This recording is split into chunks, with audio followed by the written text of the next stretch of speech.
childhood. What it says on the can, Harry. Answer the question. Do you remember your wife's hand on your face?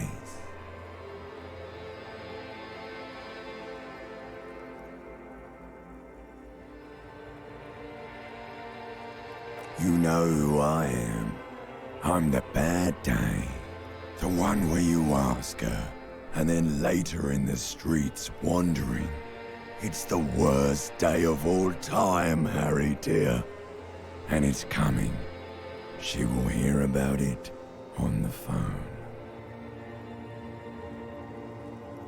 Reality will turn into a grotesque nightmare. This will be the last thing you did to her. Tell me, do you remember the love of your life? Do you remember the warmth of her thighs, between her legs and in her mouth?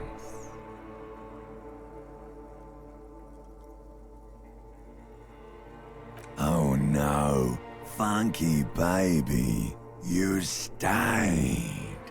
It was the rest of it that left, while you just stood there, with one hand on the bottle and the other on your dick, watching it go.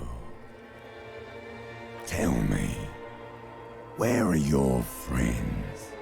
Human beings have friends, Harry boy. Where the hell are yours?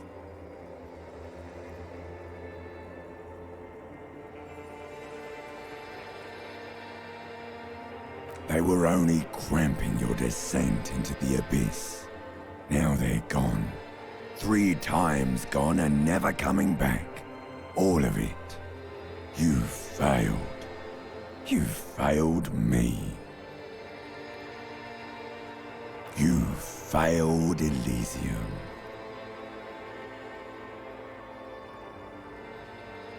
Everything. The Pale and the Isolas on the surface. The outer magnetosphere. Burning, furious truth. 8,000 years of written history.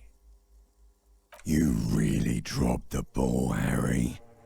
4.6 billion people, and you failed every single one of them.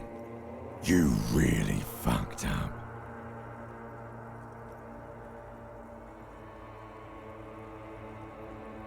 You're not coming back from shit. Thrashing around in that high conductivity state of yours, bumping into things and acting like a clown? Who are you kidding?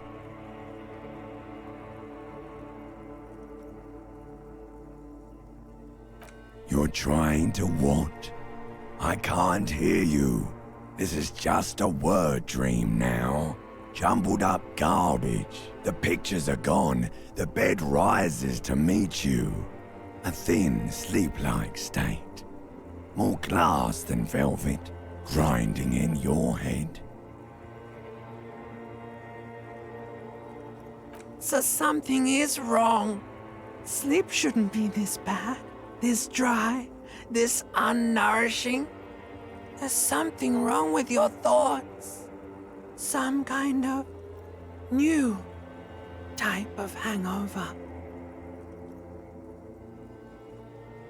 Oh yes, party boy, and it's worse than the one before. Just think of the shit you saw. Here it comes too, so soon already. A silent alarm goes off in your head like clockwork, barely let you sleep at all. Time to get those clothes on, Harry. Time to go to work in the shit factory.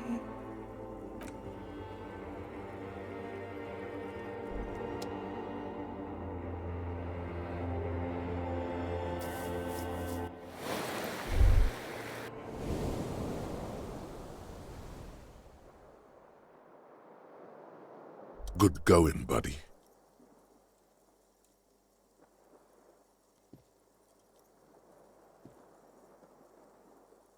Oh, just a dream. You have ones like that all the time. You feel even worse this morning than you did last night. You mean, why are you so tired? Too tired and down to even think? It is worrying, isn't it? You can't be a detective like this. Detectives need to be able to think.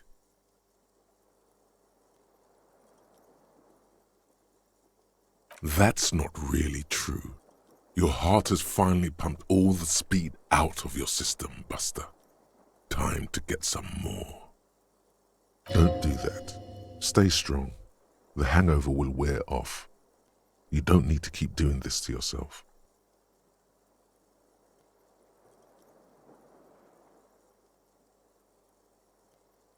Speed is a potent central nervous system stimulant.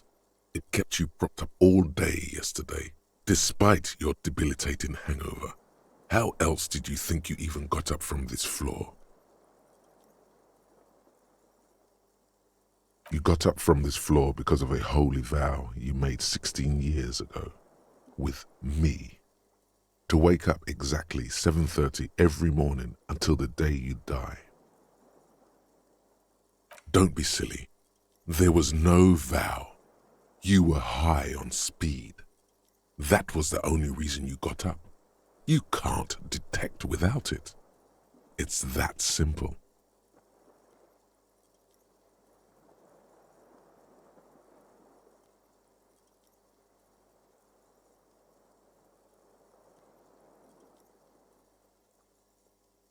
Of course, Martinez is speed central. You just gotta poke around, follow your nose.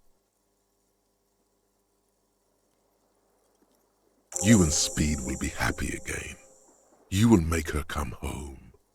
This time, it will be different.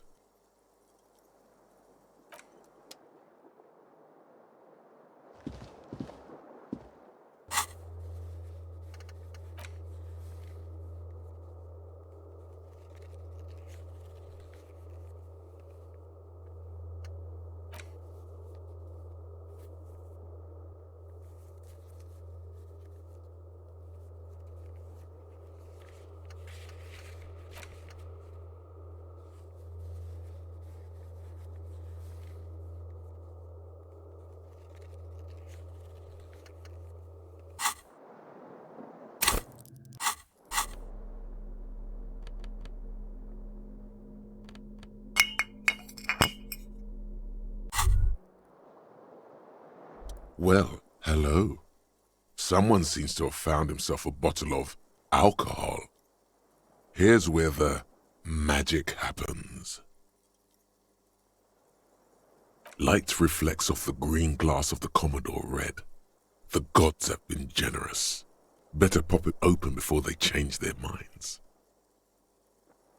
Wow, the gods of mass production have made this alcohol container laughably easy to open. A child could have done it. There's a satisfying pop as the cork jumps out, and the hair on your back rises like an army at attention. You've been here before.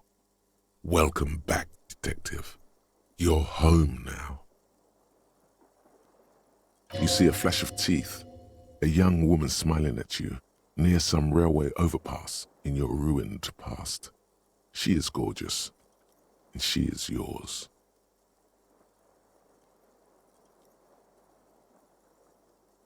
Nothing.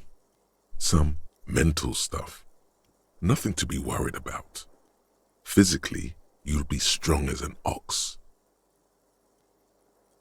The golden sun melts down your throat. Its rays filling your nostrils with sunshine. Your stomach melts from it into a happy, gooey mess. So does your mind. All the bad things are melting. You're you again. A real cop. A real detective. Incredibly well done.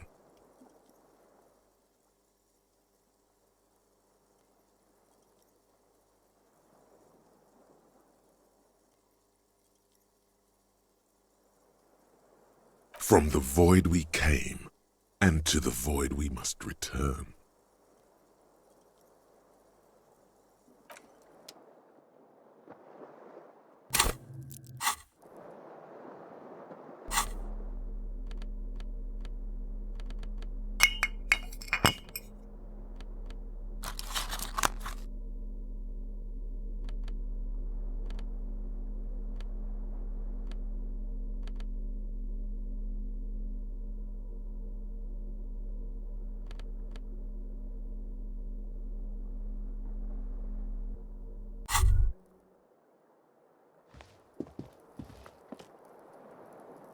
There it is, a brave little army in your pocket. The first Smokes platoon, 20 brave souls standing in salute, ready to step into fire for you, sir. You picked the best one. This soldier is fat and succulent. What are you waiting for? Light up. Re-become yourself. Oh yes, Bratan! Please light up! You need a trooper between your lips right now! Calm your shit down! Become a genius!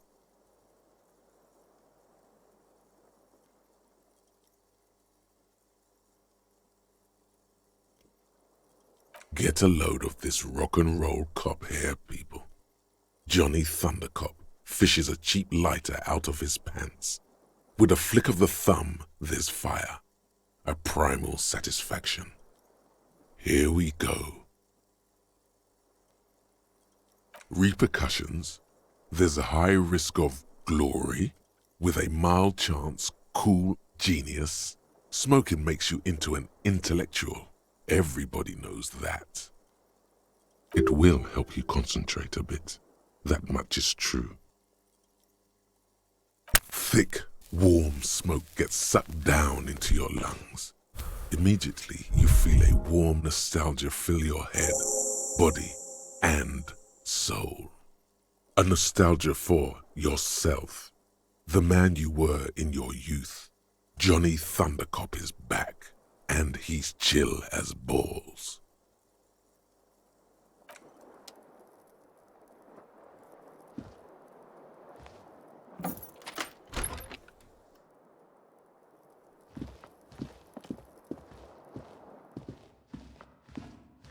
A mirror hangs on the bathroom wall. In it, your face, adorned with the expression.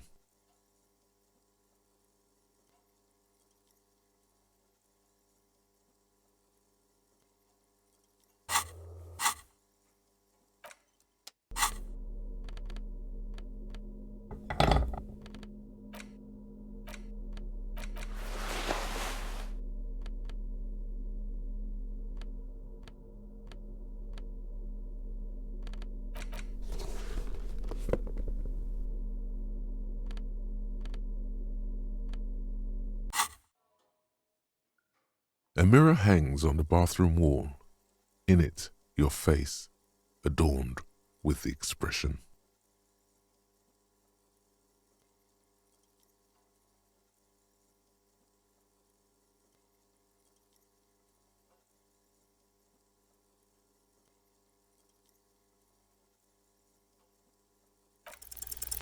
The faucet is quite terribly mangled, but you just might be able to twist its parts into place.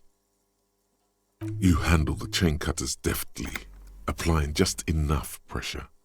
The faucet regains a recognizable shape. The steam stops. Told you that you needed those chain cutters. Everything is connected. Everything has a purpose. The mirror begins to clear slowly without you having to wipe it.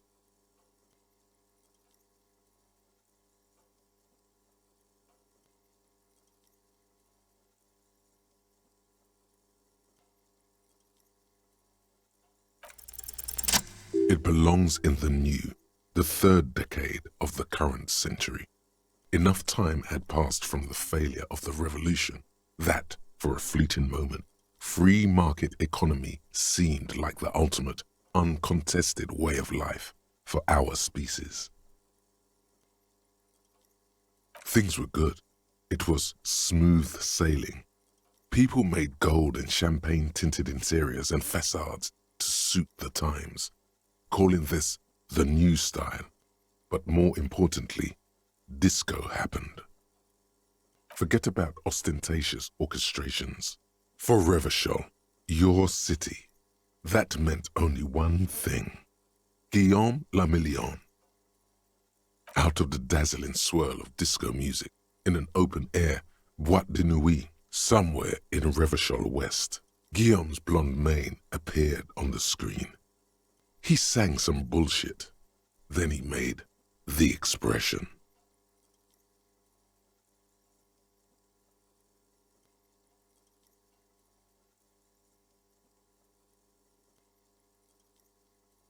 Everyone loved it. Maybe you thought some of the stardust would rub off on you. Maybe it did. Either way, it's all gone now. Only the grimace remains. The click is used to spur on a horse. It also features heavily in Guillaume le Million's regional mega hit, Don't Worry, Your Pretty Little Head. Sometimes you like to add finger pistols to the mix because, unlike Guillaume le Million, you are a police officer. It's your nifty little way to say, I'm armed and dangerous. There is a vast ocean of time between right now and the expression, looking good on you, or anyone. 2 decades, if the calendar is to be trusted. Humanity has run aground in that time. It's a different world now. The expression is a relic.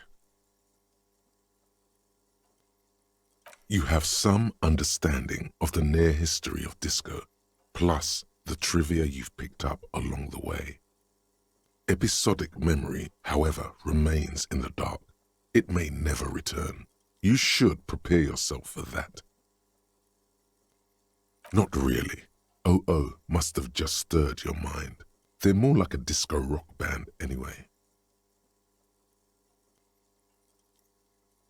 It doesn't have to be. You can swoon over Guillaume and his champagne-corked smile whenever you want to. Maybe some of the stardust will return.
Morning.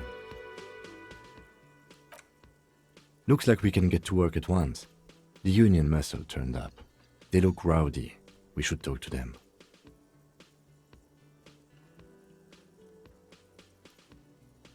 I mean ungovernable. Martinez isn't exactly enthusiastic about the RCM being here. They prefer to be policed by the union. These men here. Men who drink beer for breakfast? There's talk of an armed wing of the union called the Hardy Boys, who are responsible for state policing. I think it's them. I completely forgot. Sorry, I had a rough night's sleep. It's them by the looks of it. Loud and nasty, just like the manager said. One loose thread less to worry about, and one big problem to replace it.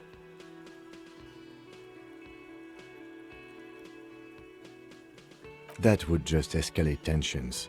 No captain would sign off on it. Solving one murder isn't worth a conflict between the RCM and the Debarders Union. In fact, even the death of 2 detectives might not warrant an all-out war. So let's keep a cool head, okay? One more thing before we do. We don't have to talk to them immediately. We can walk right past them, continue with our business. Good. A power move. Purposefully concentrate on something else first. Yeah, streetwise. Zoom right past. Do it on your own terms.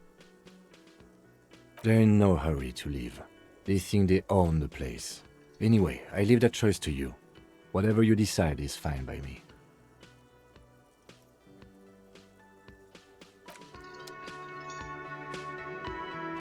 Yes?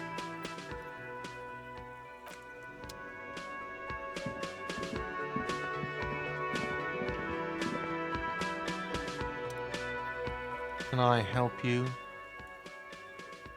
Got the 20 real? Then why are you wasting my time? Another thing. Great. I love those. What are you, a cook now? That's none of your business. You're not. You're a menace. Fine, okay. The kitchen is closed until 1 p.m. because the real cook is working. You can snoop around after that, if you must.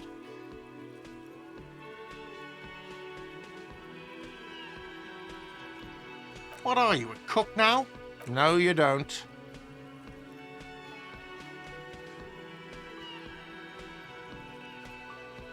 If you had a warrant, you'd be shoving it in my face right now.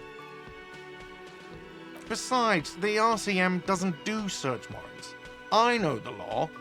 You'll just have to wait for the kitchen to open. If you have to get in there, which you don't. You do realize you can just go into the kitchen at 1300 hours. No need for superstar charm or Sambo-style antics here. Sambo is an acronym for Samoan boxing. Graceful martial arts stuff. Sambo style implies stealth, cleverness, and cool. Just letting you know. What are you, a cook now? That's none of... No, you don't. Fucker. Lay off the swear words. They don't make you cool. This isn't kindergarten. Besides, the RCM doesn't do search warrants. You do realize... What are you, a cook now? He wasn't pan-fried. He was lynched. What could the kitchen possibly have to do with... Fine, okay. The kitchen is closed until 1 p.m. Yes?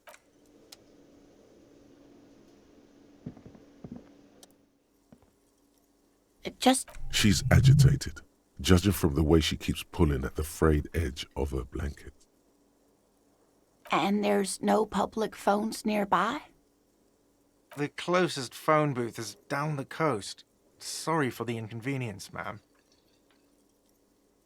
It's fine, I understand. Thank you anyway. I'm glad to see you again, dear. The lady is distressed. Perhaps something more upbeat might cheer her up.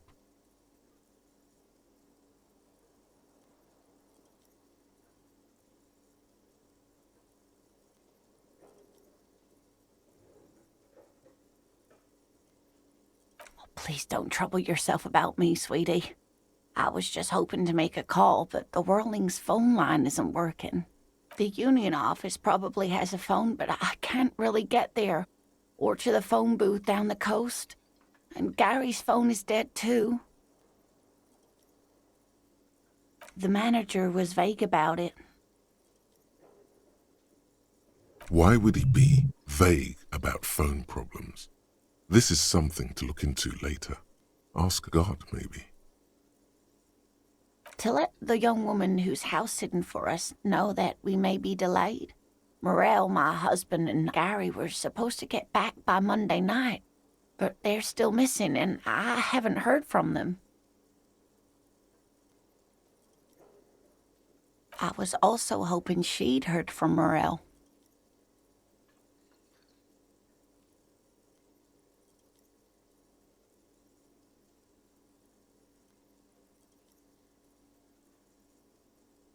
That's just it. This isn't like him at all. He always plans his expeditions so carefully.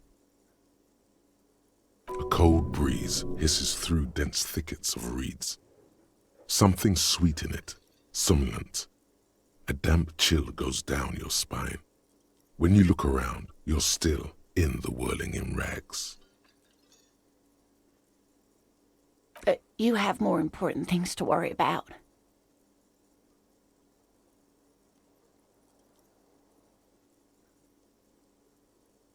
Just some field work, sweetie. Morel is a highly trained scientist. He and his assistant Gary are studying an extremely rare species of insect. But they should have returned by now.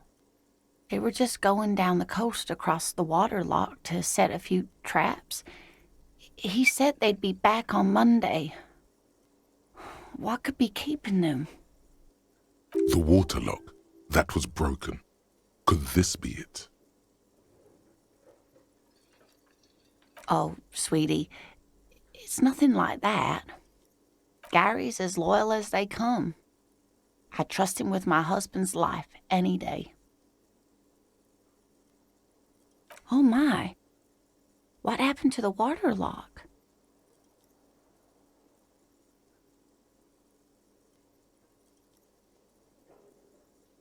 Oh, sweetie, if it weren't for you, I'd be looking forward to another sleepless night. Thank you from the bottom of my heart. Thank you both. You're welcome, ma'am. I hate to ask, but if your investigation takes you to the other side of the coast, please do keep an eye out for my husband. This will surely lead to a cryptozoological mystery with that extremely rare insect. Yes, some left-field scientific research is exactly what you need right now. Funk up that vanilla murder investigation. And if you see him, let him know Lena is waiting for him here at the Whirling. He gets so tangled up in his work that he may not know the waterlock's been repaired, and it's cold out there. Oh, you're such a dear. Thank you, sweetie.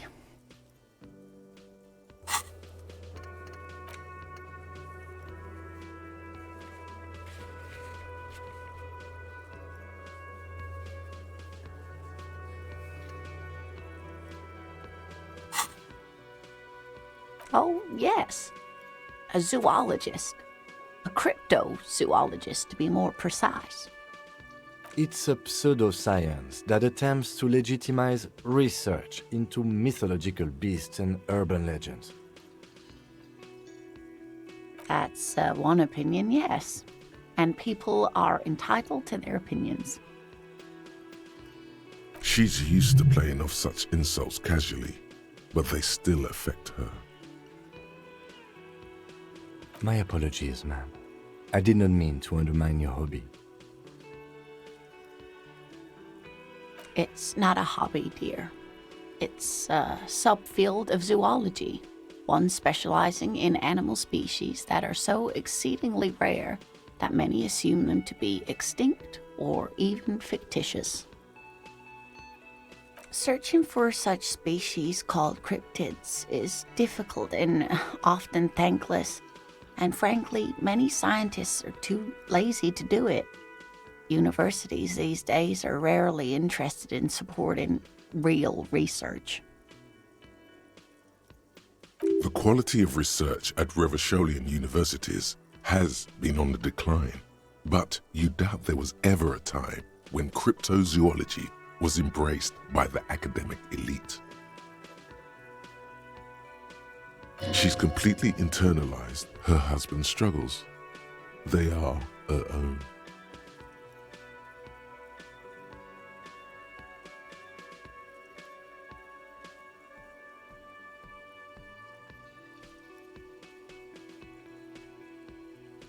Oh dear, I'm not sure where to begin.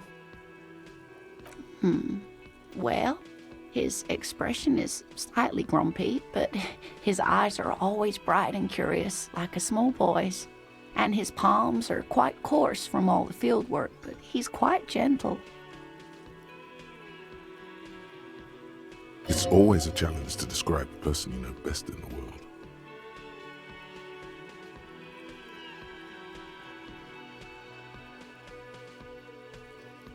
Oh, well, he's a bit shorter than you, but with a larger frame, and he has longish white hair, usually a bit uncombed. You might say wild, even. The lieutenant pulls out his notebook and begins jotting down the woman's description. One other thing, he'll likely have all kinds of field gear on him, even if he's not out in the reeds, just in case. We'll be celebrating our 16th anniversary this autumn. Not the most numerically satisfying anniversary, but I like the less obvious milestones even more somehow. Via dating agency, I'm ashamed to say. I was looking to get back into the scene after recovering from my accident, and he'd just divorced. We hit it off, and well, here we are. She's skipping over some important parts. Perhaps you'll find out more later. I hope I've been useful. Oh, sweetie, it's fascinating, but I shouldn't bore you with entomological minutiae. The lieutenant gives you a sideways glance. Well, it's a phasmid, technically, but... Ah yes, Phasmatodia, a diverse group of insects whose bodies resemble twigs, leaves, that sort of thing. Ghost insects, colloquially.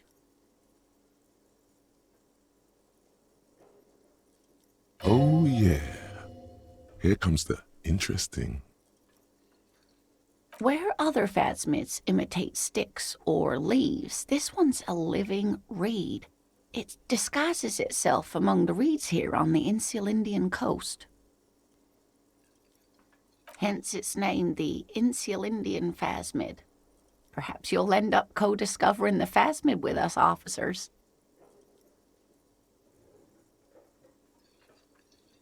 I knew it. We're gonna be chasing made-up insects with cryptozoologists. It's not made up, officer. I can assure you. It's simply elusive, so much so that most establishment zoologists doubt it exists at all. Well, some teenagers making out in the reeds saw one. They didn't know what it was, of course, but there was a brief article in a local newspaper about their encounter with a ghost insect that looks like the reeds. Gary sent us the clipping. Interesting. Maybe the phasmid made the teenagers make out.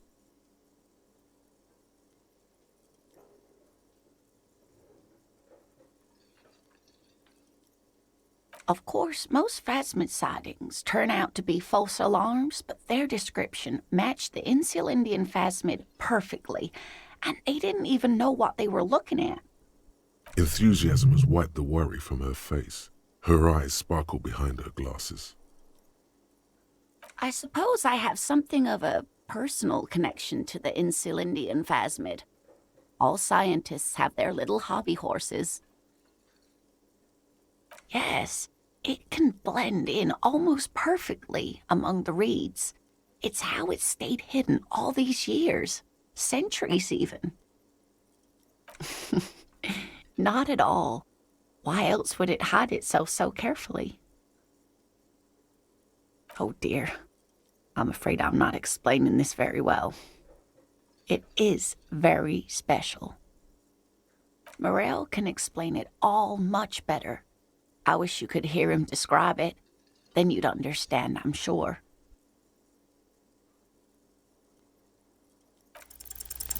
There's really no point in manipulating anyone. She'd be only too pleased to tell you about her work. Go on and ask. Oh, I'd be delighted. Truth be told, I could really use the company too. One cryptid, not a couple. One. This won't turn into some kind of cryptid extravaganza.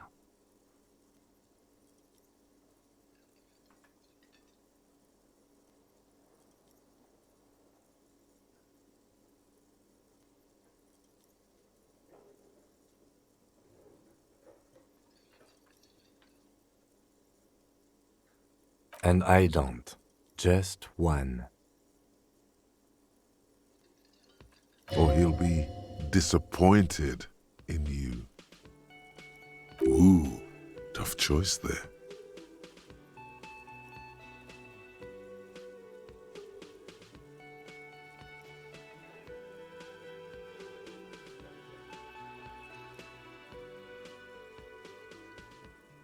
That would be the giant of Kokonur. The giant lives in the most arid parts of the vast Kokonur Desert in South Samara, casting a strange light across the barren wastes. A mirage or a psychogenous luminance. No one knows for sure. It is like an awful mountain appearing from below the horizon and expanding to cover almost a third of your field of vision. The towering luminosity of Kokonur is a bad omen in local folklore. Some say it's a fata morgana, others, fate unimaginable. Hui. No animal can be that large. It's a mirage. That's what makes it so peculiar. A species surviving at the very limits of scientific law. The giant of Kokonur must be the largest animal the planet can support. There are limits, you see, to how large a metabolism an ecosystem can beget. Some say a gravity anomaly below the Kokonur Desert might allow the creature to grow to these gargantuan sizes. Great. This is great shit. You need more. Gravity anomaly? Dig in it. Dig in this parascientific stuff right here.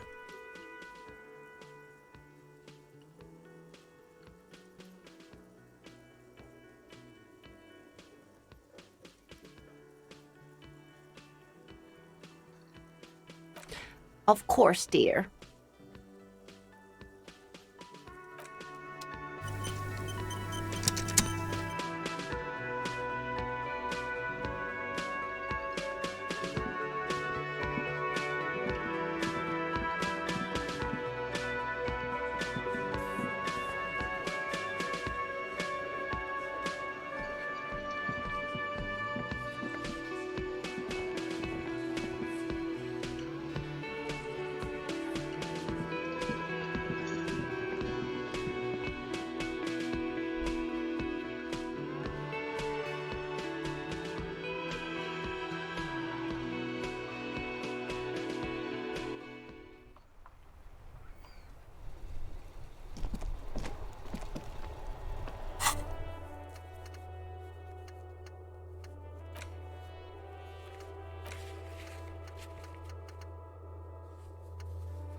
Kuno care?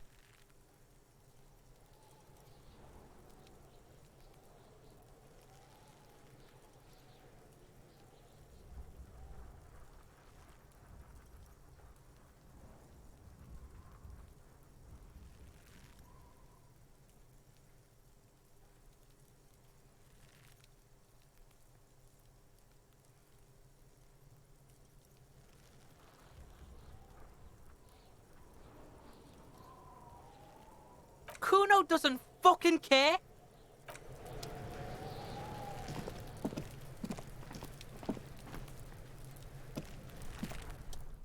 There he still is, looking right through you with his white eyes. The body below is entirely dedicated to that corpse smell. Emitting it is all it does now.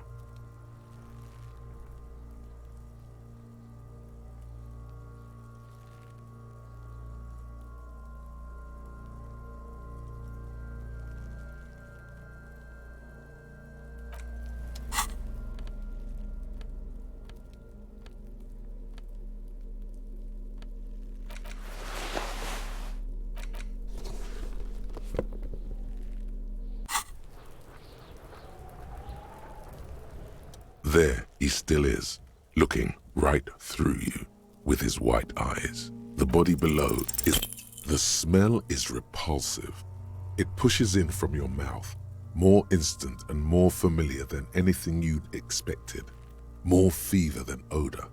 It fills your mind, flushing you from within.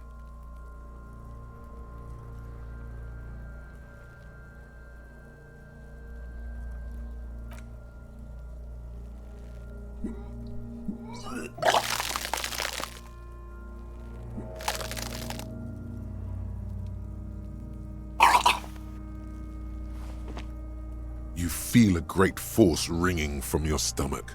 Your body curls and pushes it out, burst by burst, until a pool of vomit lies under your feet and your throat stings from the stomach acid.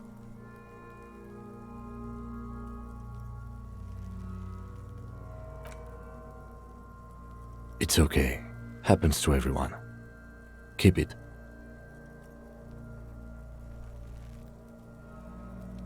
The hangover is clearly making this worse for you. You could use some ammonia to clear your head. If you can handle the headache, some officers use it to deal with cadaverine odor. I can't handle the headache. It's more likely he can handle the smell, unlike you. That young woman, the gardener, mentioned she used salts for the smell.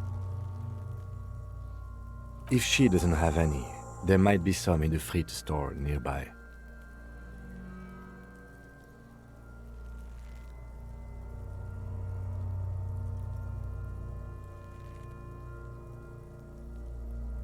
Active decay. It's okay to throw up, officer. No one is judging. He's about to blow! Cock's gonna blow, Kuno!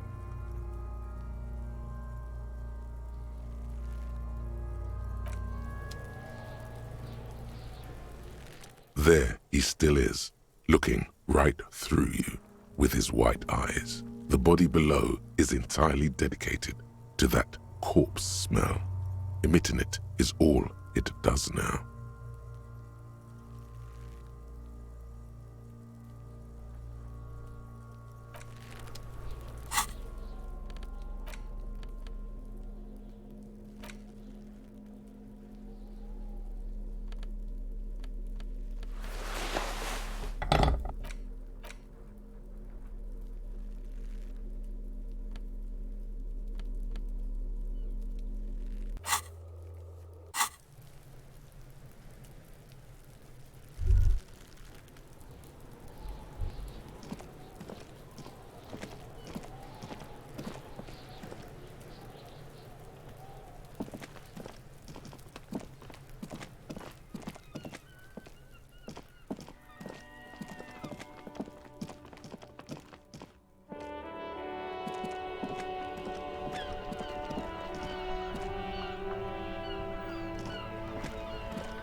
This coin-operated viewer is facing southwest.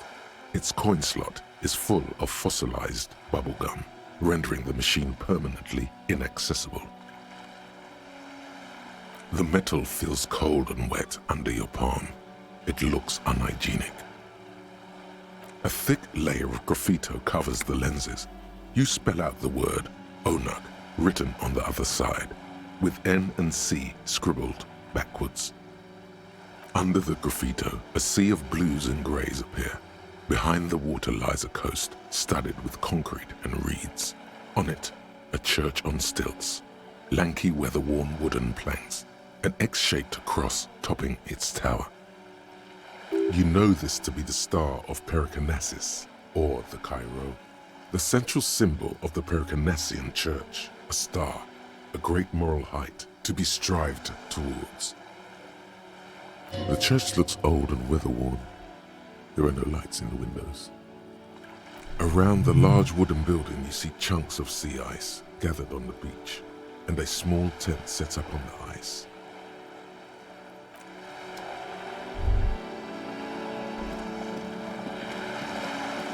This coin-operated viewer is facing south. The instruction manual says to insert 25 centimes and pull the handle while looking inside. Then use the focus knob to zoom in if necessary. Your money disappears into the coin slot, a clunk, the ring of metal. The curtains on the display open. You lean in to catch the view. It's blurry, different blues and greens. In the middle of the shimmer stands a drab grey shape, like a ghost. The lenses shift. The ghost sharpens into an islet in the bay. In the ruins, a man-made structure is visible, a half-sunken sea fort, its concrete almost reconquered by nature. It looks as if it was abandoned quite some time ago. Nothing but a rotten tooth remains of the anti-aircraft tower. A lonely birch tree grows out of it. Its leaves ripped from it by the winter wind.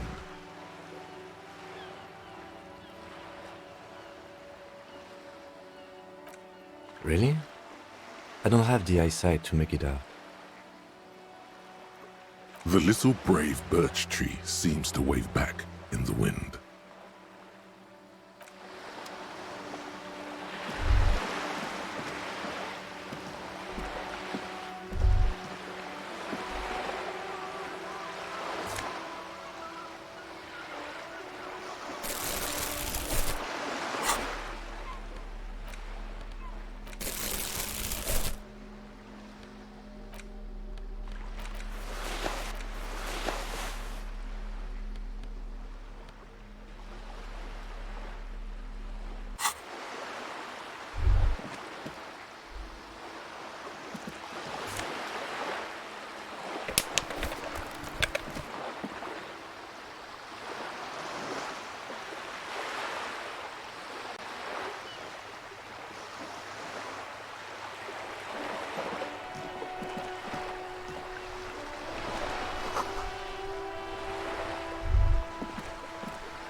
Whoa, what have we here? A bridge with loose nails and rot-infested wood that creaks in the wind. A construction code violation if there ever was one.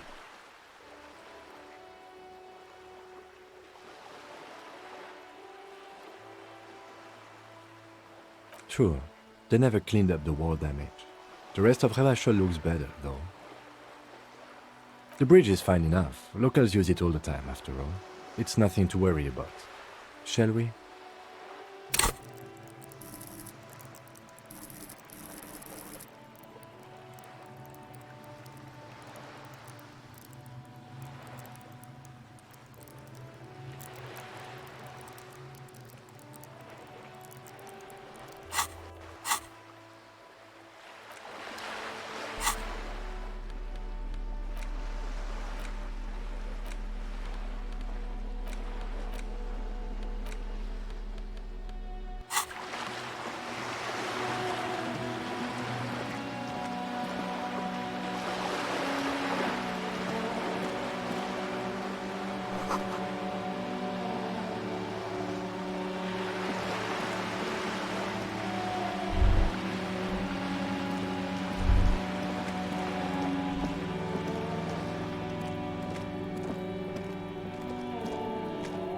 This is a wall on the side of an apartment building.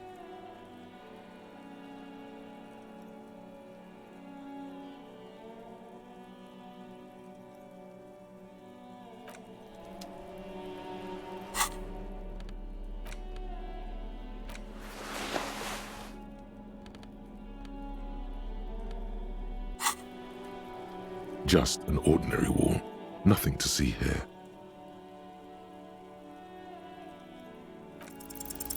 You have no clue. It's just a wall. So many walls all over Martinez, weather-worn, cracked, their paint peeling.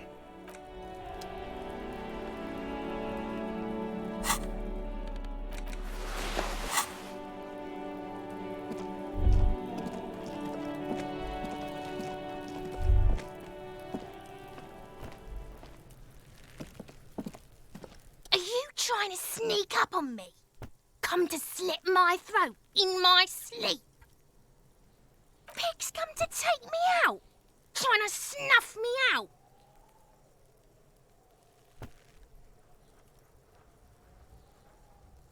Don't get fucking clever with me, pig. You think you're so clever.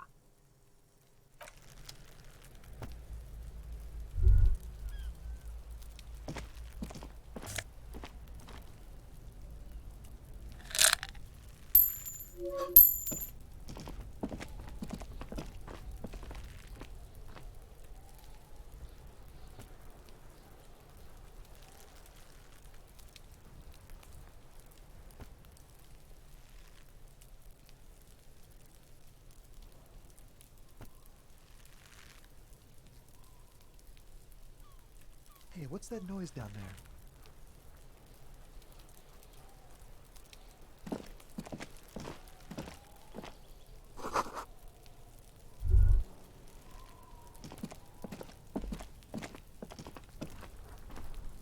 It's been a week and now they show up?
So much for a quiet smoke.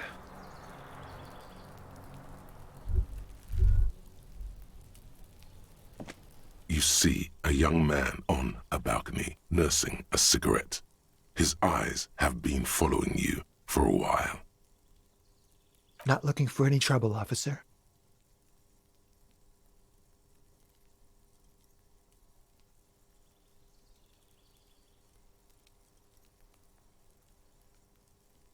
I don't want to be seen talking to the gendarmerie if that's okay. I just want to finish my cigarette.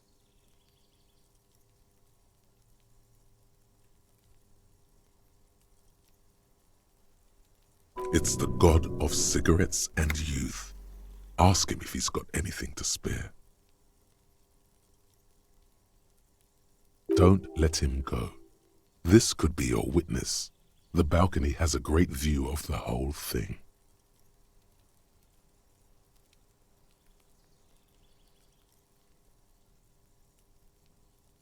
Apologies, but this is my last one.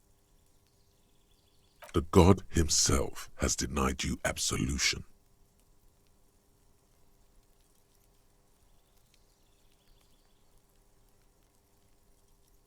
I'm not sure that's a good idea.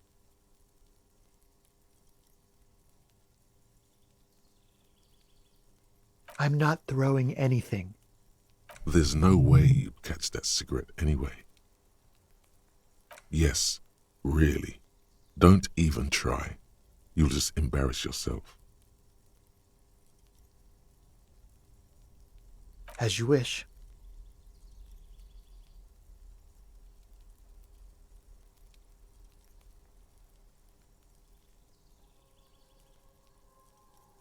There won't be a next time.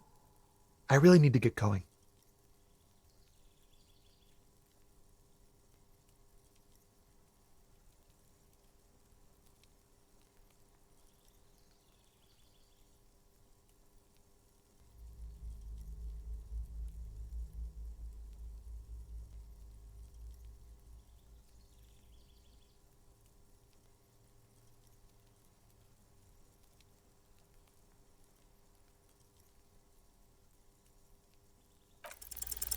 This isn't the place or time for questions.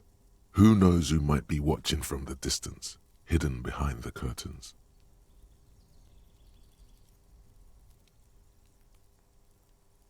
For a moment, the man on the balcony seems almost vulnerable. Something moves in the depths of his feline eyes, compassion, and a hint of understanding.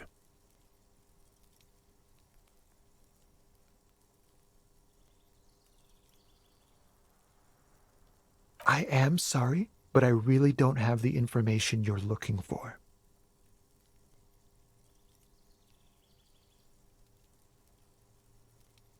But, hold on, what's that? For a split second, his hand lingers, as though gesturing towards a stone placed right next to the front door.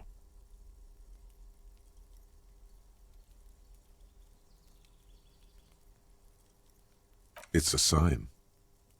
Good luck with the investigation.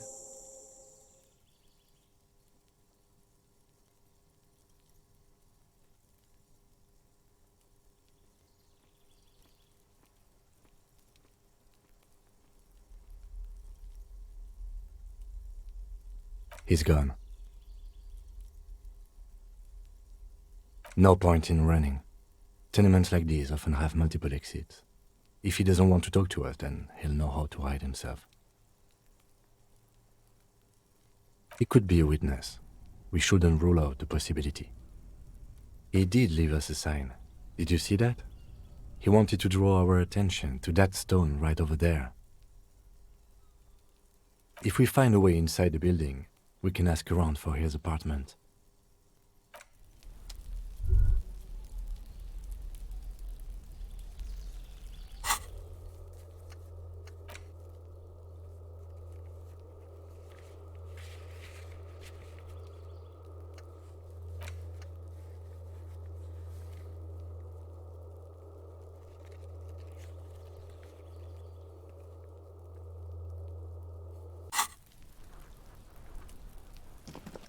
A stone, like any other, lying in a whirl of sleet and mud.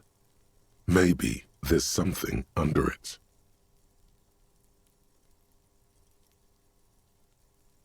There's a key beneath it, rusty from the dirt. This must be for the front door. Pity doesn't have the apartment number on it. This building has many apartments and the man can be in any of them. We'll just have to go in and see.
Give me a moment. The cold never does any good for my bronchitis.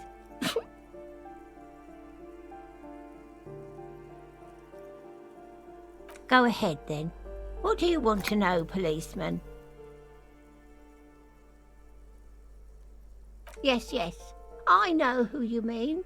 The scrawny boy who's always smoking like the devil, right? Somewhere in the building, a child starts crying. You hear a radio tuned to a talk show and someone taking a shower. What's he in trouble for?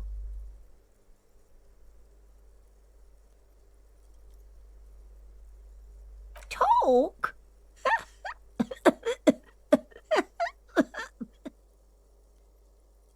He lives upstairs in room 28. Go to the balcony. It's one of those doors there. He's usually home in the evening. Thank you. We should go check out his apartment on the balcony. See if he's home.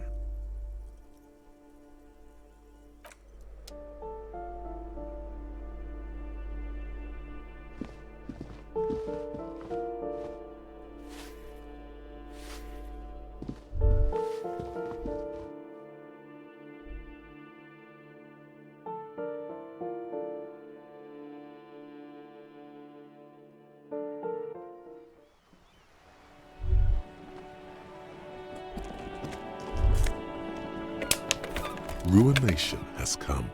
The broken arches betray the once grand history of this building. It towered over the harbor until it happened. A great force from the northeast fired into the city. Heavy artillery shelled the coastline, fired from the water, a straight shot into Revachol. The tenement acted as a defensive wall against the worst of the shelling until it was destroyed, and they had a direct firing line. Those arches acted as support for something greater than what you see now. Only 3 stories stand where 9 to 12 once did. Restoration has failed.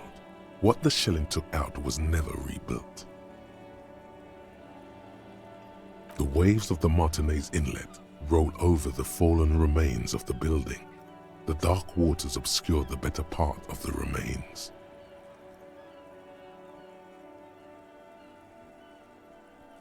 A fleet, the combined armies of Occident and Grad, with Mesk volunteers, a 5-nation army, hundreds of vessels. They massed airships further down in the Bay of Revachol. The artillery was so powerful. The ships not only required gyroscopic stabilization, they were anchored into the ocean floor as well. Many are still there to this day. If you squint, you can just barely see the shadow on the water, far in the northeast. Cannons still ready to placate Revachol. The coalition. But that was a long time ago. I think we should move on. It's chilly up here. He does not like talking politics of this kind.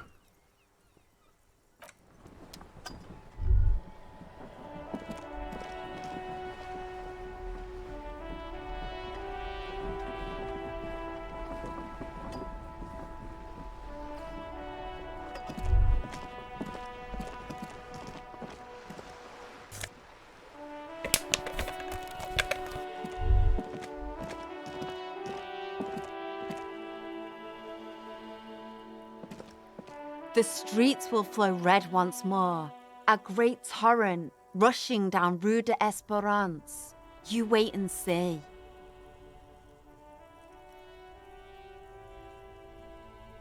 The streets will not flow red with anything. Who are you? I'm Cindy the fucking Skull. What else do you want to know? Date of birth, blood type, the last time I was tested for Hep C.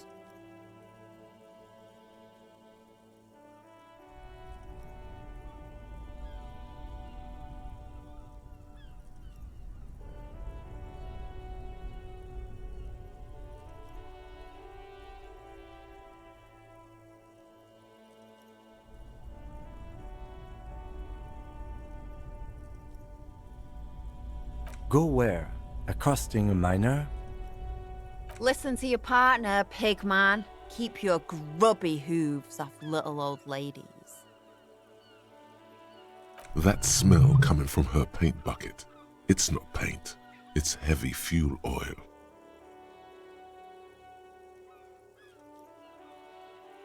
She nods disdainfully toward the woman performing maintenance on the boat docked next to the pier. Hatred, disgust, it's difficult to tell which of the two is more present in her girlish features. The woman on the boat does not notice her staring.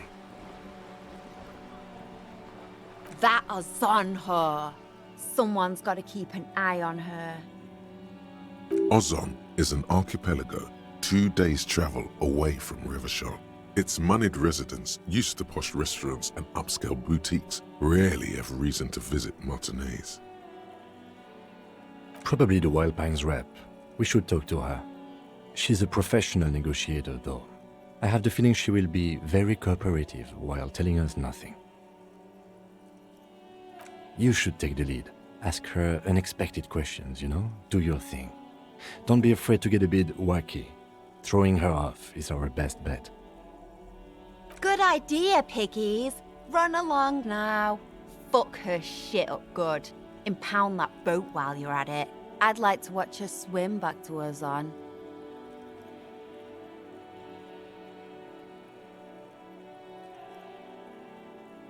Can't you tell? I'm painting a beautiful mural, an aereo graffitio visible from low orbit. I haven't really started it yet. I'm waiting for the right words. Have you ever tried your hand at graffitio? When faced with a blank wall, most people write unimaginative stuff, like pigs go home and Mona was here. We rarely see pigs round here, though. Just union cats. And my name's not Mona, so... She wants it to be something true and total. Yeah?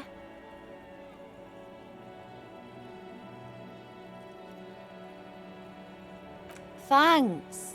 I'm sure the inspiration will come to me now that I have an official RCM stamp of approval. You've lessened her desire to deface the building.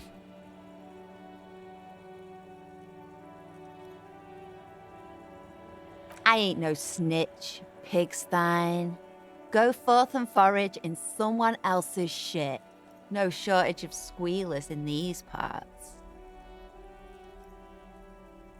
Actually, there is a shortage of people who talk to us in a normal, calm, informative manner.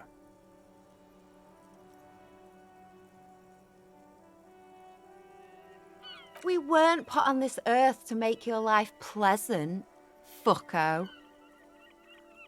Red-dyed heavy fuel oil, intended for exclusive use in government vehicles, to be precise. What did you think I was using? Aquarels? Sucked it out of a cop's fuel tank myself. Back in Jamrock. She really did it. She's proud of it too.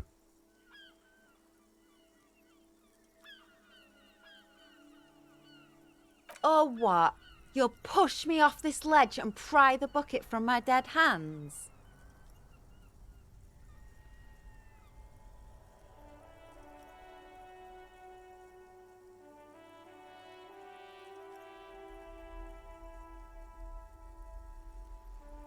Watch your back, Ungulate. You've got eyes on you.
The pockets of these new jeans are perfect for sticking your hand into. Makes you look cool, calm, and collected. As your hand enters the pocket, your fingers brush against something, soft yet crinkly. Hey, it's a chewing gum wrapper. It reminds you of the fruity juice of apricots. You should inspect it closer if you have time. Something about the wrapper's texture is familiar. By the way, the raw materials were most likely exported from Seaguy, the apricot suzerainty, and processed in sur-le-clay into the apricot-flavored chewing gum loved by kids of today and yesterday. Something about it is familiar, and not only to your fingers.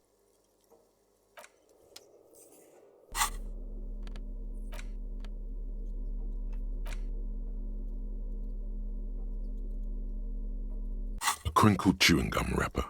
The worn label reads, Tutti Frutti. It smells faintly of apricots with a barely noticeable twinge of cinnamon.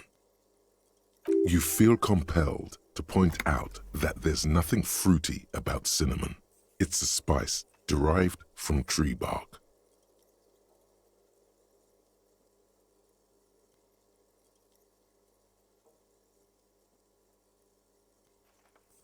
Can a used wrapper shrug? Seems like that's what the wrapper is doing somehow. This is not about flowers or bark. What is this about?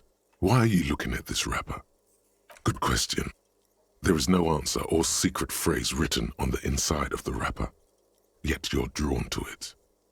Drawn by regret. Stop before you hurt yourself with a Tutti Frutti wrapper. Throw it away, please.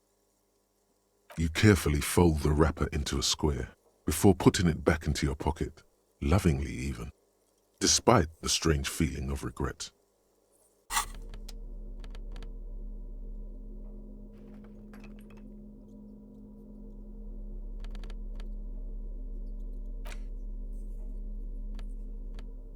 A crinkled chewing. You feel compelled. You carefully fold the wrapper in.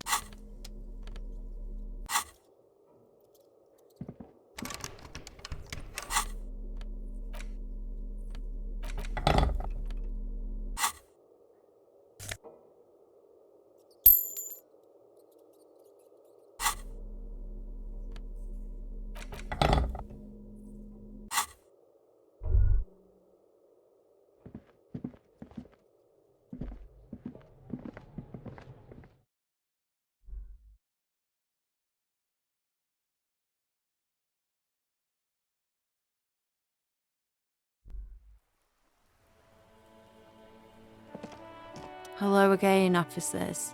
Have you come to admire my mural? Ooh, not only have you found my address, you've discovered my biggest secret. I'm a coal miner.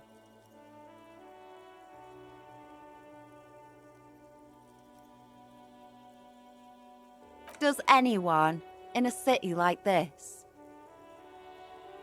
Yes. I keep hoping a shaft will collapse on me, but somehow it never happens. It doesn't have to do anything at all. Nothing does. Like me. Right now, I'm doing nothing at all.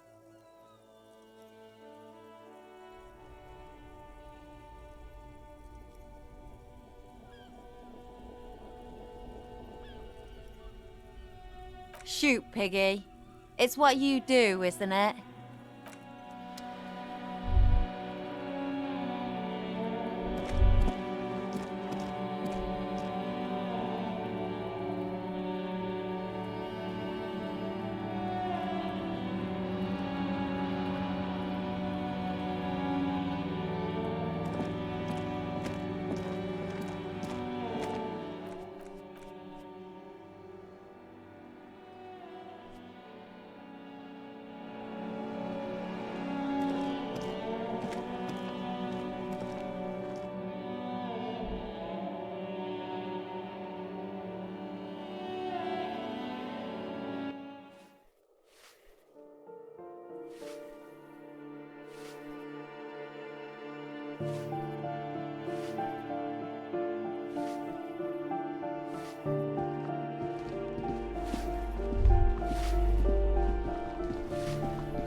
You hear someone walking around inside, rearranging the furniture.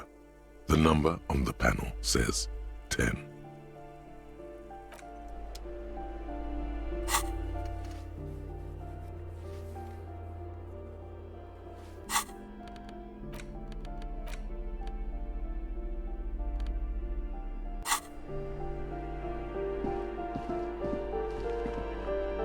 This door has been closed with a padlock. A chalk-drawn number on the board says number 11. It's a solid lump of metal, but the shackle is deeply corroded. A solid pair of chain cutters would make short work of it. Better whip out those cutters. You won't get very far otherwise.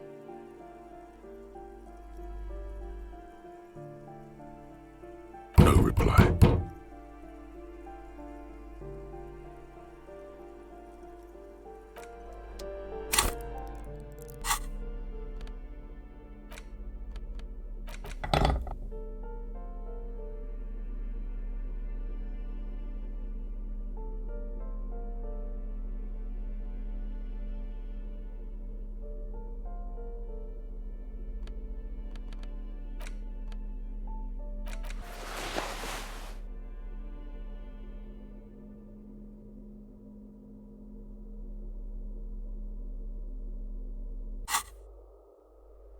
This door has been closed with a padlock. A chalk-drawn number on the board says number. The shackle snaps like a twig, and the lock falls to the floor with a little thud. It should be possible to enter now. After you, detective.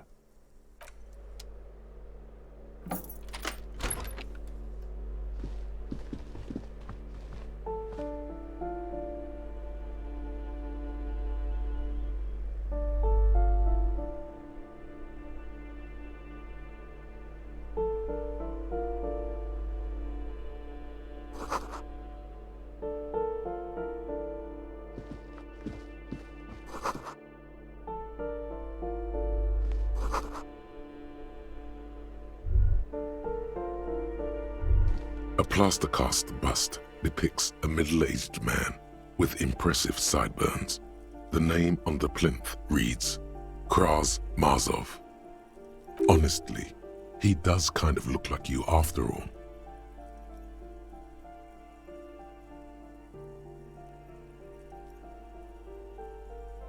The White Star, the photos on the wall. I think we have broken into the apartment of a young communard. How fitting.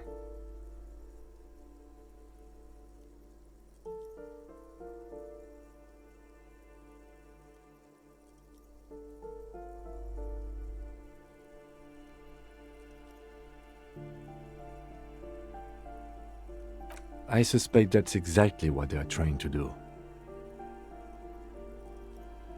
There aren't many communists around, not after the revolution. Some youth still keep the ideology going, it seems. Hold on a second. Is this why you broke in here? To find out whether you're Krasmazov?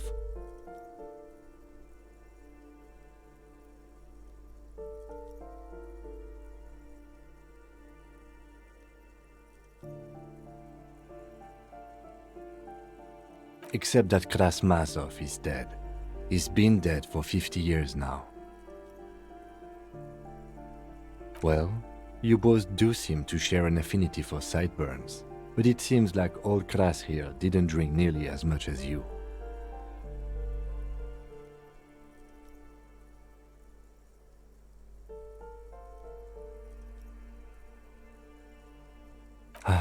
Very well. Let's look for identifying features then. Doesn't he have a birthmark right here? What about you?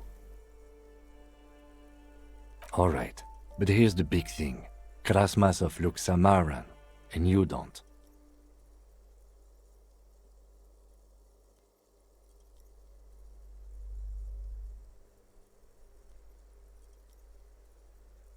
Okay, you win. Be Krasmazov then. I don't care. Why are you so hell-bent on proving that you're Krasmazov anyway?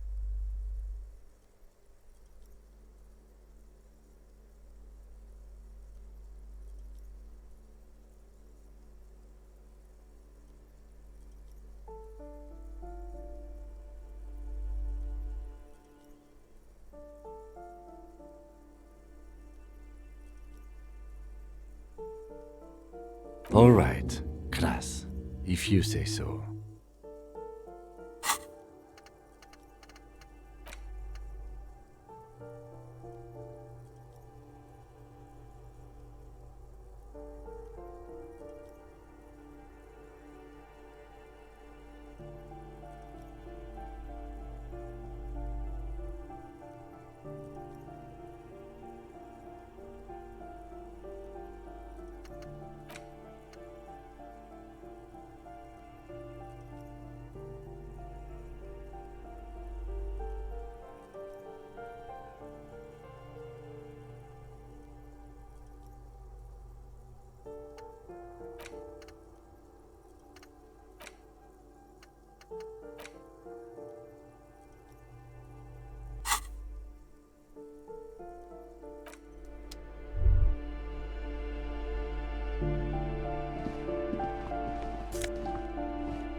That isn't just a five-pointed star.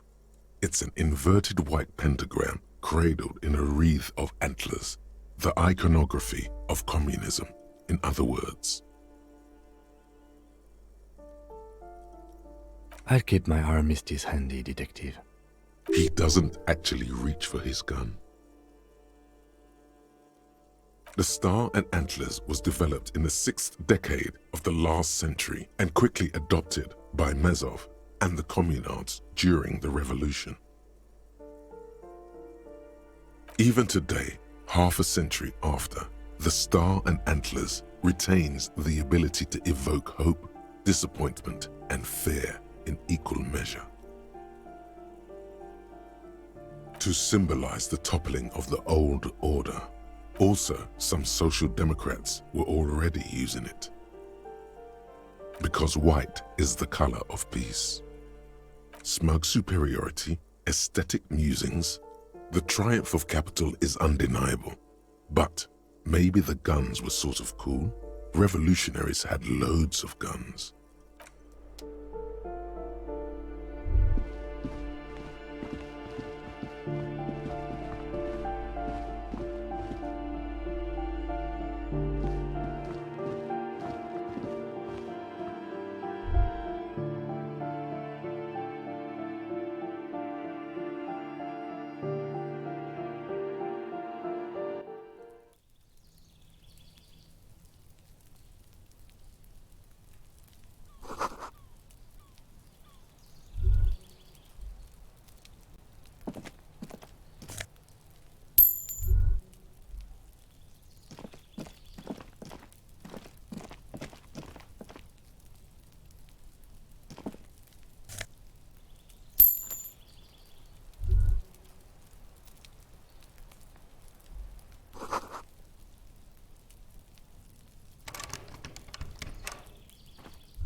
This door is made of metal and appears to be reinforced.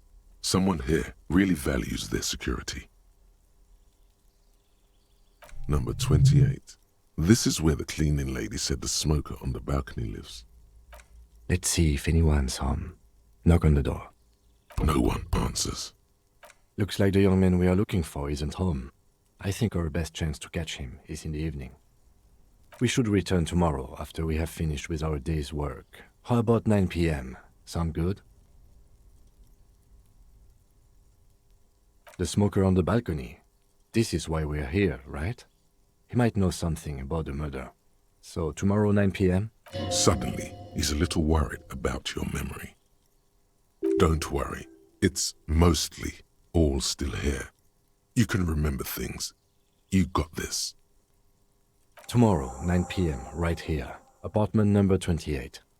Good, let's go.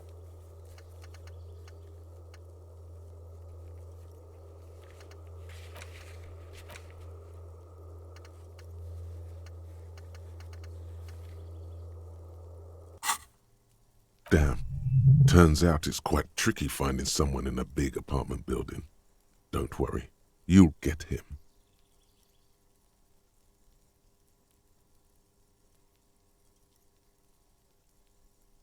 Remember, tomorrow, he's probably gone for today.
You hear someone walking around inside, rearranging the furniture.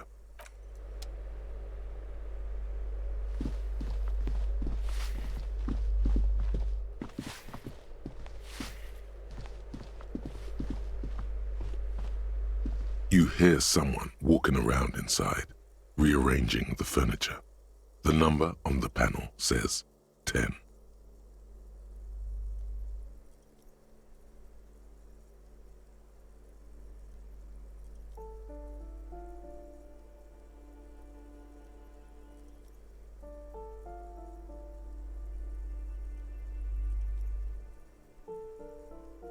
The walking stops abruptly, but no one comes to the door.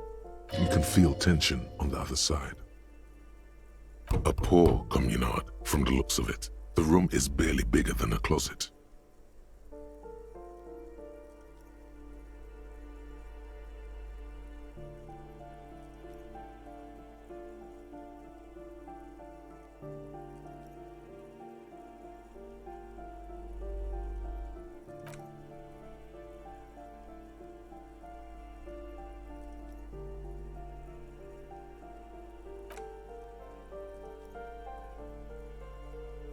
Let's go. We don't have a reason to get inside that apartment.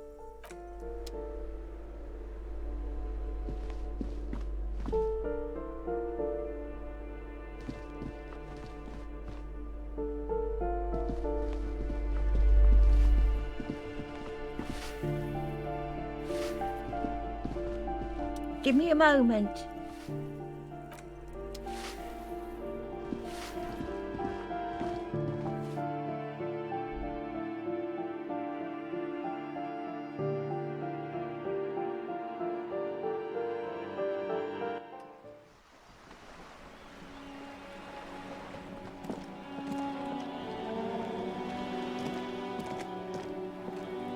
Hello again, officers. Have you come to admire my mural?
Just an ordinary wall.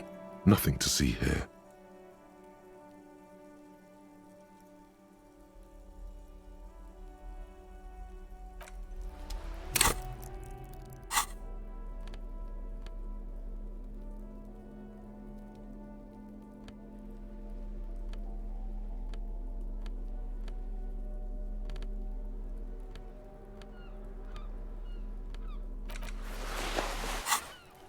Just an ordinary wall. Nothing to see here.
Yes?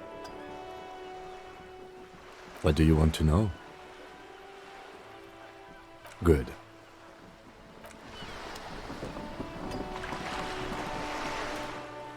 A striking woman leans against the cabin top of her sailing boat, smiling as you approach. Her green raincoat glistens with droplets. A silk scarf is tied around her throat. Good morning, officers. I'm Joyce. Joyce L. Messier. I represent the board of Wild Pines, the owners of the harbour. You gentlemen must be from the RCM.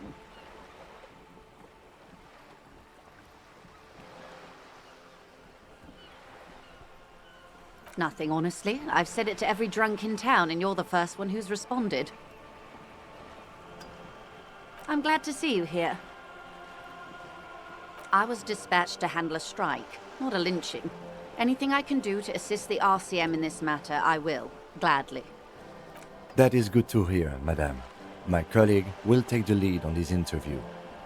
I should let you know that he is recovering from an unusual medical episode. Very unusual. But I can assure you of his ultimate competency. How interesting. I wish you a swift recovery. In the meanwhile, you have my full cooperation, and the full cooperation of the Wild Pines group. It's hard to get a read on her precise disposition, but she appears helpful.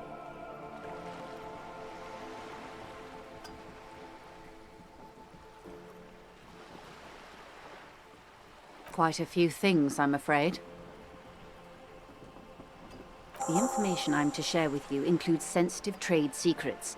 For the sake of my employer, I have to ask for your names and badge numbers.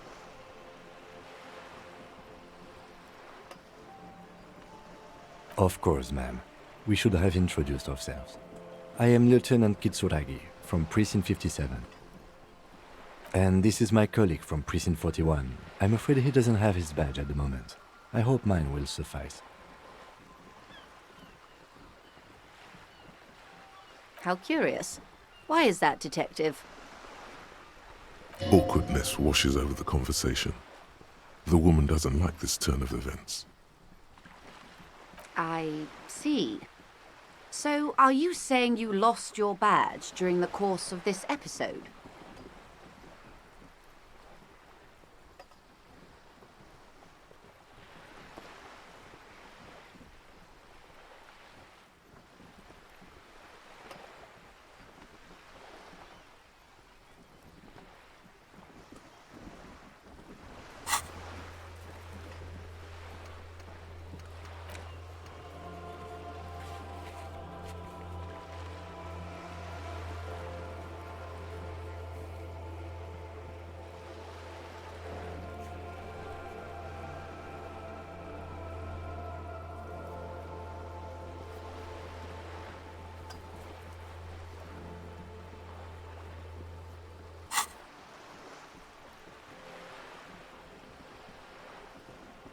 Oh dear. Some kind of encephalopathic amnesia. I don't even know how to respond. I do believe you, naive as that may sound. I simply can't imagine what you gain by faking such a condition. As I said, ma'am, his technique may be very unconventional, but he is an officer of the RCM. Of course, I sympathize. But I'm afraid I simply can't share anything more until I've seen that badge.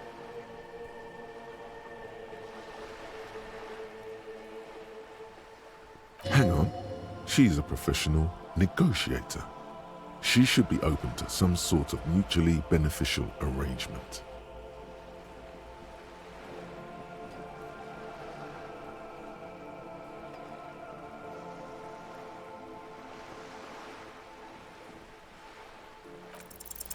She's a negotiator. Just float a favor at her. Insinuate. I will be frank with you. If I'm going to break protocol, I need to be able to justify it to my superiors. They're going to want to see something very tangible. You're in, but expect her to drive a hard bargain. Reports from inside Terminal B suggest it's a hub for the local drug trade. This is an open secret in Martinez. The Union controls the terminal, so it goes to reason. They're profiting from this trade. The company has tried looking into this matter before, to no avail.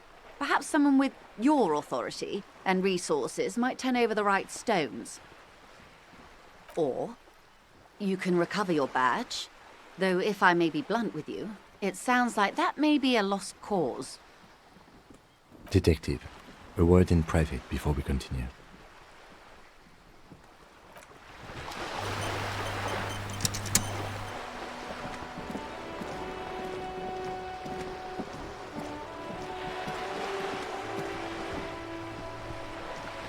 This is not going quite as I hoped it would, Detective. Honestly, I was expecting you to use your unorthodox technique to keep her off balance, and not volunteer us to be her henchmen.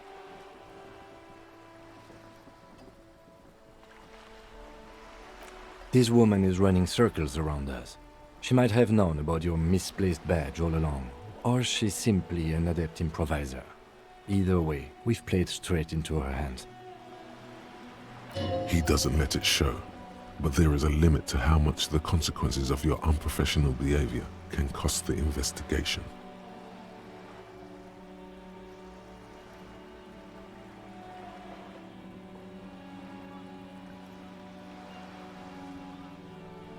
No.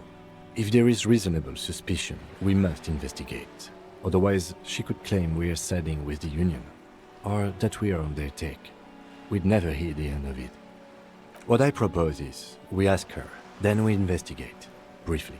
But do not share the outcome of this investigation with her. We tell her it's done, and demand for her information on the lynching. Oh, that would be fantastic, but do we have the time? The world is large, and your badge is 8 by 6 centimeters. You could request a new one from your station, but that would literally take months.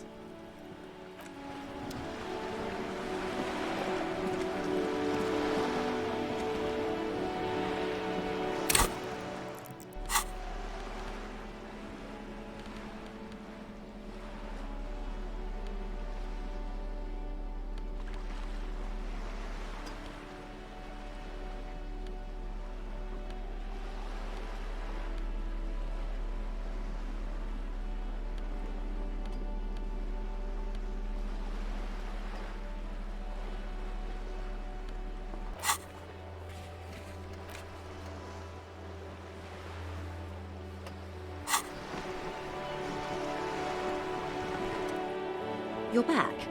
Good. What can I help you with?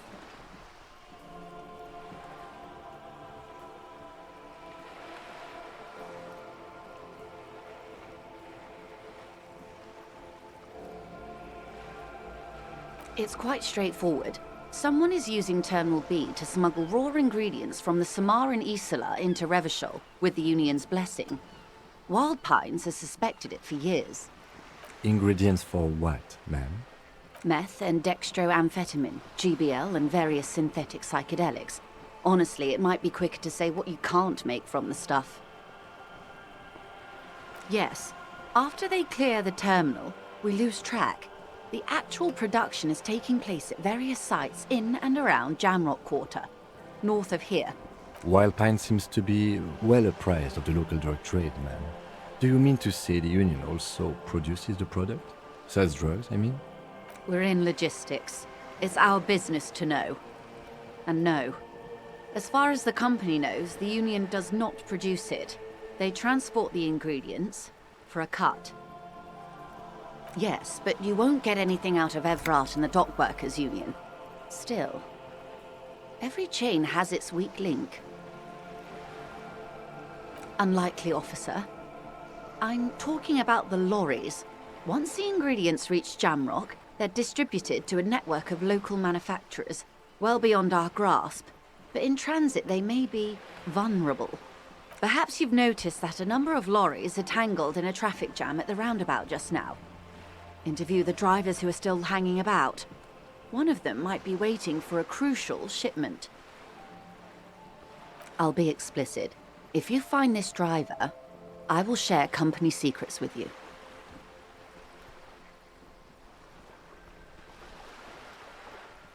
We did. On more than one occasion. Apparently, there's some sort of inter-precinct disagreement about whose jurisdiction this area falls under. We know the company has launched its own probe into the Union's alleged involvement. We also know it's come up empty. It's not just the RCM. No one's been able to find any hard evidence. Well, here's your chance, officers.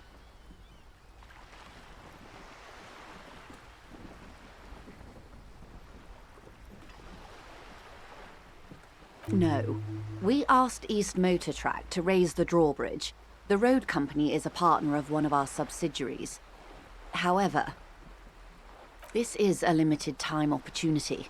Once the complaint has been processed by the Trade Committee, they'll have no choice but to lower the drawbridge, and the operation will continue.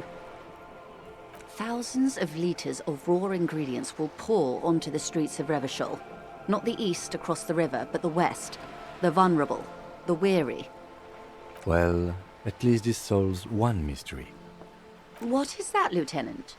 Why I had to call East Motor Track and beg them to open a drawbridge for me. I'd wandered since I first drove in, on my motor carriage. I am sorry for the inconvenience, Lieutenant Kisaragi, but we need them trapped here. This is a unique opportunity. I'm sure you understand.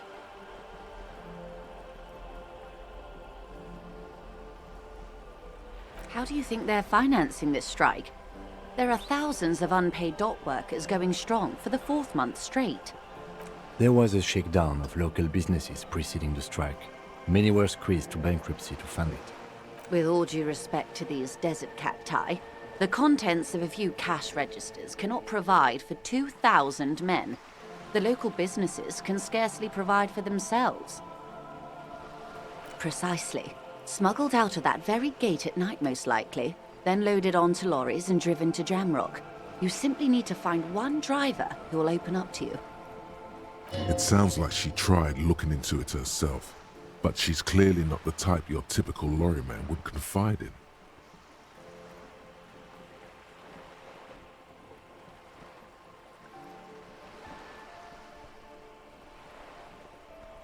Yes? Excellent. According to my reports, there are at least 3 lorry drivers lingering near the roundabout. Hopefully one of them will know something. It may come to nothing, or it may just blow the case wide open. I can keep the drawbridge up for a few more days at least. You should have the time you need. In the meantime, let me know if there's any other way I may be of assistance.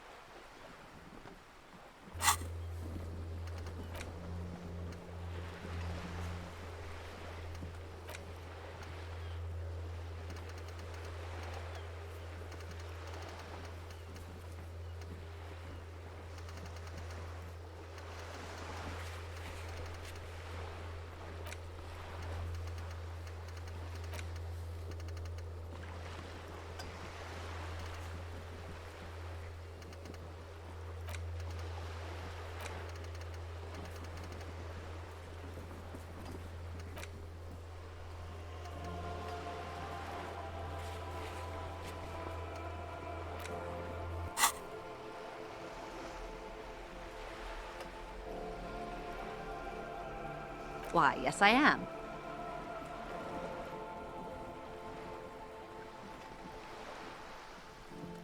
Officer, I assure you I'm a highly qualified pleasure craft operator.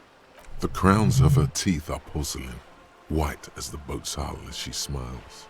Her nonchalance might be related to something called the Wayfarer Act, a law that says she doesn't need a license. Sly fox. You're not aggressive enough to harass her further on this. The boat? No. It is called Cordelati 19 because that's the type of sloop it is.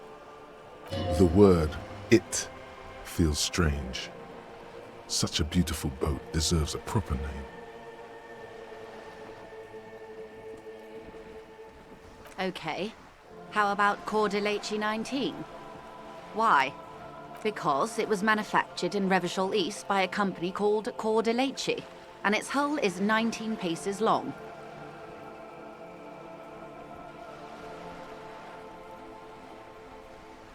What? I think I'll stick with the factory name, but thank you. My sloop? I like it a lot. It's the eel's hips, baby. I'm enjoying this part of the interview. It has so little to do with the murder we're investigating. I really do, the lieutenant thinks. Is she thrown off yet?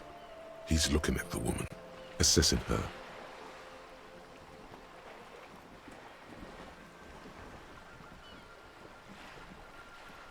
Of course there are.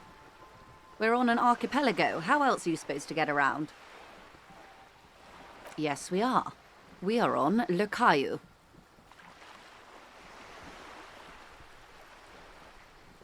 I haven't seen anyone else drive a souped-up Capri Kenema motor carriage either.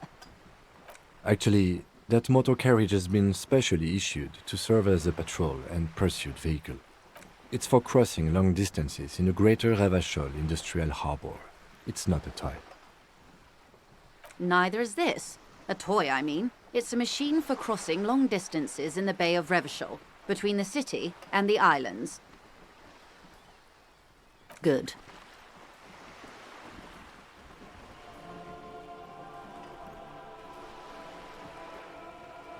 This reality. Yes, reality is your side case.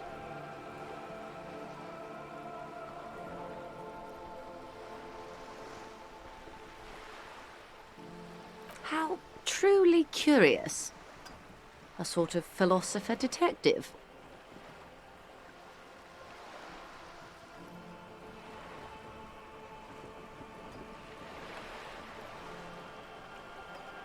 Are they now? A deep synthesis. I'll assist you however I can then.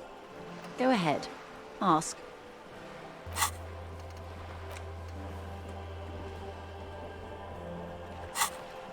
All right, we're in. I know these all look good, but begin with the first, okay?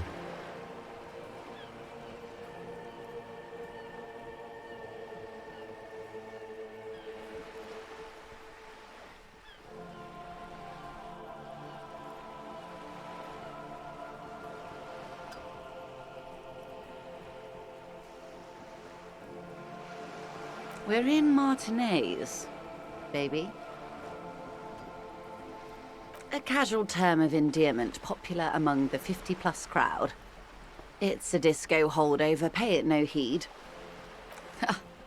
Aren't we all? Martinez is a district of Revachol. A very small district tucked away near the industrial harbour, north of the 881 and Jamrock. You would be excused for not knowing about it. Unimportant, they say. Forgotten, even. Shelled to smithereens during the Revolution. It has its charms, just not this time of year.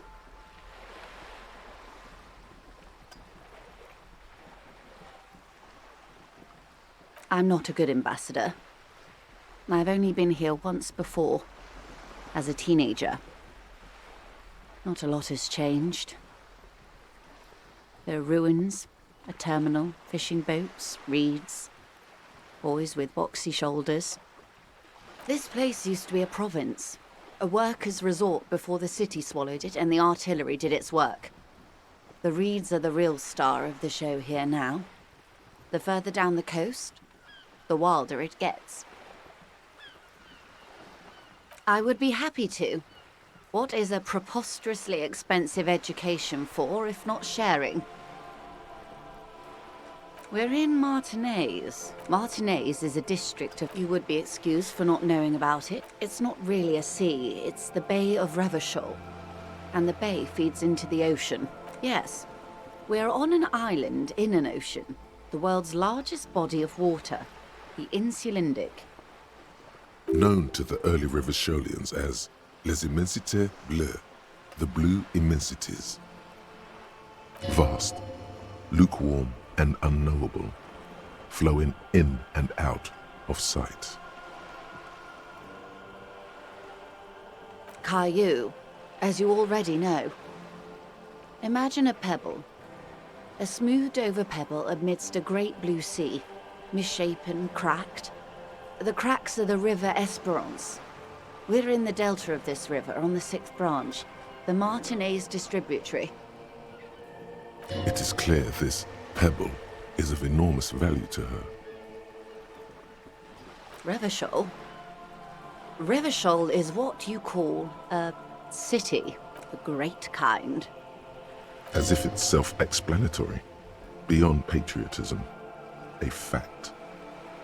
History detective. They built this city to resolve history. Our part in it, at least. Our centuries. The nations of the Occident, or migrant workers from Seminine and Ile Marat, depending on your creed. In the DeLorean century, 380 years ago. They say it's where the terrible questions of our time will be answered. The tensions are highest, the fault lines deepest. By that I mean conflicts. Ideological conflicts. The stuff of men. We are standing on a fertile, self-sufficient island able to sustain up to 200 million people in the middle of the Insulindic Ocean, the world's connective tissue. It's where the money is.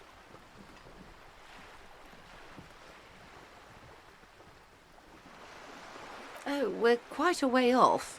About 22 kilometers from the center of the world. That soldering iron is the Bank of the World building. The bottom floors are Insiacom. Coalition government, Insulindian Mission Command. Silence. She lowers her hand.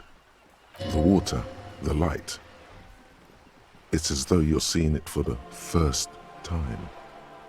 There is no recognition, only the immensity of the sea and the cold radiating from it.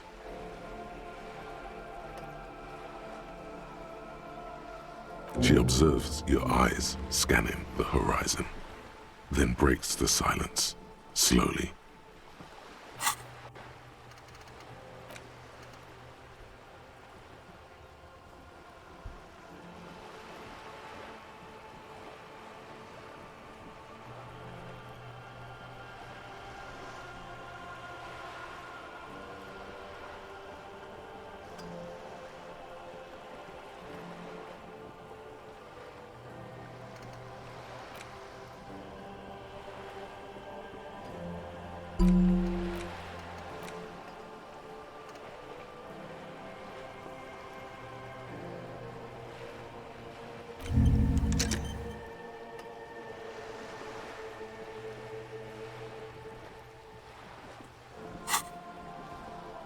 This is one thought you need to complete.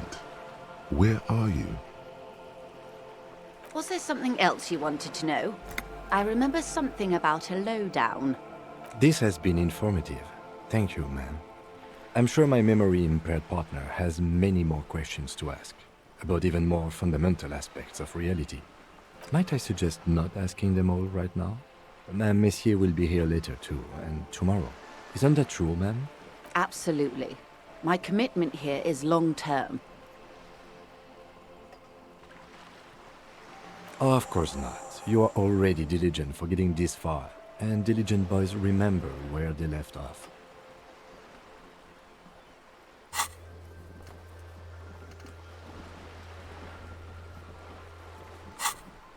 Indeed. I'm always at your service.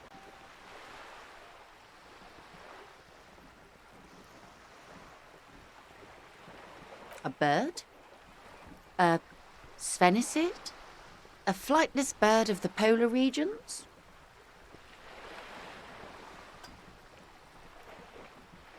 Of course you're not, my dear.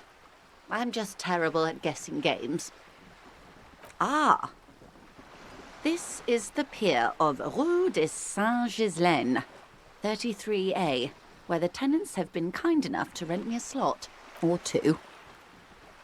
A pre-revolutionary tenement. Old buildings are called tenements, you see. And new buildings, bâtiments. After les bâtiments nouveaux.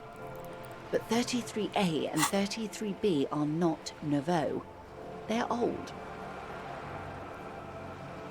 This one used to be 8 to 10 stories tall. A real high-rise by the standards of the last century. Built to mirror the skyscrapers across the bay in the Delta. That was before the war, of course. Mostly the urban middle class, I believe. This was once primo real estate, before the cannons lopped 4 or 5 stories off. Splat, splat. Wonderful.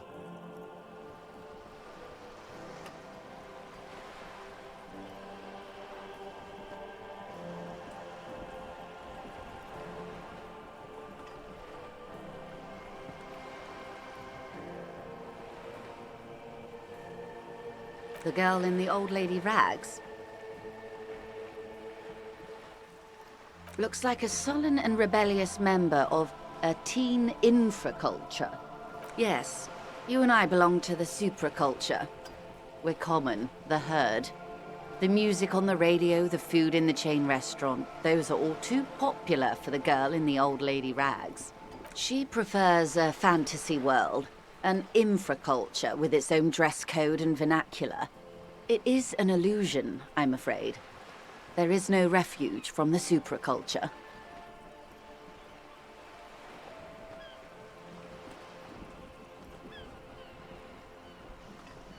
I can't. That's how simple it is. One may dye their hair green and wear their grandma's coat all they want. Capital has the ability to subsume all critiques into itself. Even those who would critique capital end up reinforcing it instead. All right. What next?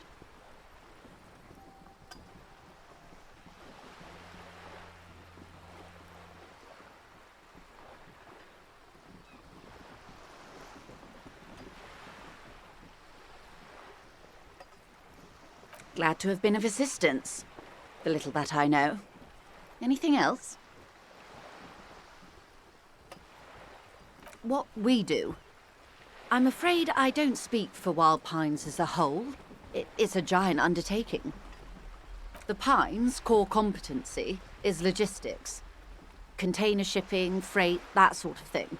See those airships there, blinking? Those are the shipping side of things. And that is the terminal. Another subdivision deals with energy, oil and gas exploration, offshore platforms.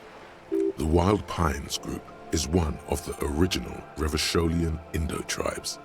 Companies awarded royal monopolies by the king, the suzerain himself, centuries ago. The king is long gone, but several of the Indo-tribes remain. Saint-Baptiste, Elysium, an unknown entity known as Brightest Star. Why, thank you. I'm not at liberty to discuss the company balance sheet, but I can tell you that last year, the company booked more than 20 billion real in revenue. A billion? It's a number, officer. A big one. It's made of 1,000 millions. A million is made of 1,000 thousands.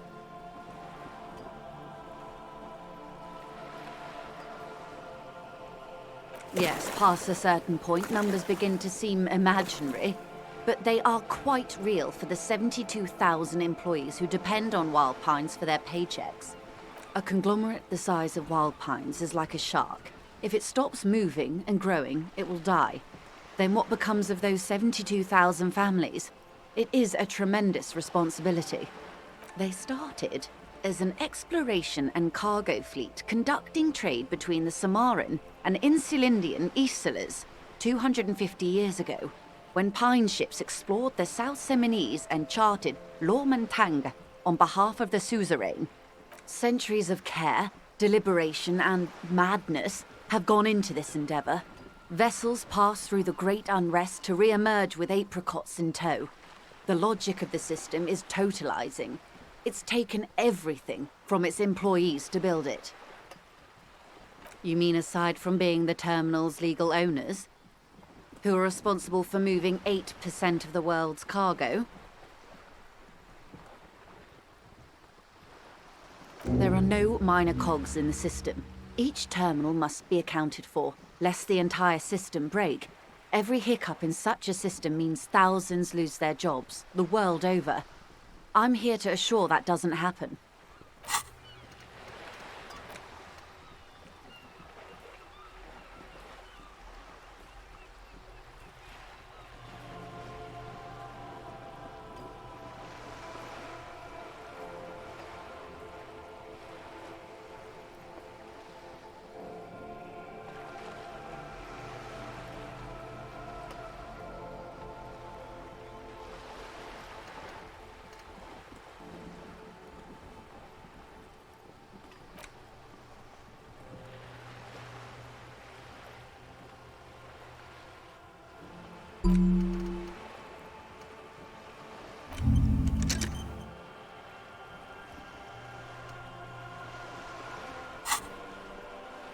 With your help, hopefully, says her warm tone.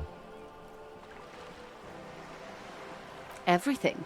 Right up to, but not including, trade secrets.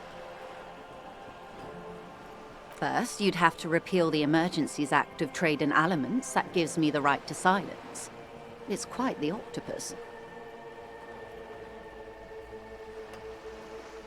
Good luck is only kept in place by the vested interests of half the civilized world, including your own.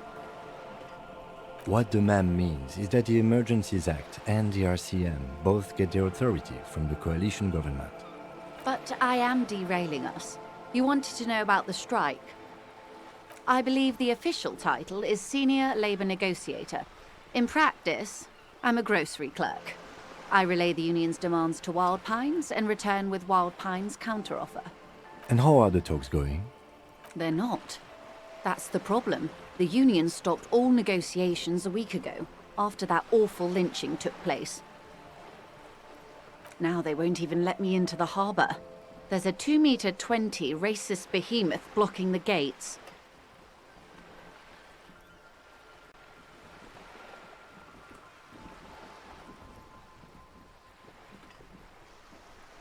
Yes, Jean-Luc Measurehead. Let's say I was not making the kind of progress I'd hoped for when I first arrived.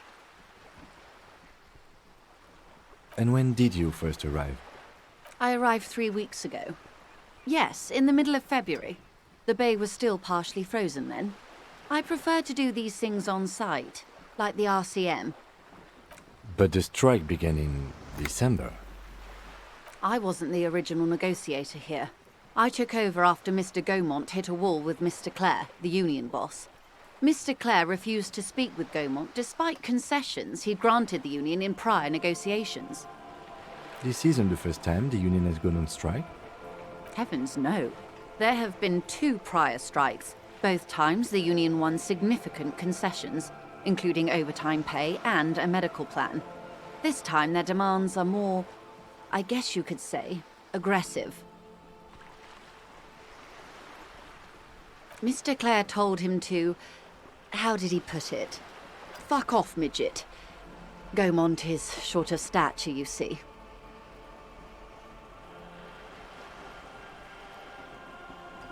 Keep in mind, this is a negotiator Mr. Clare has worked with before, and who was more than fair with him and the union.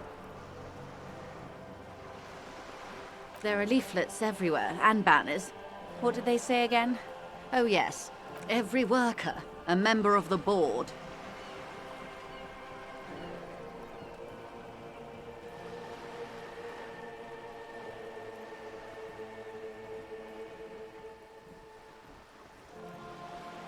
In its defense, another said, demand democracy.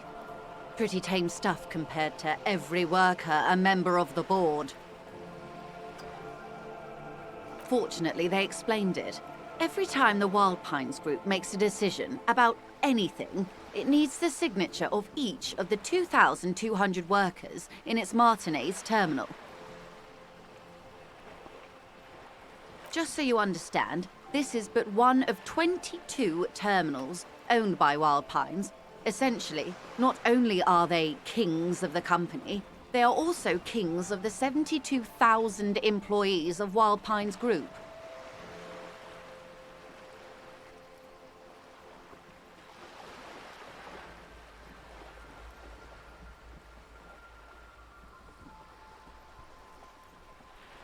I'm not sure. Naturally, I assume that was just their opening position, a hard-nosed tactic with a side of mockery. But there's been no follow-up, just the same nonsensical slogan repeated over and over again. And now, people are getting lynched, I hear. Behind the whirling in rags. A disastrous situation if there ever was one. Excuse me, from whom did you hear about this lynching? I first heard it from the bowyer at the gates. The one whose very name advertises his aversion to work. I think he said it was, call me mañana. This checks out. The scabs? You mean the huddled masses of Jamrock, come to plead for work where the union refuses to? If they were organized by Wild Pines or its affiliates, then it would be a company secret. I could not share it with you. Not right now, at least. It's implied she's open to discussing this matter with you at a later occasion. Everard Clare is a man of the utmost integrity. If you can say one thing about him, it's that he always puts the interests of the workers first. Of course not. Everard is fantastically corrupt. I imagine he has a thick, viscous goo where you and I have blood. He is the most corrupt individual I have ever seen, and I deal with men like him for a living. If there is anyone more venal, more irredeemably nepotistic, then it's his twin brother, Edgar. Yes, Edgar looks exactly like his brother, except for that lazy eye. He also talks exactly like Everard does, and when one's term as foreman is up, the other takes over. It's how they circumvent the term limits, you see, with a funny little switcheroo. While in office, they've embezzled God knows how much of their workers' dues. The Débardeurs Union was once a perfectly normal institution. 20 years ago, anyway. It must not have been easy to establish under the Emergency Act, but they did it. I can respect that. Organised labour at its best, as they say. Then something happened in the local chapter elections. The brothers Clare came and transformed it into a... how do you say? A mob. The Débardeurs are a crime syndicate. Sad as it may be, we are forced to cooperate with them. Refreshingly honest, officer. The company has tried appeasing in the past, but I'm afraid our concessions have only emboldened Everard and his brother. And your opinion, detective, if I may ask? I'm a curious and talkative person, you see. Would you say the Débardeurs Union is...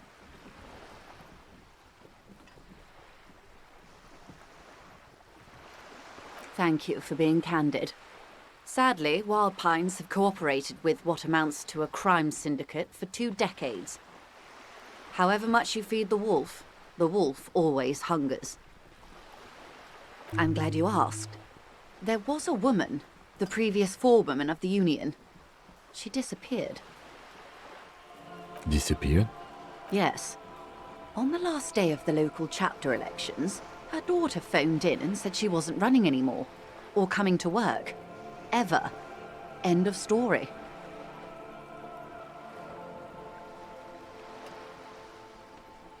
Indeed. The company suspects foul play, but there's nothing they could do. It was a union matter. The point of the presentation is, these kinds of things happen around the Clares. Watch out when you're dealing with him. Thank you for your concern, ma'am. We'll be just fine. Of course. How else can I help? You have? And how did you like Mr. Clare?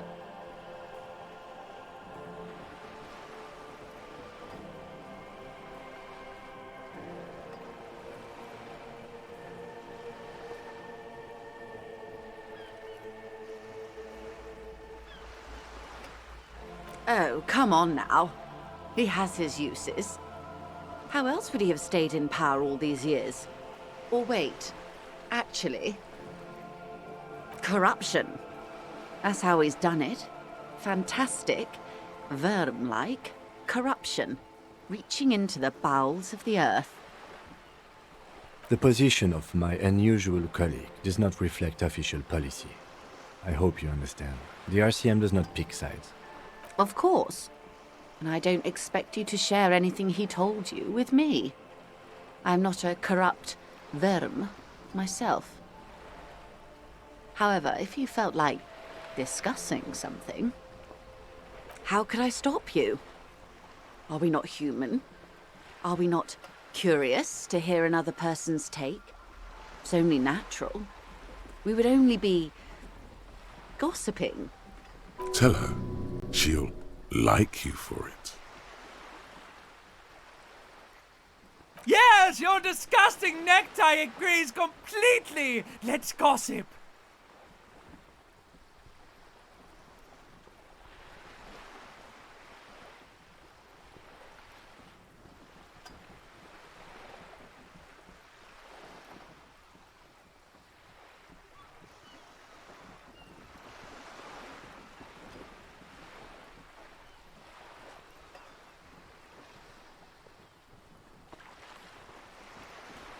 Of course, Detective. Should something come up later down the road, don't be afraid to drop by for a chat. Until then, is there anything I can help you with? Of course, Detective. Take care.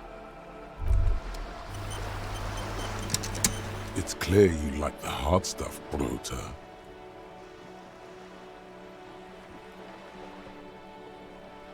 Evening falls. The time has come to take the vow. The vows are blood and flesh. Lower intestine, the term is metabolic and circulatory system. Fascism, Brota.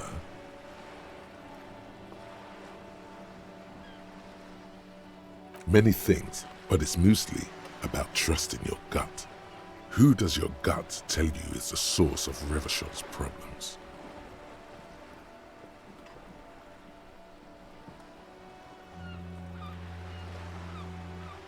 Quit stalling, Bruta. We're talking about the weakest, worst, most insane thing. The weak link.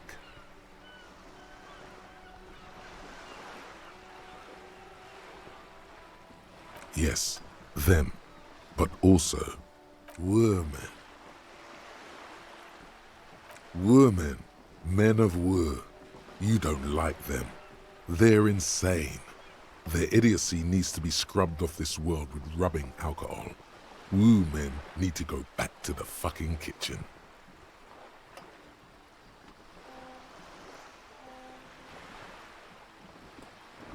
That's what fascism boils down to. The rest is also important. But the main thing is that woo men need to know their place.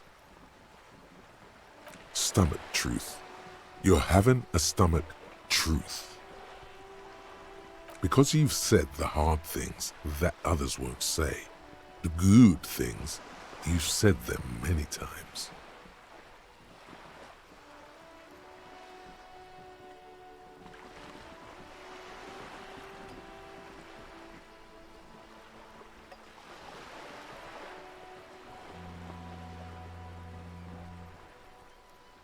You're going to keep your voos, right? Keep your voos, Brota. There's a slow, painful growl somewhere in your intestines, knocking on your alcohol-engorged liver. It is one of betrayal and disappointment.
Just an ordinary wall. Nothing to see here.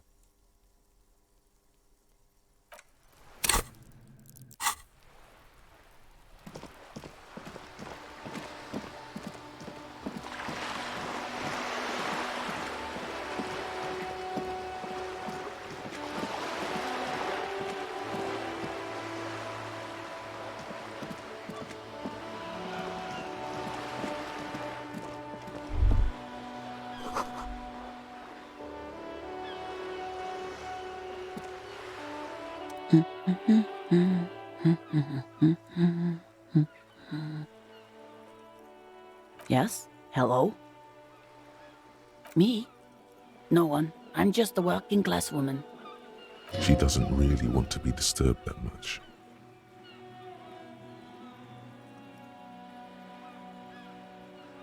This was a tremendously useful interlude.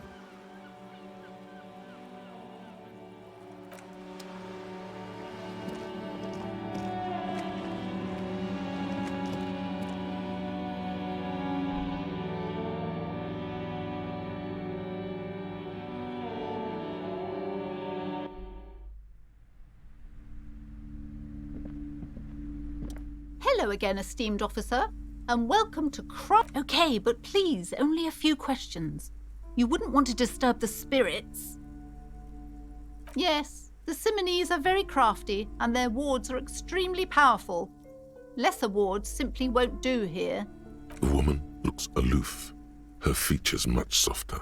Occasionally she glances at her daughter's silhouette.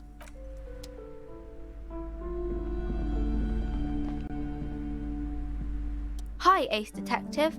Are you here for more books?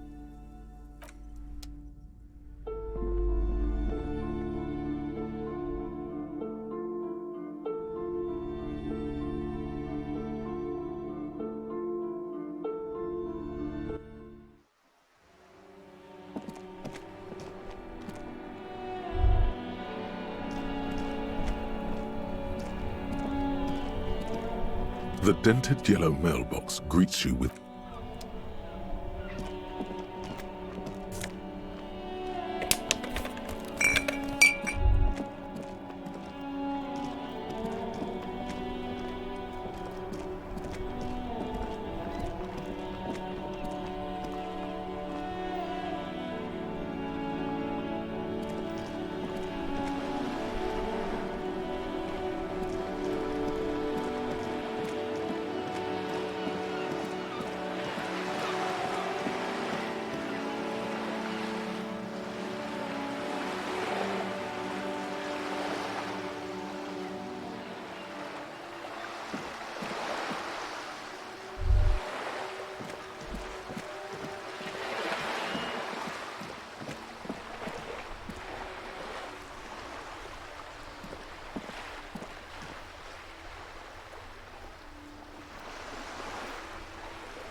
Is this about the questions again?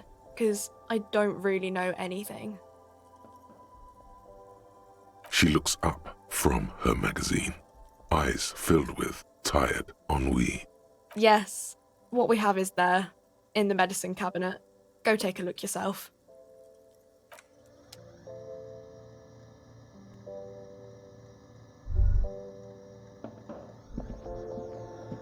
small cabinet on the wall is filled with various medicine bottles, nasal sprays, and blister packs. They all bear St. Baptiste, you know, the pharmaceuticals company. St. Baptiste Pharmaceuticals, the one that sells meds out of St. Baptiste. That one. There. She is right. Saint Baptiste, the company, derives its name from Saint Baptiste, the city. Itself so named because that's what it is. A rare case where that really is the full etymological history. As far as almost anyone knows, at least.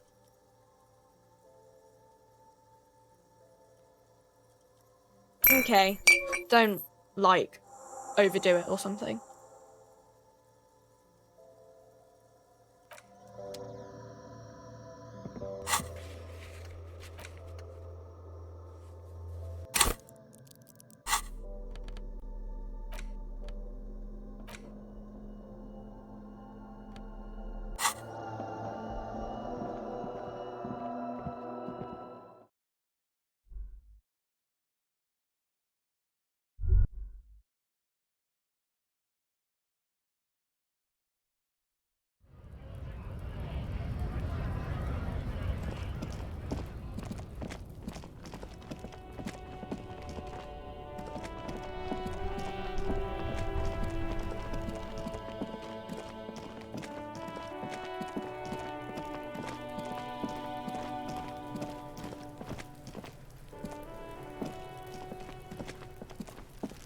There he still is, looking right through you with his white eyes. The body below is entirely dedicated to that corpse smell. Emitting it is all.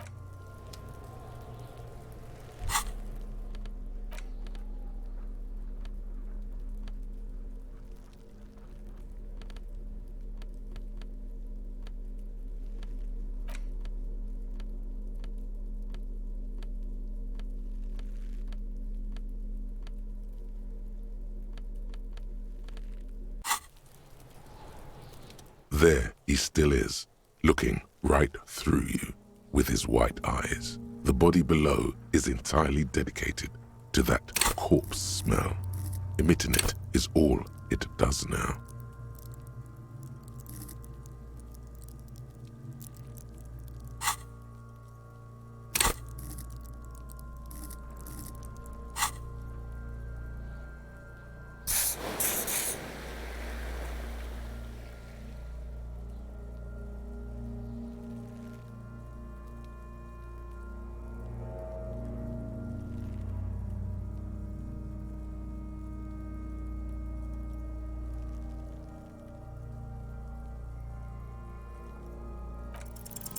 The ammonia only makes it worse. The combination forces tears out of your ducts. You manage to keep it in once. The second time, not so much. When the vomiting is done, your cheeks are wet with tears.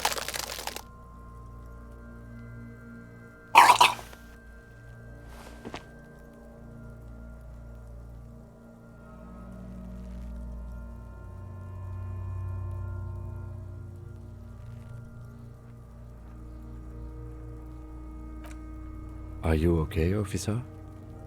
The weight is reassuring, like a crenel on solid fortification. Pat, pat, pat. You're facing tough odds here. It's aggravated further by alcohol withdrawal.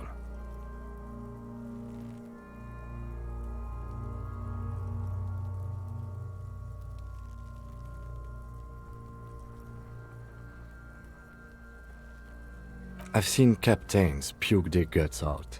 It never gets easier. You never get used to the smell. Every Monday is cadaver day. Throw up, investigate. Throw up, initial autopsy.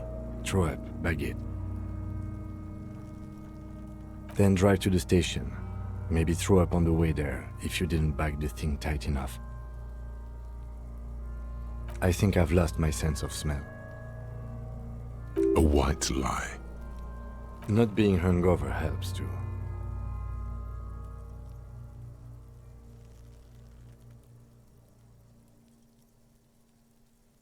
No. This is a two-man assignment because it needs 2 officers to complete. I need your help. You need to get your shit together. We should go talk to the locals. Find something else to do while the wind changes. It's pretty bad right now.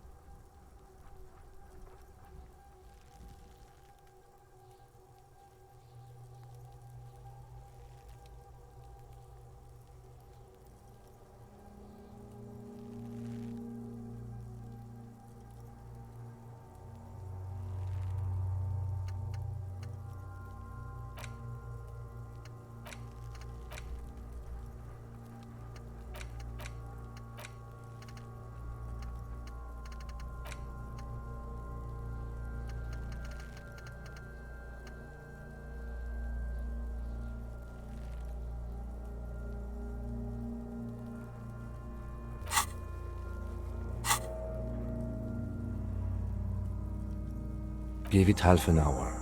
Get yourself together. Then come back and have another go.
Looking for something?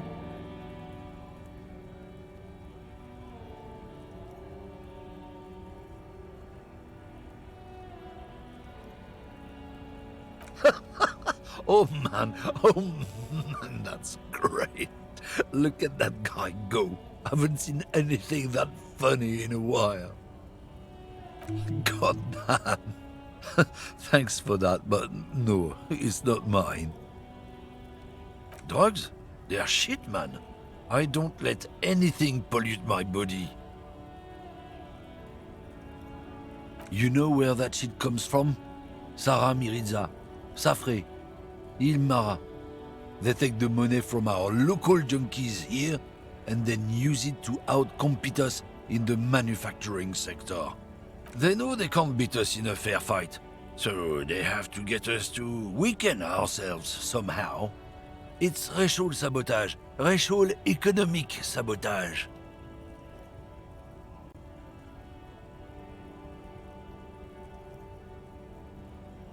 I don't go for that foreign piss. Proper booze is made in Mundi. Or sometimes, I like a dram of that Yugograd vodka. Koikos and worse much, but they do no booze.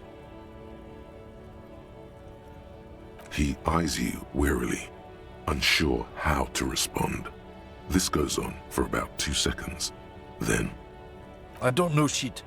And if I did, I wouldn't tell you. What do you think? I can't leave the lorry unguarded. Stuff's been getting looted lately. It's those little kips sneaking around at night. If they touch my stuff, the bosses will be on my ass like ass cancer. There was a bunch of spilled boxes in the back of a big lorry nearby.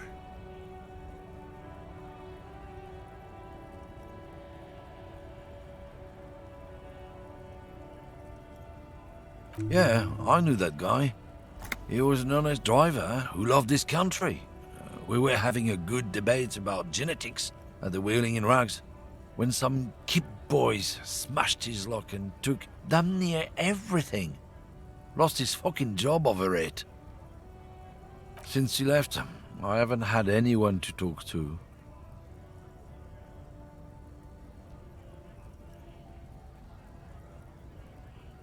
It's a fucking travesty, is what it is. Isn't it obvious? Fucking Sealang, that beady-eyed South Samaran. His little side business is a scam. I wouldn't be surprised if he was peddling drugs as well.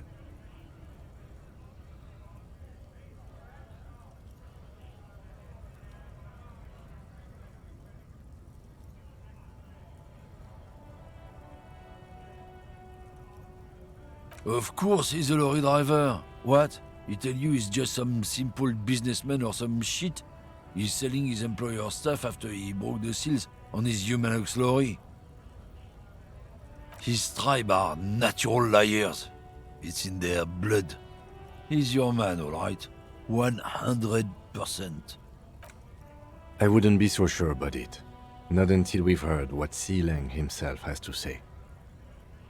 Guess so.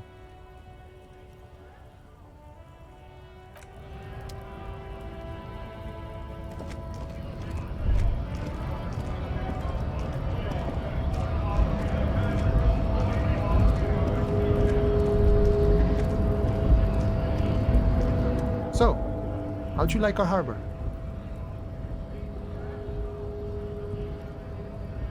It's but a rest area on the path leading across open plains. Right, you talk to the boss, eye to eye, like men of the plain. If you have any more questions, I'm set to talk. The mercenary, eh? Who could have killed him? That's indeed the question. Why even do such a thing? The man whispers a jaunty tune. A coastal breeze ruffles his hair.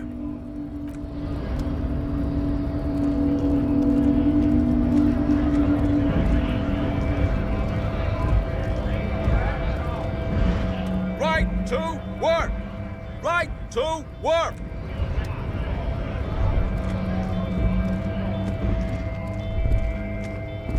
A lorry stuck in the traffic. The windows are clear. They've been recently washed.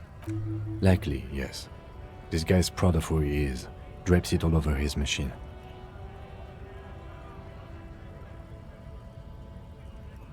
The back end of the cabin has a small perch to sleep.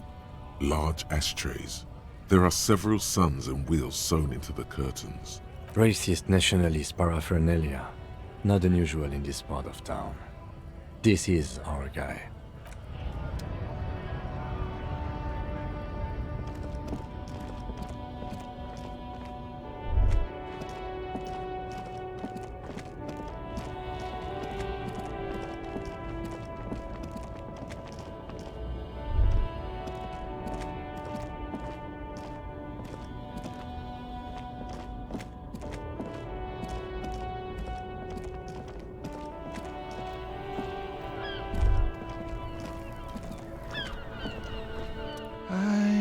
Gander and a hunter and a gatherer, feel like a traveler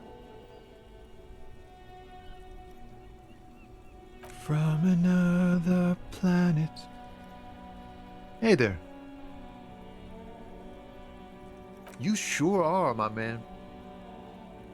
It's the jam, my man. It's a traffic jam for the ages. Harbor gates up the street are shut tight. No explanation given. Workers on strike. scabs agitating, an all-around clusterfuck. Meanwhile, we're all stuck here in long-haul limbo for days upon days upon days upon days. Yeah, exactly. Feels like forever. Like I was born on this here roundabout and this was all I ever knew. Just me and the metal and the tires, the oil and the fumes of mazout.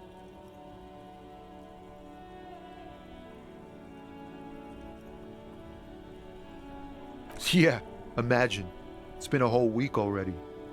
Behind the laugh, however, a touch of sorrow. So tell me, what do you need?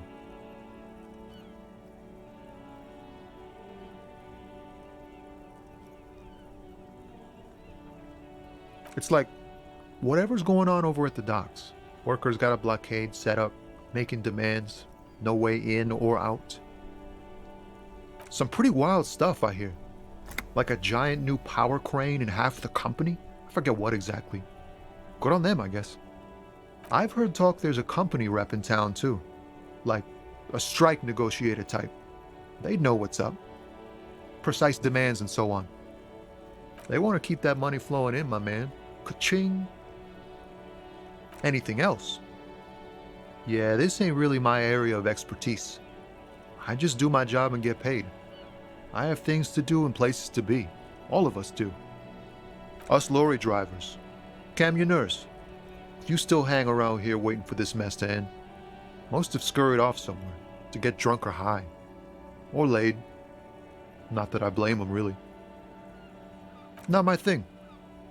Chasing transient pleasures is a drag these days. I prefer the examined life now. Thinking, reflecting, observing. What's better than chasing transient pleasures? The more transient, the better. When one's ended, you can get onto the next one. He tries his best to look nonchalant, but there's a rigidity in him, as if trying to conceal something warm and deep beneath a cool exterior.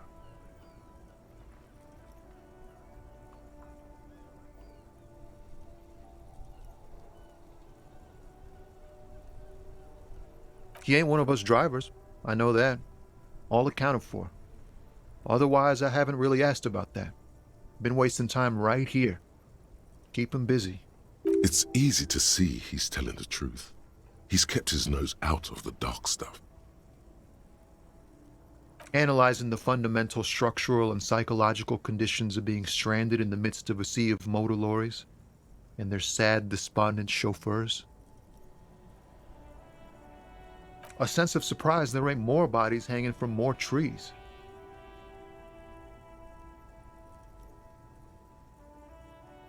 Oh, high-grade narcotics, illegal firearms, stuff like that.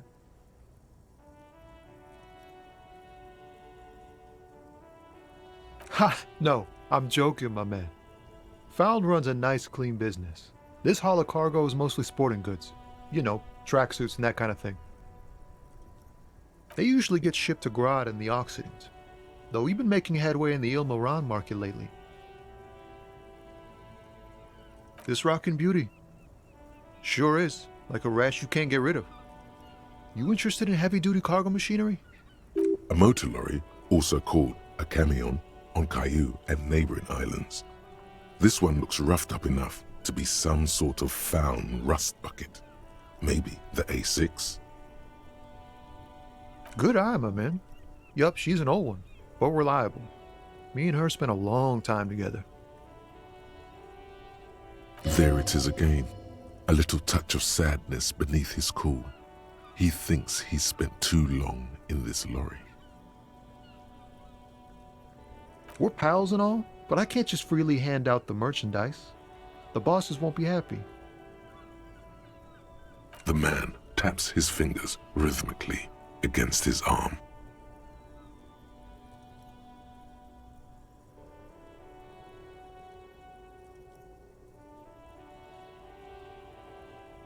Nope, don't smoke. Some of the other drivers do, though. There's still a few around, waiting for the jam to disperse. Or waiting for the sweet release of death. Yup, nothing wrong with that statement. Your senses have nothing to add. You'll have to ask around elsewhere.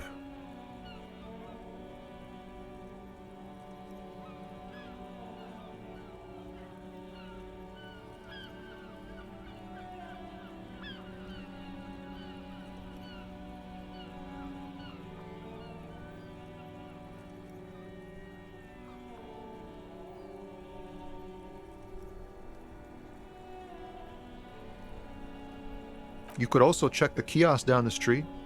Frit. With 3 T's. Rebishaw's weird. Don't be a stranger.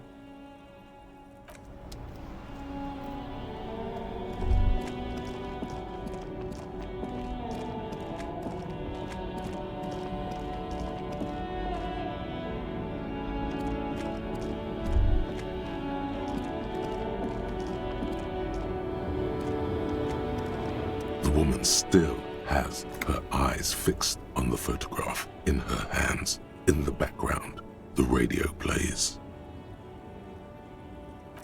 If you want her attention, you may need to be more forceful. Where am I? Who are you? The smile on her face has disappeared, replaced by the wary aspect of a cornered beast.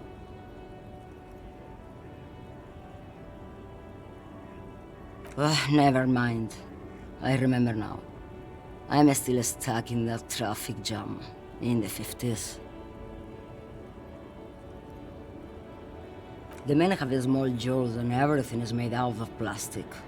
Why do you need plastic when you can make the world out of amber? Back in Mecca, during the time of the revolution, the sidewalks and cafes are filled with young people.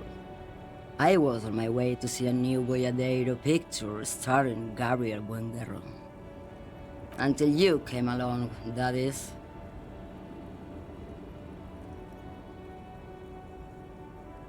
This is Gabriel Buenguerro. A strikingly handsome man looks straight at you, his head crowned with a wide brim hat. His hair is dark as an oil slick, and his jaw the most perfectly chiseled thing you've ever seen.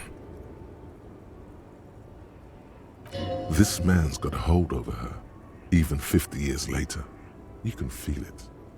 He was the biggest star of his day. Girls used to faint in the aisles of cinema whenever he came on the screen. And schoolboys used to memorize all of his lines.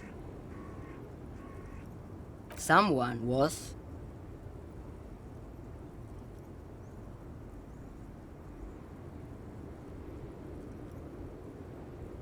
They are someone's memories, boy. What difference does it make if it's me or not? They're beautiful. That is all that matters. Beautiful and true. And they will win. They're coming for this, you know? All of this. She seems to derive some bitter pleasure from this strange thought, as if the past will one day wipe the present away, like a tidal wave approaching. I wasn't dreaming. I was there, Lawman. It was early spring, and the man behind the black sun had just come out. The posters were 20 meters tall. Everything was golden. While you, people, were tearing each other apart over your petty little revolution, in Meth, it was a golden age. The Republic of Mesk is a massive confederation on the Isola of Muindi, the world's largest state by territory. It's a petrostate, a constitutional monarchy, and, as of recently, an outcast due to its tilt to the far right. Why not, Harife? It's not like I have anything better to do in this hellhole. There's something off about this woman. Tell her to show you the soles of her boots. Maybe she was at the hanging somehow.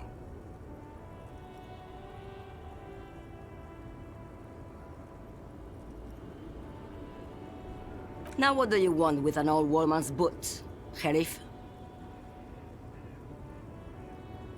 I'm starting to think you should let me get back to Gabriel Buenguerro. You are no Gabriel.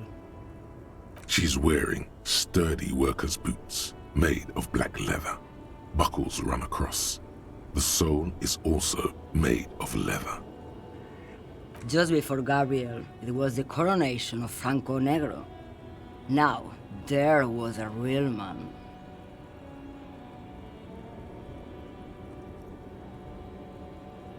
Moreover, the boots were size 37, tiny. There are too many discrepancies in all this.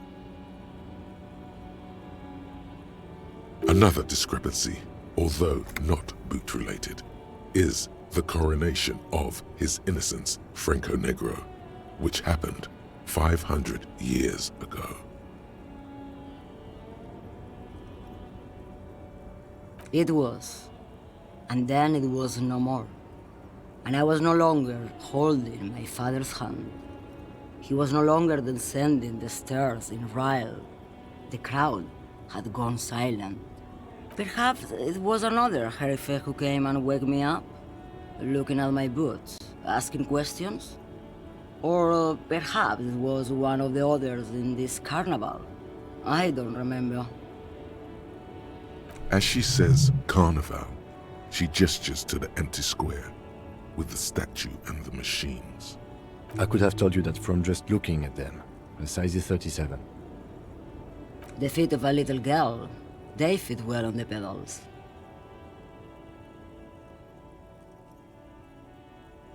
Diamonds? Of course not. But wouldn't it be marvelous if I was?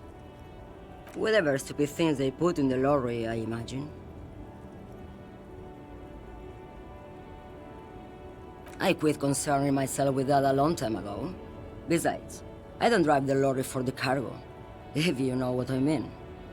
She says that as if something narcotic is the real reason.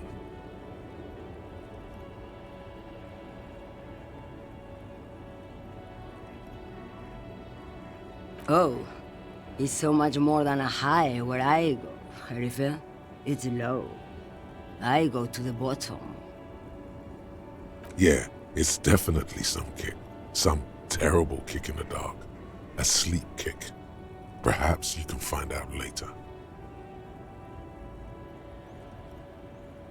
Then it's contraband, Lowman. What? Do you want to take an old woman in? Be my guest. Lock me away like Bad Hand Hermenegildo.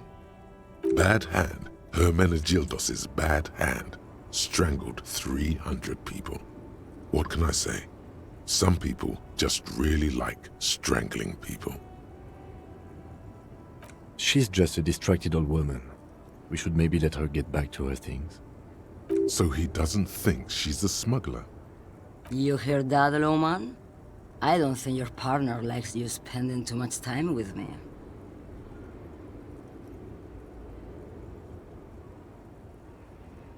Nothing. I just don't think she's connected to anything. He doesn't want your frail mind caught up in something here. Something unconnected to the case. But connected to this woman tuning out like that.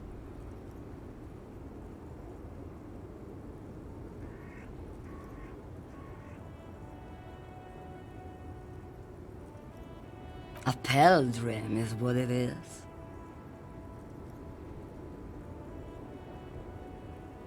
What do I need drugs for, Lowman? What I see, what I feel, the great adversary, no drugs can compare.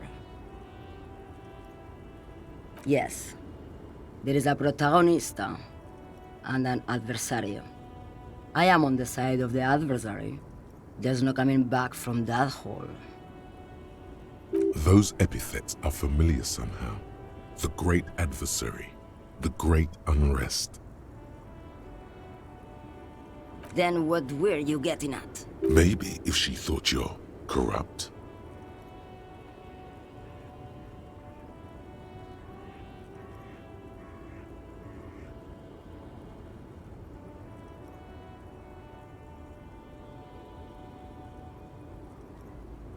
Who the fuck is Irad? Ah, and what do I care about the union boss? He's no Gabriel, he's no Franco Negro, he's not even Hermenegildo the Hound. Maybe, probably not. Makes no difference to me either way.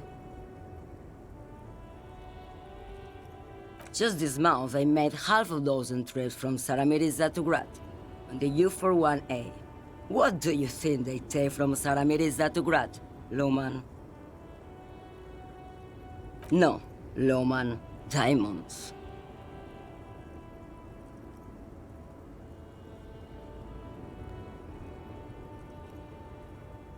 Easy. He's the skinny man who thinks he's a poet. Never trust a poet. Also, he's the only one I can see from here. That's correct. There is no visibility of any of the others. Where do you want me to go? This isn't so bad. I can listen to music, or the seagulls. Look at all the colors and the features of this world. It's a good palate cleanser, this jamboree.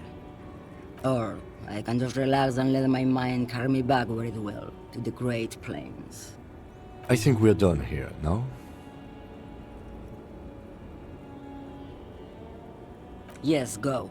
Enough jamboree. I need to get back to Mesquite. Volumetric ship compressor. Bizarre scientific news from Revachol West today, where a police officer's shit has been observed at a pressure of around 495 gigadecimals. These metallic hydrogen levels of shit togetherness were thought to exist only at the center of collapsing stars, not law officials. It remains to be seen how long the shit singularity lasts.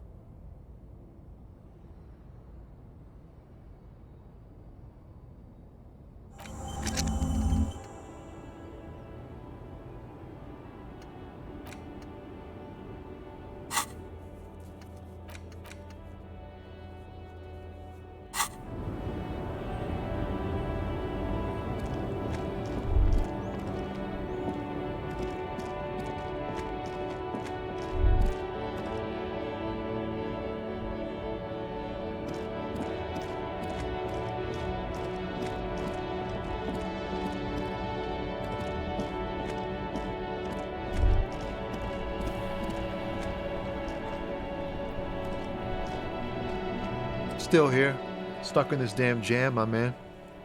What's up?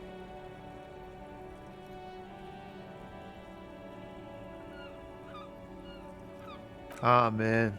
Me and narcotics go way back. Had some good times surfing the psychic waves of my own consciousness, you know? But those days are behind me. There are other addictions in my life now. Why the inquiry, my man?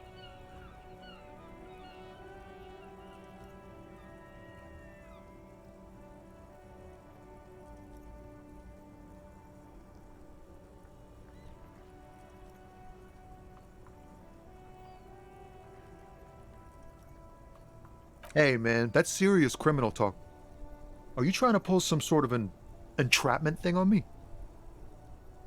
Entrapment is a practice whereby an officer of the law induces a person to commit a criminal offense that the person would have otherwise been unlikely to commit, usually through some trickery, persuasion, or fraud. Then what's your deal here? So much for subtlety. Better get straight to the point. We have a credible lead, sir. Someone on this roundabout is waiting for a bulk shipment from the harbor to load it on their lorry and drive it to Jamrock. Not me, man. No way. I don't need any trouble. Shit's bad enough anyway. This jam's got folks up in arms, and I'm afraid it's headed toward a conflagration. Look, man, I try to stay away from the criminal underbelly of Revachol. I'm a guest here.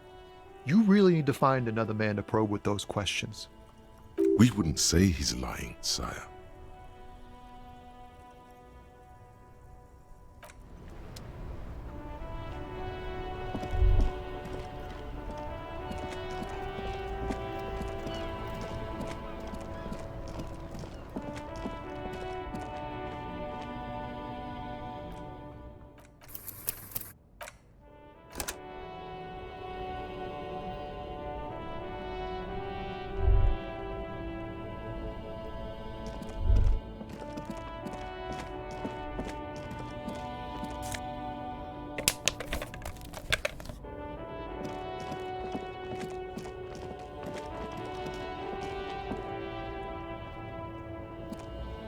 Everything's still cool here, officer.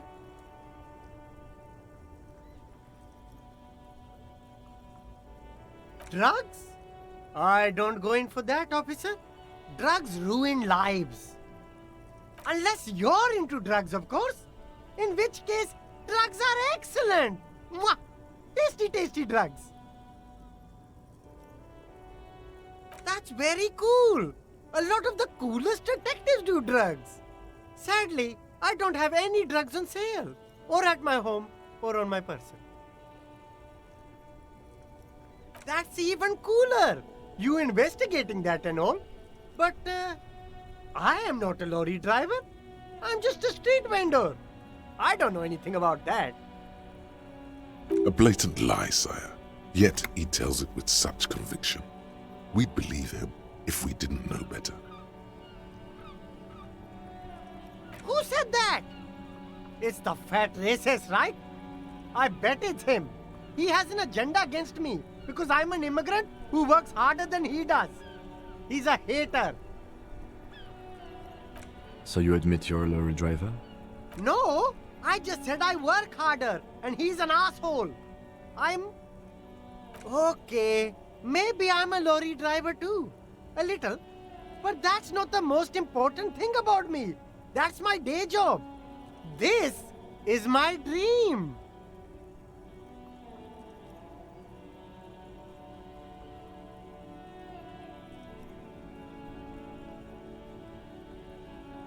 No! That's insane! It's the fat hater.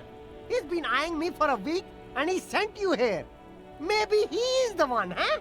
Have you thought about that? Nothing. I told you. I'm not a dumb guy. I don't get involved with that crowd. And what crowd is that? Crowd? You know, the drug crowd.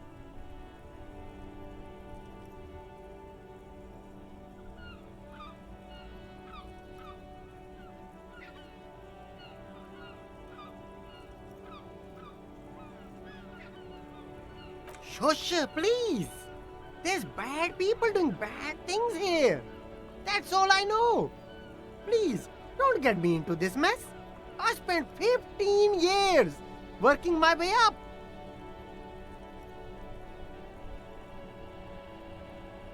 It's a she, okay?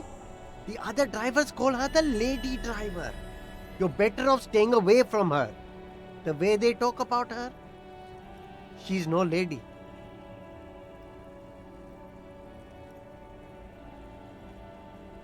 I don't know. Maybe. If she is, I haven't gone near her. I don't get involved. I told you. It could be. She was strange.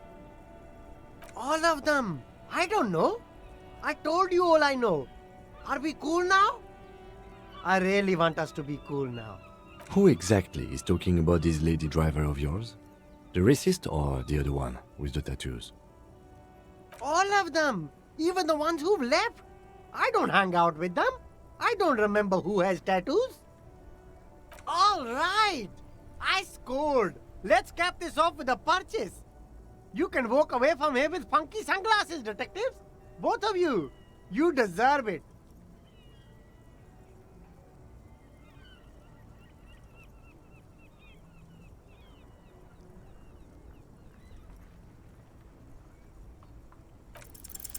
No need to dress this one up. Just tell him what you want. Oh, okay. But why, officer? But officer, bribe you to do what? I don't think you really understand how bribes work, detective. Sorry, detective.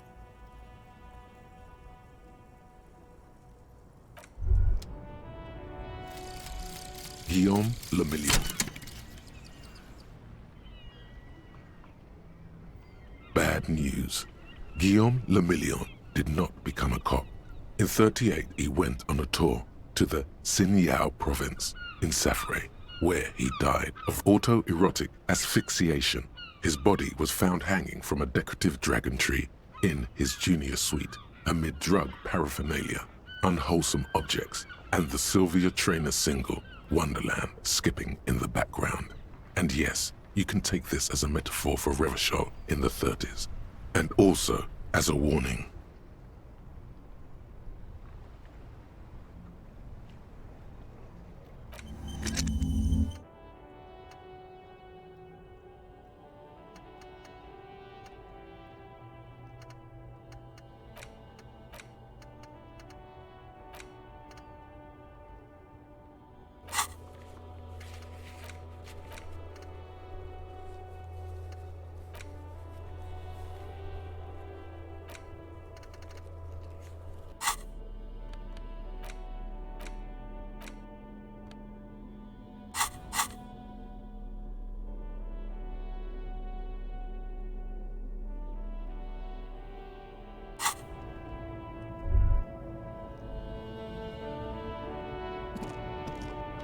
You see two lowly, defeated speakers, thralls, slaves basically, perched atop them like conquerors surveying the land.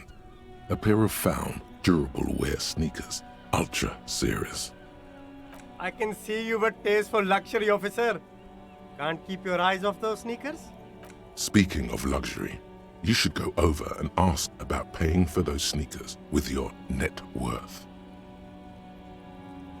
A pair of found Ultras. The design is impossibly sleek and simple. A futuristic silhouette with a sleek monochrome colorway, a jet black upper, and a silver-lined midsole. Those sneakers, mister. Those sneakers are the latest found sneakers. Super air, super fine, super cool. Only 50 real. Only? That's madness.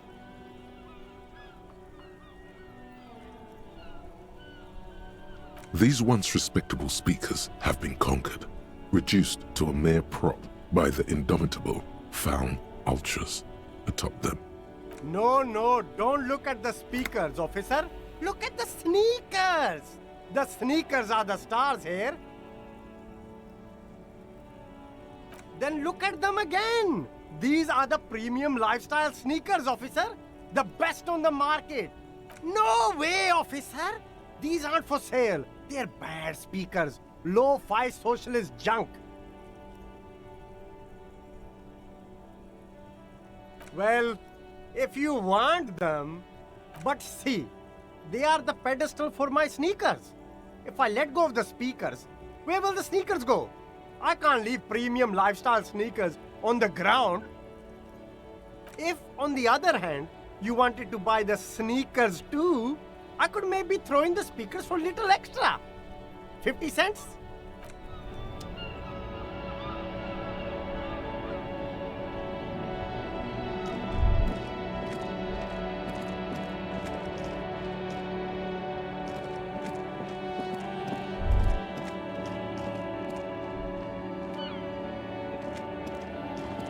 G'day to you, officers.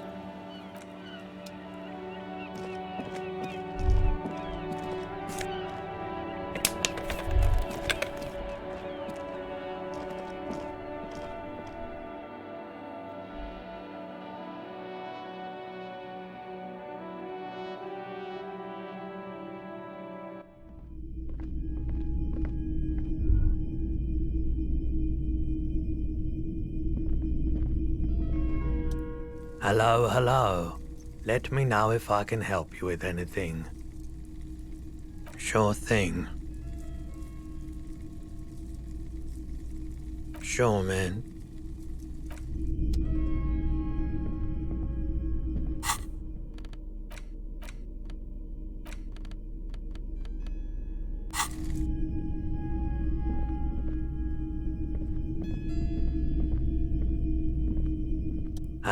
Hello. Sure, let me have a look. Anything else you're thinking of selling?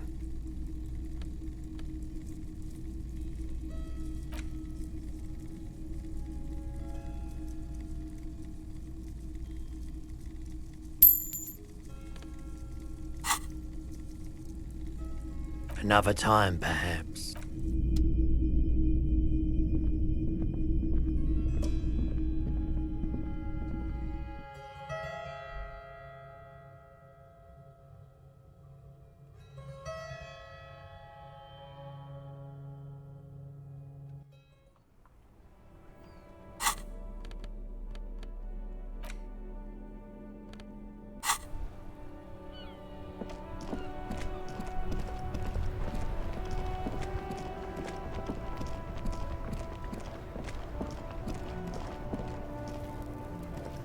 still here, stuck in this damn jam, my man. What's up? I don't want to talk about that.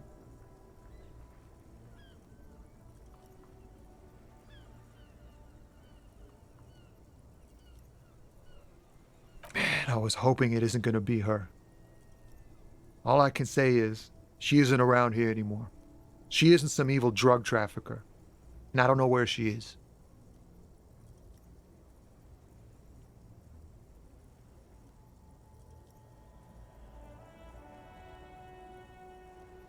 A friend? An acquaintance? I don't know. She was the only person in this damn jam I could talk to. She's someone I don't want to rat out to the law, okay?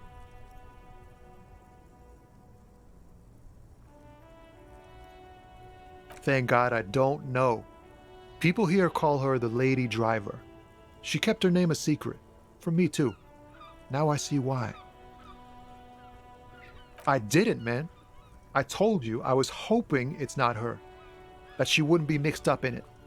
He still is, hoping. It's just wishful thinking on his part, not trickery. It's true, we would have caught a lie, but a kind heart is tricky. A youngish woman. Gruff, but in a cool way. What color hair? Blue and violet. Dyed. It was violet when she got here. Blue before she went. Then she may have dyed it again. Damn, I don't want to... Please just let it go. Whatever she did, it can't be that bad. She's not a bad person, I know that much. We can't just let it go. It's part of a police investigation. That's how it always is with you, isn't it? All part of the investigation. The girl's troubled. If you hunt her down, she may not survive it. I can't have that on my conscience.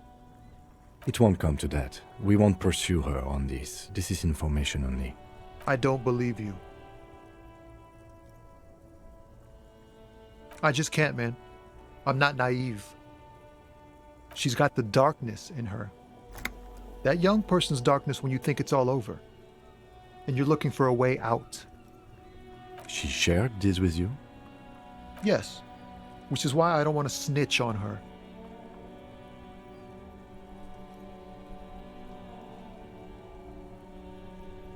I heard the rumors. I saw the other drivers looking at me strange when we talked. And she told me, too, that she's had a violent life. But I wasn't afraid of her. More like for her.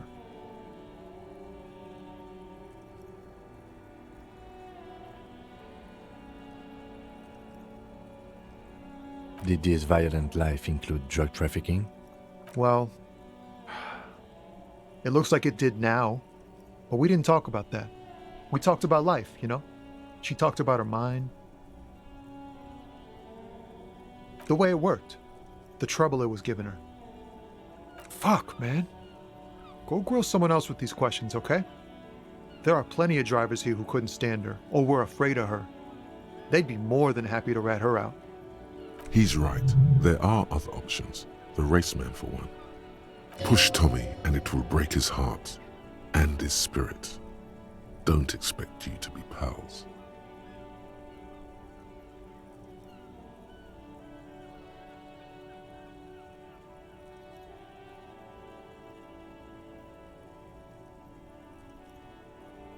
Thank you, friend. Wow, this makes me feel like I should pick up smoking again. Would help with my rhymes, too.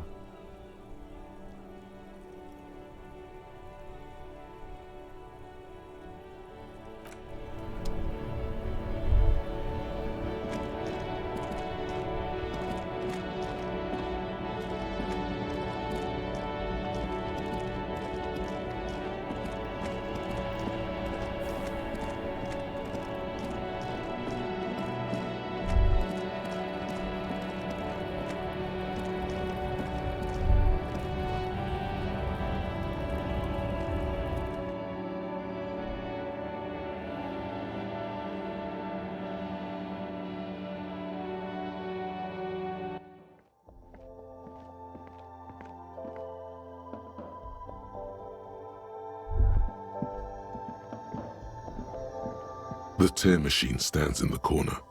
A sign says, 1 bottle equals 10 cents. Your bottles clunk into the machine, and the money appears with a satisfying jingle. You're a richer man now. You're 100% sure you got special hobo cop money for that tear. At least 100% extra tear money. If the numbers on the machine told you otherwise, it's a lie.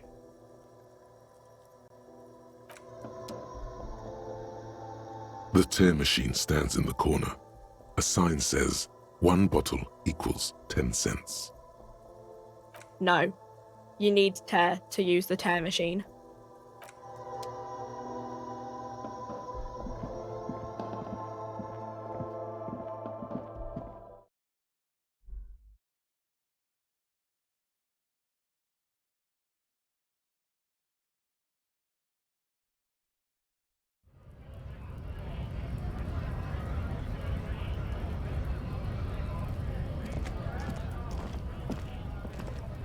Looking for something? I don't know what you're talking about.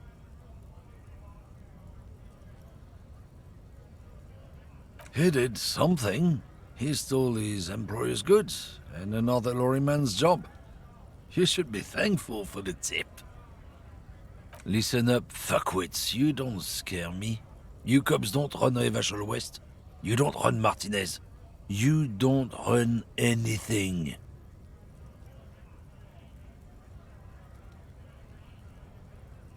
No. He means la puta madre.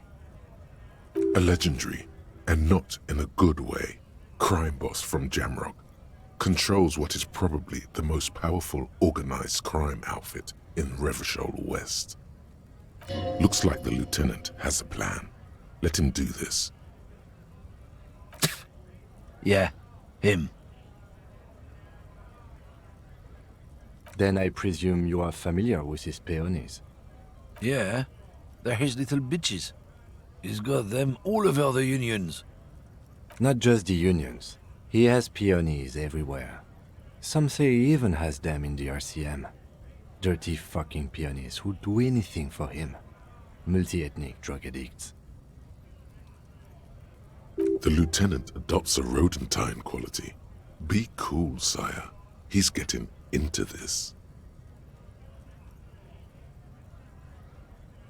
You're not peonies. You wouldn't be investigating a drug thing if you were. No, of course not. We are not peonies. But if we were, and one of Madre's drivers were to be stealing from him, then it's a good peony's job to find out who that is.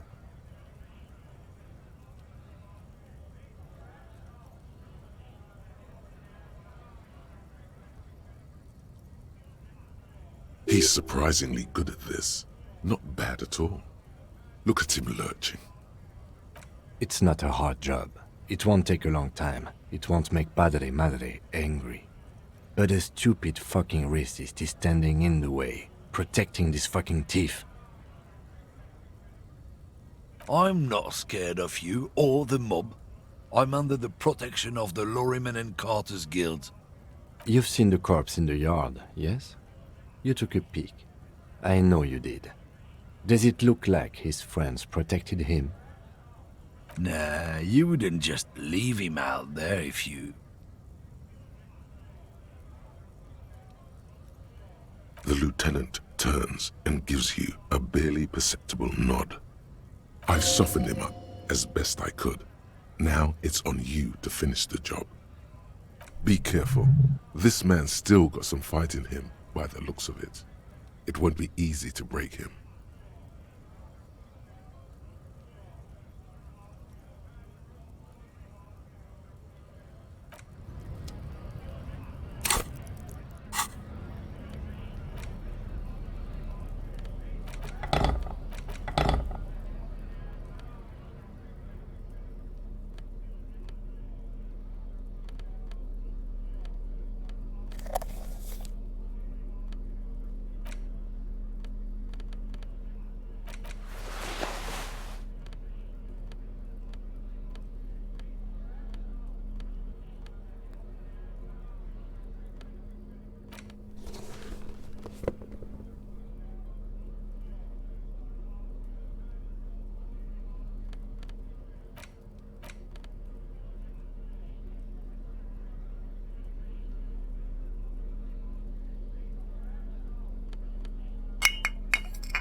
Looking for something?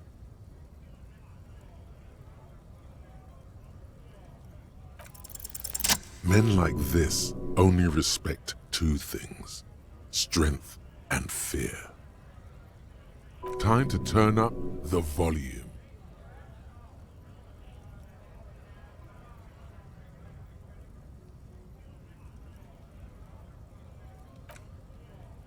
Fuck you, I told you. I'm not gonna... There.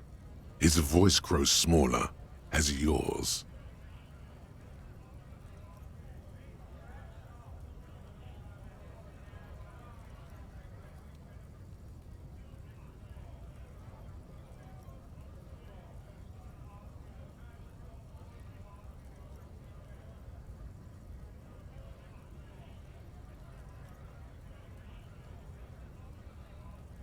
Look, fuck you, man. It's some lorry down there.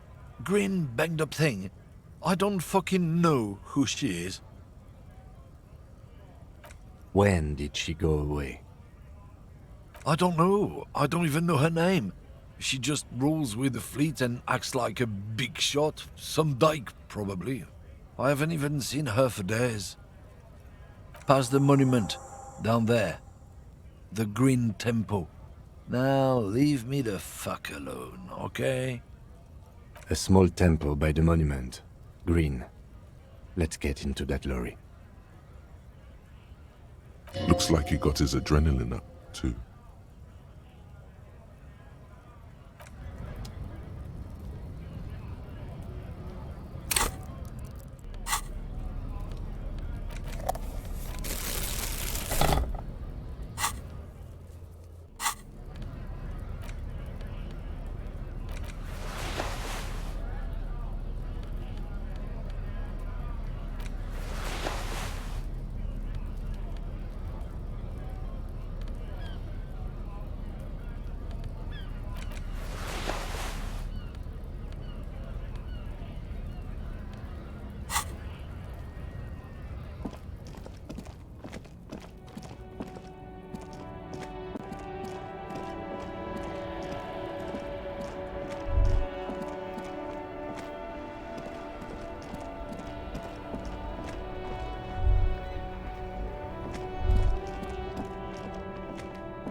This screen found, A to Z, contemporaire, is parked in the shadow of the ruins looming overhead. It's seen better days. This must be the one he told us about, unless he was lying. The glass on the side windows is tinted and covered with dust. You can barely make out the shape of a seat and two steering levers. It feels like you're peeking into someone's home residence. Inside it's private, cozy, warm, dusty too. The door is locked. The handle looks shiny, like it's recently replaced. There's no picking this lock. The owner has put special care into it. It's a recessed design. Use the pry bar to smash the window. Open it from the inside. This has been hard enough. No need to make it any harder.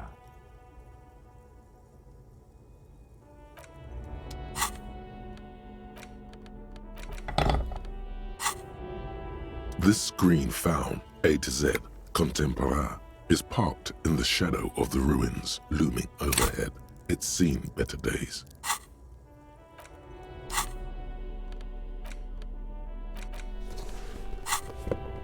This screen found, A to Z, contemporaire, is parked in the shadow of the ruins looming overhead. Pry bar in hand, you take a hard swing at the window. A loud thunk rings out and the pry bar bounces back, leaving a tiny spider web on the glass. goddamn maggot. Drag your ass to the gym and do some reps right now.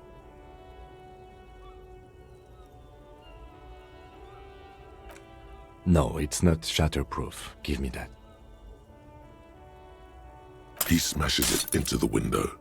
Droplets of glass fly everywhere, shattering over the lorry floor and pavement. You can just reach in now. It went better than I expected. Open it from the inside. The smell of cigarettes and perfume welcomes you. The cabin inside is plastered with old movie posters. Actresses smile from the walls. There's a radio transmitter in the front and a toolbox tucked under the driver's seat. Some tools lie scattered near the pedals.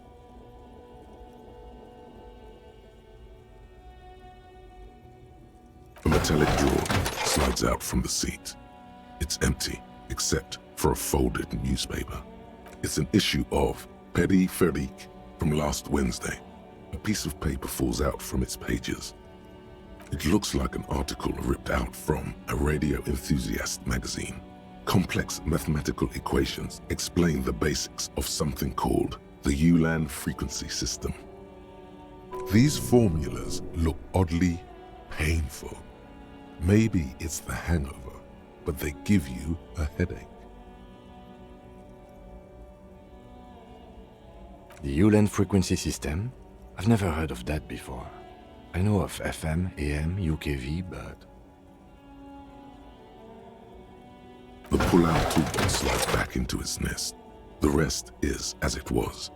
Radio, posters, a trace of motor oil smell under all the cigarettes. These are movie posters featuring starlets from long-forgotten films from the 20s, the teens, even the 90s of the last century.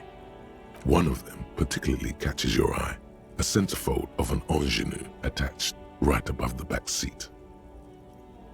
The actress is draped in a sheath dress, one of her shoulders bared. The faded remains of an autograph run across the poster. She's looking past the camera. A feeling of tenderness washes over you. A longing even, perhaps. And gentle tragedy. Wait, doesn't she resemble someone you know? But you can't put your finger on whom exactly. This is Tijon, a starlet from the dawn of cinematography, less known for her talent than her tragic, untimely death. She wasted away in a drug den called Door to the River, not far from here on Boogie Street, a mixture of cocaine and morphine. She was afraid of the world, and the camera, too. The actresses and the rear actor all smile you a warm goodbye. A radio transmitter is attached to the dashboard. You wedge yourself under the steering wheel to get a better look. Seems like the few tools lying around here, a hammer, a pair of pliers, a rusty wrench, have been casually thrown there by the disorganized driver. But one odd detail does catch your eye. A piece of sandpaper has been glued to the throttle.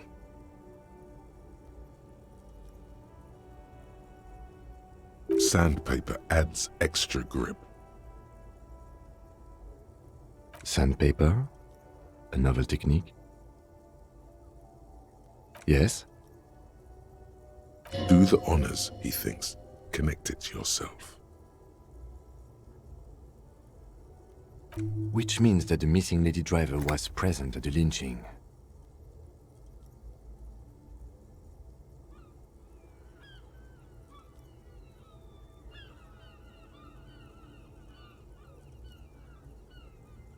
We've identified one of the footprints, but there are still 7 to go. The movie stars are still smiling from the walls. There's a radio transmitter in the front and a pull-out toolbox tucked under the driver's seat. Some tools lie scattered near the pedals. Looks like the frequency dial is absent. It requires a key to work, but the key has been removed, likely by the missing lady driver. Strange. There are so many radio stations saved here. Must be over 100 at least. For contacting an entire fleet of lorrymen, for example. This is all shortwave, UW and UKV. Looks like we are dealing with an impressive organizational tool. The nerve center of a huge operation, with quite a range too. A 20-kilometer radius at least, perhaps extended by an attachable antenna that's not here right now. Doesn't look like it. It's completely inoperable without a dial key. The smell of 1,000 cigarettes, some dead actresses, and a rusty old toolbox under the seat. You close the rusty old lorry door. Great. I think we got everything. A word, detective? Before we return to Joyce?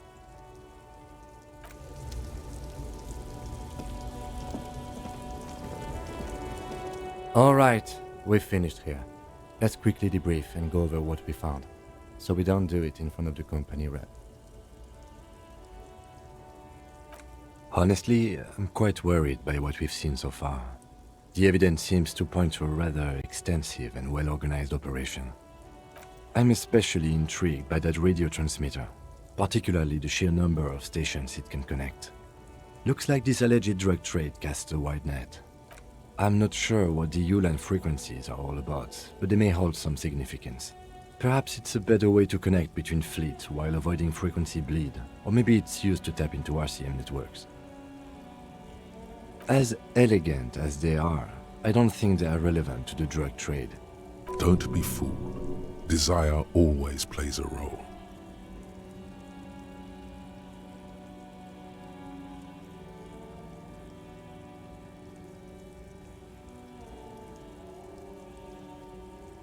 Yes, well... Unimportant.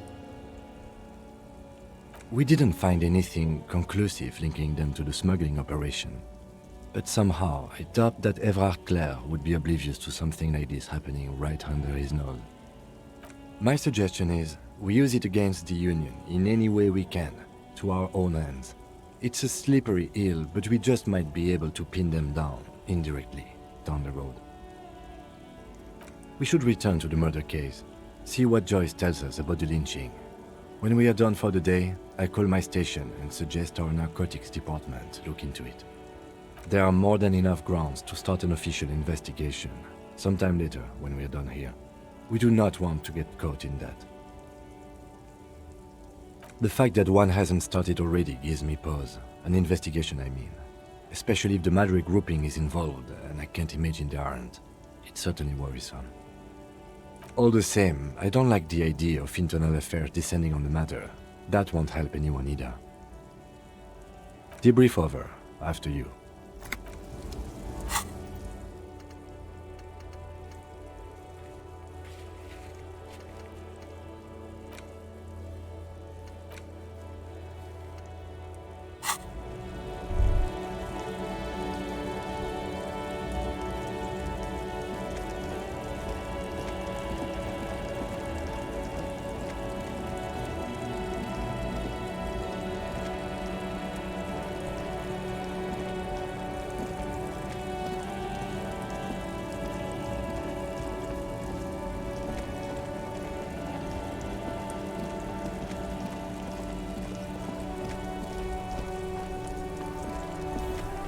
I saw you poking around in Lady Driver's lorry. She in trouble?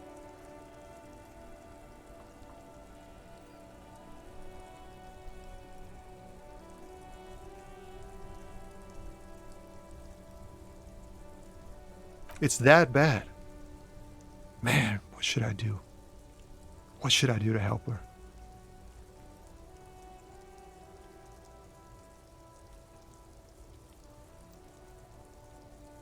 Yeah, maybe I should just keep my head down and work on my rhymes while I can.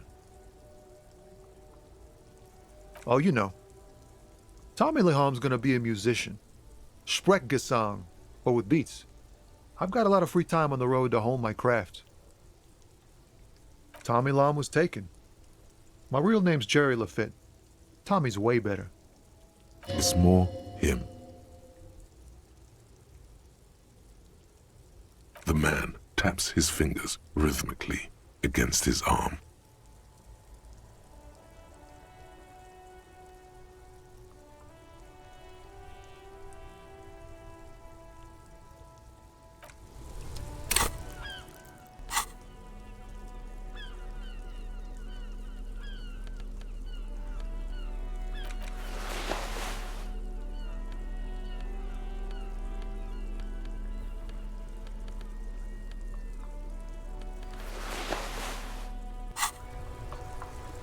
Stuck in the rain in a traffic jam, man.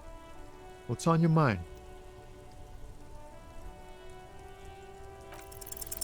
Your best verse?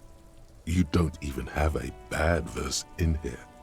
Just tumbleweed and liquor stains. Wait, no. What are you doing?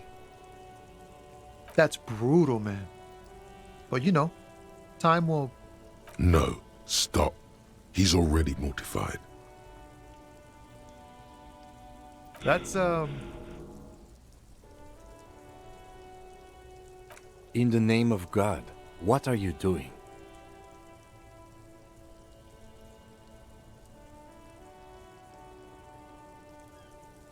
Yeah. Yeah, I get it. These are your rhymes. They're from your life. Doesn't matter if they're robust, they're honest. So, thanks, man. Yes, and I also thank you for stopping. We have a drug investigation to return to. How about we do that?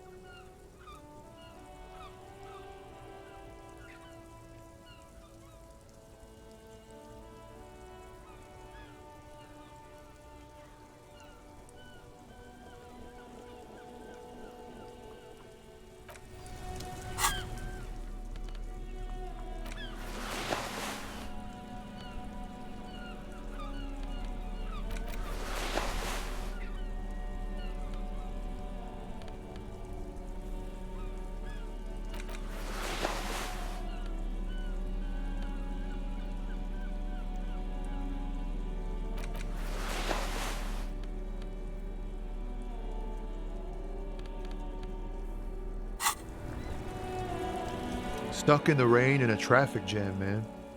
What's on your mind? Ease into it. Don't go too far. This seems like a personal matter.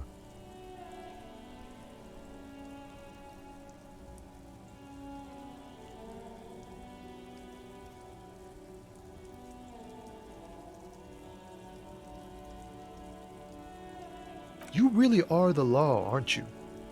I get that being bluntly observant and inquisitive comes with the territory, but it certainly doesn't help with your conversational skills, does it?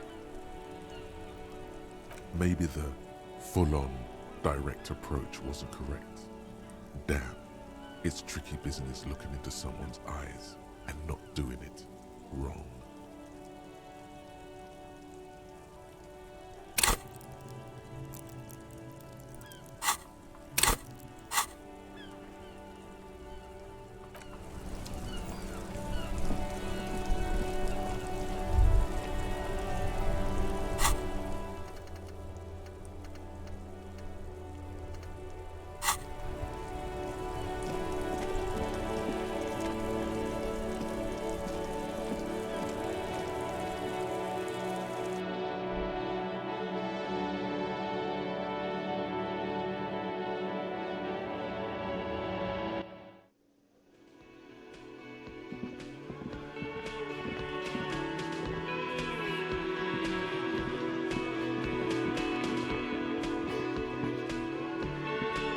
Can I help you?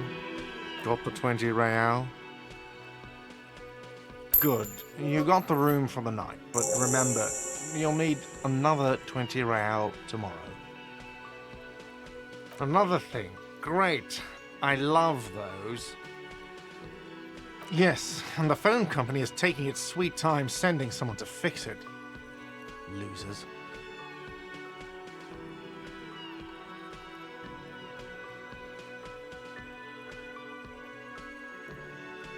It's not strange, it's inconvenient. Who told you that?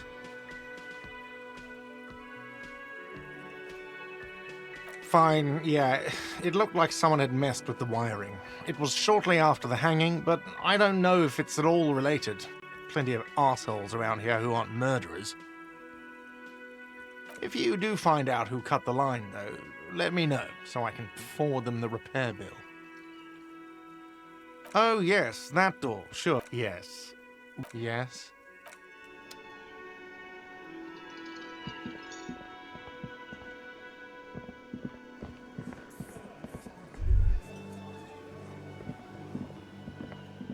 The man ponders his cooking utensils and gives you a little nod, acknowledging your presence. He looks up at you, then looks away quickly, shrugging and muttering something to himself. Shrugging is an international sign for, no, I don't know what's behind that door.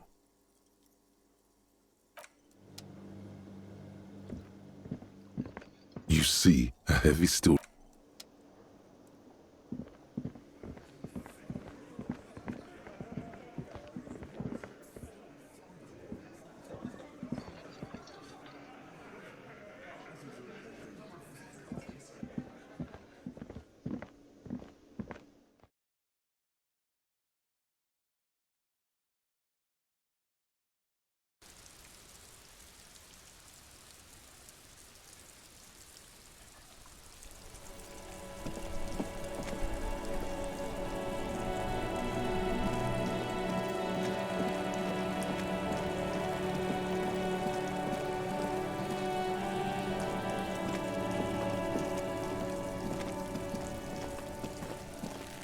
There he still is, looking right through you with his white eyes. The body below is entirely dedicated to that corpse smell.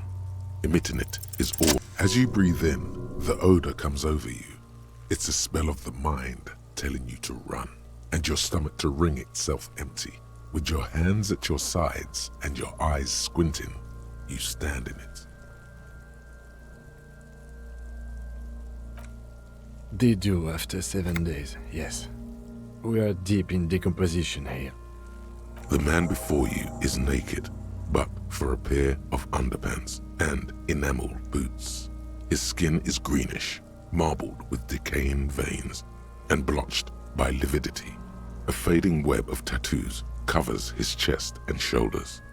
The cargo belt used to fasten him to the branch above appears industrial in strength.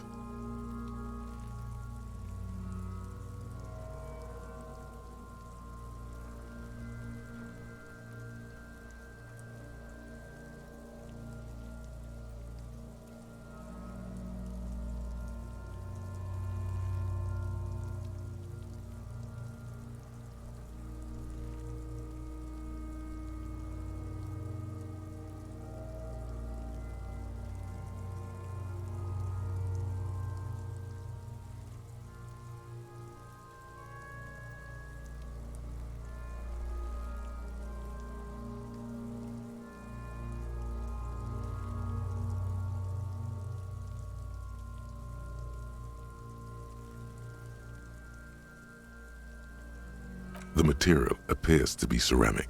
Its clean white stands in stark contrast to the decaying flesh above the knee. The man wore thick polymer socks, probably for padding. A fine array of interlocking plates covers them.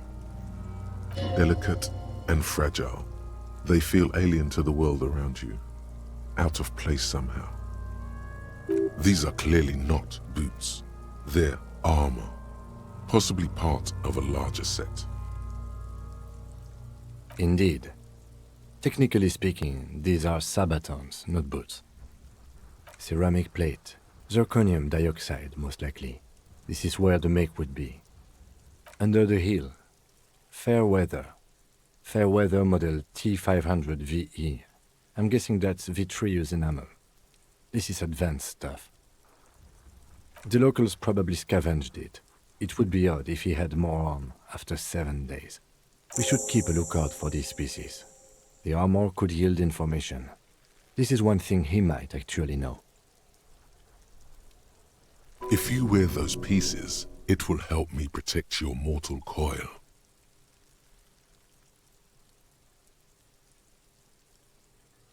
Yes, bullets will fly.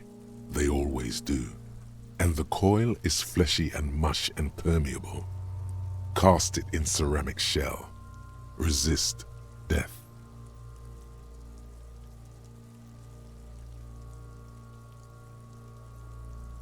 The sabatons dangle off the man's decaying form, ageless and synthetic. It is. It's expensive. We've requested similar material for our tactical units for years now. The constabularies deemed it too costly. In that time, we've lost 6 men to semi-automatics. For a full set, about 4 years of wages. For the northwest region of Revachol, an officer's average yearly income is 5,500 rial, unadjusted for rank.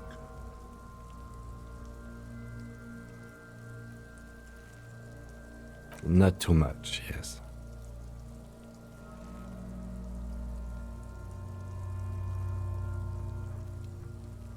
It's a sorry situation, I agree. That's for us to find out. My initial report on the area suggests he was a security guard for the harbor company, but that's just hearsay. Just something I scraped together from my station. An area report on Martinez. I'm sure you did the same. He's not actually sure of that. He's just being tactful. I agree. This equipment is way beyond what a guard can afford.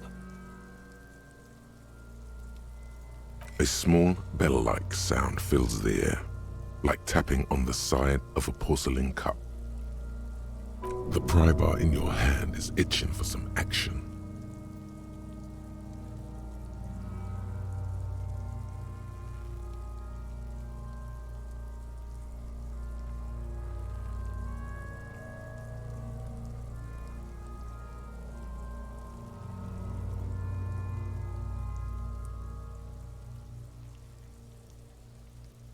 The metal connects with the same ding.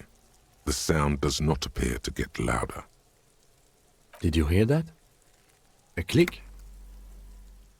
This is a kinetic redistributor. It spreads the incoming energy horizontally, from plate to plate. When the plates connect, there's a click. That's the sound you heard. See these lines? Faint, organic lines cover the plates where they separate into smaller ones. These plates then divide into smaller plates until there are hundreds of them altogether. Like the scales of some ancient white monster, cracked and pearly.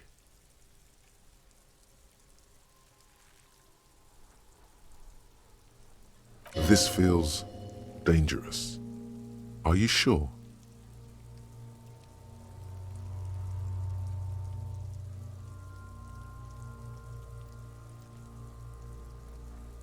The sabatons dangle off the man's decaying form, ageless and synthetic. The cadaver slowly twists on the cargo belt, his torso covered in tattoos and extremities blotched pink and blue. The hangman's knot is pulled tight by the weight of the corpse below. Yellow, hard-edged polyester cuts into his neck. Above, a sliding buckle ties the belt to the branch. This is a steel-reinforced cargo lashing belt, big brother of the regular cargo belt. It's used for tying cargo under 6-rotor airships. Oh my, there's something on the belt, a familiar word that speaks to the thirst within you. Vermilion, in yellow letters, along the length of the twisting cargo belt. Only a deep longing for vermilion golden spirits lets you decipher the fading logo of the local brewery.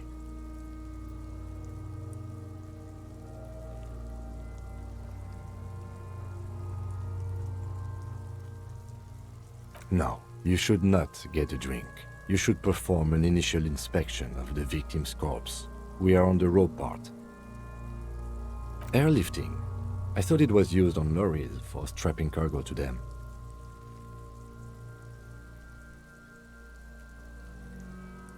The local harbor uses 6 rotors to shuffle containers around. I get the sense they use whatever was on hand without paying much attention to not incriminating themselves.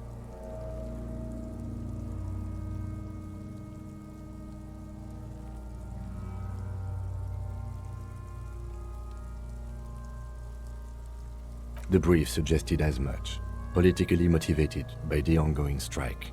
Did you not get a briefing?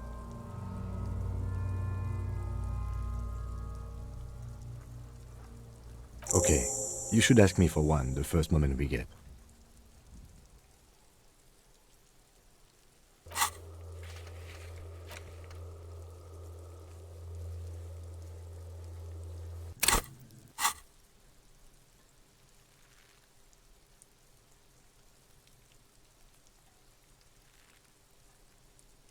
I was afraid it would be. Thin steel wiring, parallel strands. This makes getting him down more problematic than I had assumed. A noose is one of those things that's easier to use one way around. That ladder can't carry a grown man. I didn't see any splintering either, did you? I think they lassoed the branch, then pulled on the belt to close the buckle. Could be. The shape of the branch supports the theory. The cadaver hangs from the cargo belt, limbs limp and torso covered in tattoos. An intricate web of blue lines stretches across the torso, from the right shoulder to the solar plexus. Each time they intersect, a small white star is formed in their crossing. Hundreds of fading asterisks riddle his skin. Their concentration is highest around his heart. His corpse is marked by stars. Alcohol and heartbreak.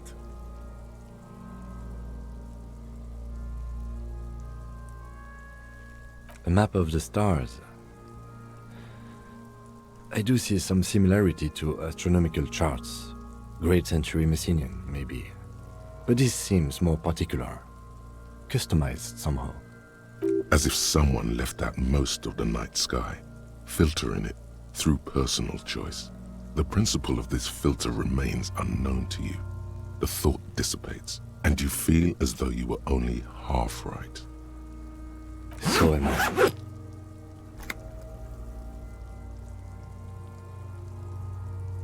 He takes a thin piece of milled aluminium from his coat pocket and pulls it open. Sounds like a sword being unsheathed. A small lens appears, some sort of camera.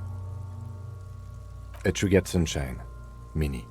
Interrogate is the world's leading manufacturer of intercommunication devices, primarily projectors.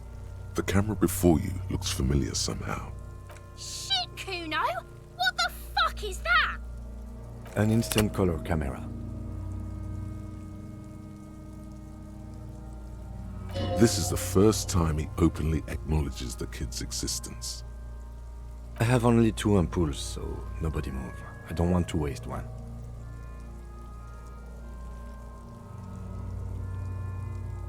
A sound, a shrill flash, followed by the breaking of a small ampoule of glass. You see streams of color pour onto the thick, glossy piece of paper, rolling out. In case we need it. Yes, it is pretty cool, isn't it?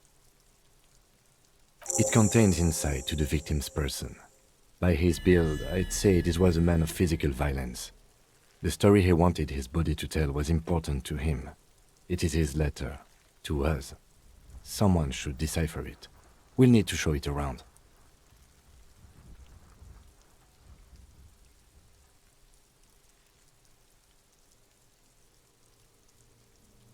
Sure, just don't lose it.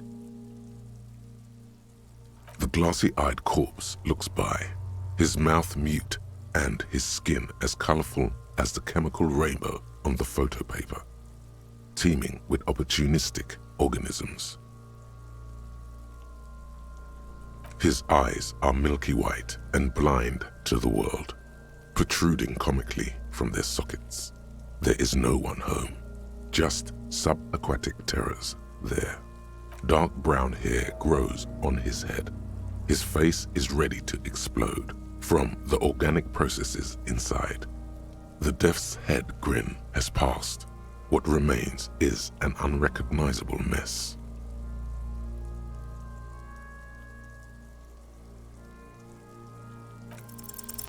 I'm gone.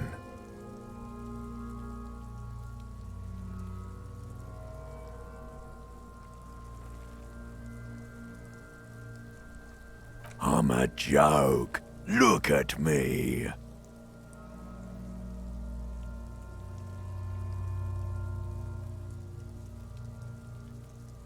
A killer. A motherfucker. And a killer. Go ahead, Kobo. Into the wild pale yonder. In the past. Way out west. What do you mean?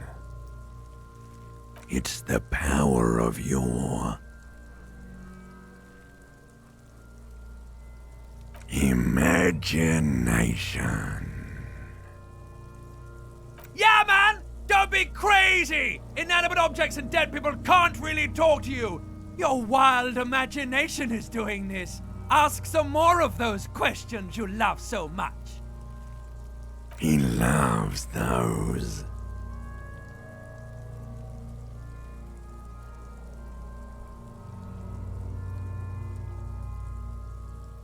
Because you're a copperoony. Look at all of them go. Do you want more questions? Coming right up, copperoony Rooney. This is getting upbeat now.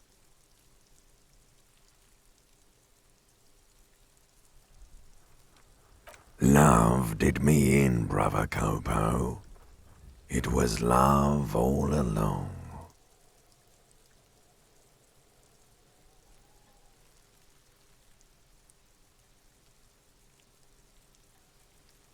Fuck no. You're no Rooney. Listen to yourself. You're not a Raphael anything. You're probably just a Harry or something. That's right. Harry.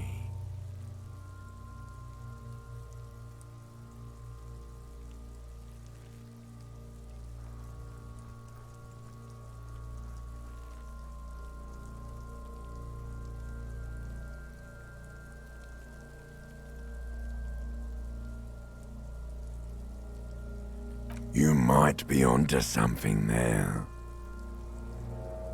Because you have. Sure, Lobo. I can ask you a question. Why are you doing this? Looking at my face. Motionless. Looking into my eyes. Standing here. Why are you investigating my murder?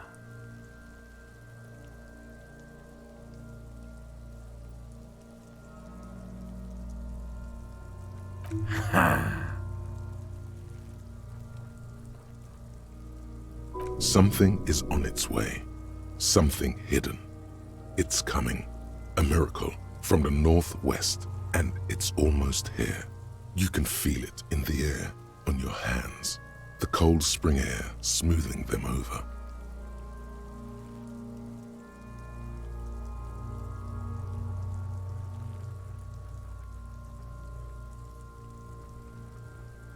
Come back later, Coppo. Amuse yourself with my frank manners and my memento mori features. If possible. Also, see me in your dreams.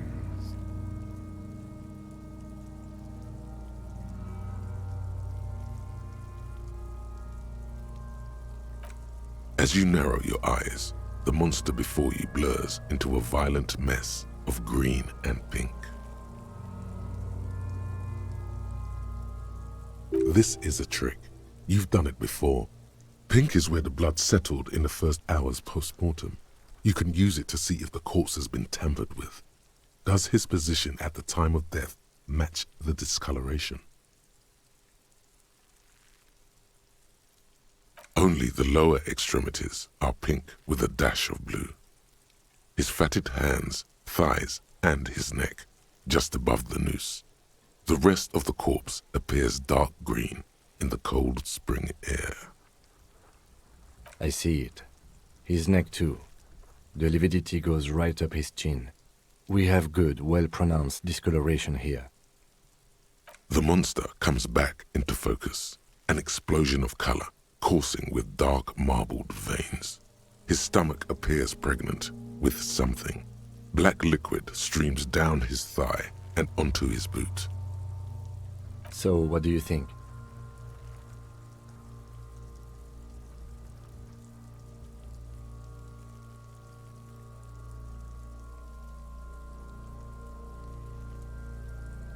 Agreed, especially on the neck. The belt acted like a tourniquet, keeping the blood in his head. The hypostasis supports a hanging.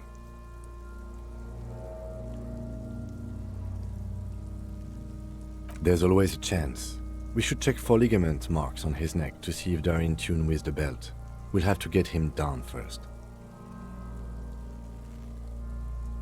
A pool of blood and feces has eaten into the frozen mud below the man's feet.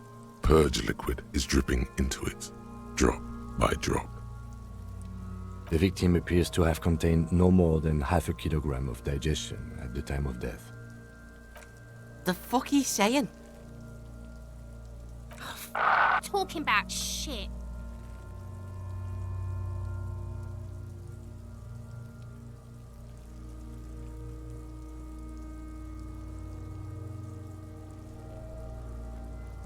Did we? I don't feel lucky. I do. Most of them are post-mortem. Maybe even all of them. The delinquents have made our jobs harder with their little sport. Stop talking in riddles, coin slot. He means you fucked him up good, Kuno. Fucked him up brutal like. But there is no breath to catch. Only the cadaver filling the air and your nostrils. He slowly rotates before you, decomposing. Are you sure we finished the preliminary examination of the cadaver? We might miss some of these things once he's done. The cadaver slowly twists on the cargo belt. Of course. You have questions, don't you? The power of your imagination is at your service. Do I remind you of someone? A child born with Muller's disease, harlequinism, grown up miraculously.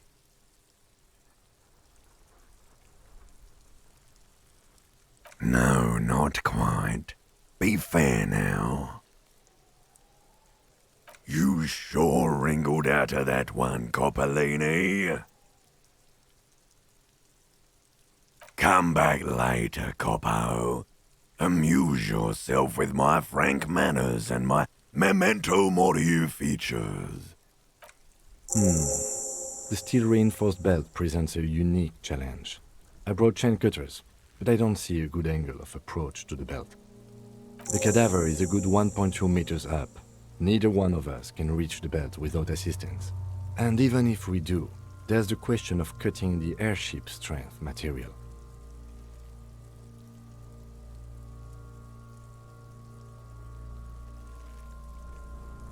Climb up there and saw the branch?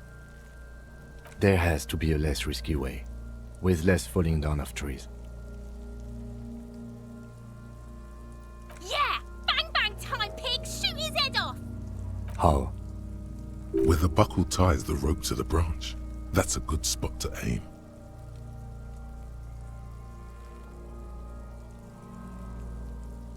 Where? Ah, yes, I see. If the shot hits that, there might be a chance to release the belt. Yeah, now we're talking. Entertain a Kuno with some shit. They'll miss! The pigs will miss Kuno! The lieutenant is undecided. On one hand, he wants to shoot some gun. On the other, it's an awfully stupid idea.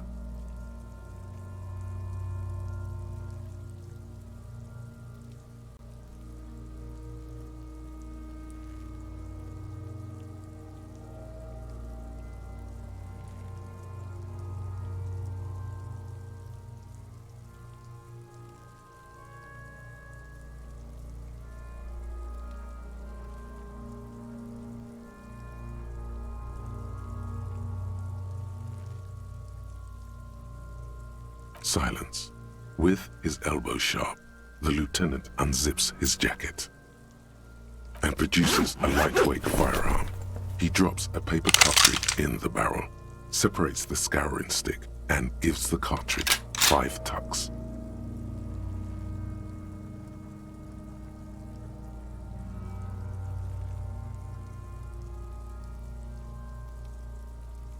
That's a Kiel A9090 Armistice, mass-produced muzzleloader, ascetic, frugal, one of the most common firearms in the world. He then steps back and assumes the fellow's desk position, taking aim. The corner of his eye twitches. His finger is on the trigger.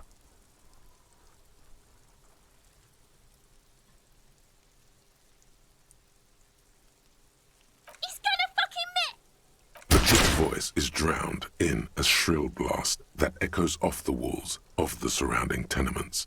A cloud of smoke slowly parts in the air as the lieutenant steps back and says to himself, God damn it. He feels bad about it. About his eyes mostly. Just having bad eyesight. Probably from a young age. Whatever you do, do not console him. Fucking idiot! Mukafa asshole! Kuno could have hit it easy, but then Kuno's not fucking handicapped, is he?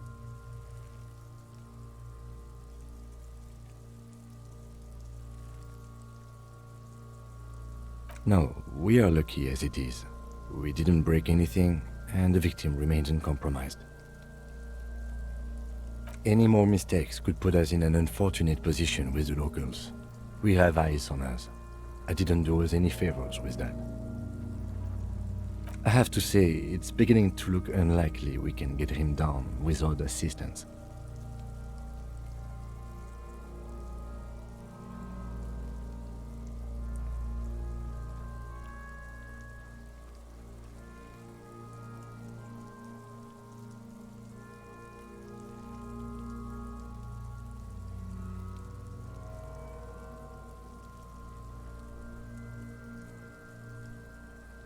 I was really hoping we wouldn't.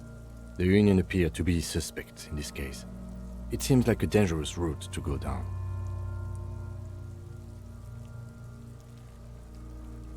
But what other options? The corpse twists on the belt, like chicken on a skewer.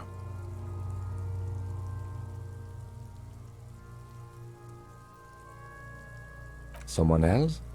You mean like the police?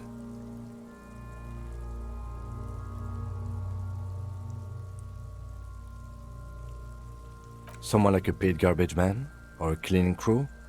I have bad news for you. That is a detective.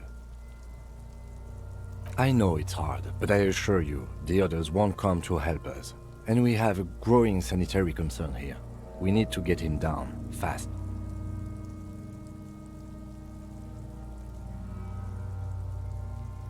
It's bad as it is. Us shooting firearms like punks.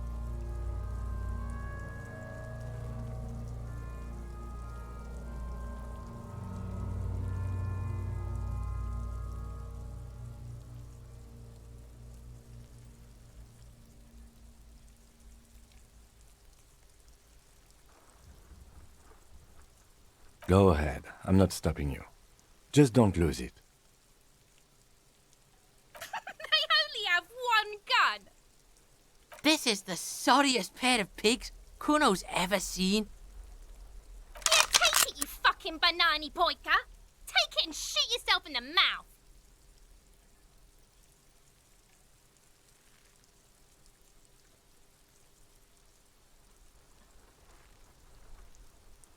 The cold piece of bakelite and gunmetal is surprisingly light. Your fingers fit right through the guard, instinctively resting on the trigger.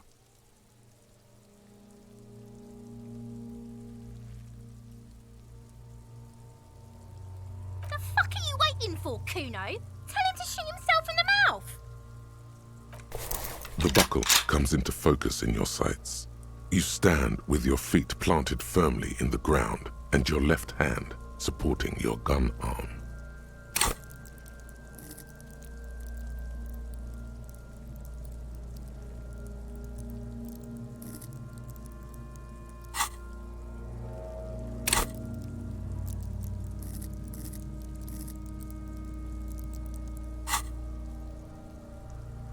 don't you just shoot yourself in your mouth?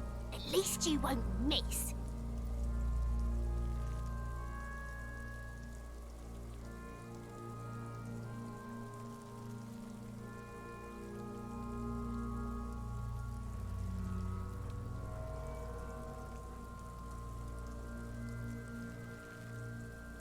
Or what? You gonna fuck me? You wanna fuck me, pig? Is that what this is about?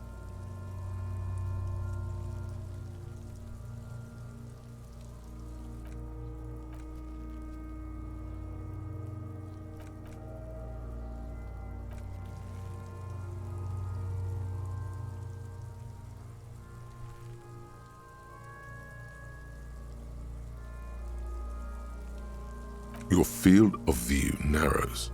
The branch slowly moves, becoming entirely two-dimensional. The metal buckle glimmers, catching the noon light as the corpse slowly rotates. The slow movement of the branch in the wind and your shoulders directing the gun sync up, dancing hypnotically. Look, he's crying.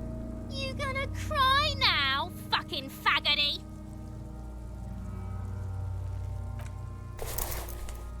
I agree. Enough gunslinging for today. We need to go to the harbor and ask the leader of the Union to have it taken down. They have the tools, and they have men. I did not want us to be indebted to a man like Everard Clare. I wanted us to be able to deal with it ourselves. That is clearly not the case. We need help. You need to suck my dick! Why the fuck am I still alive?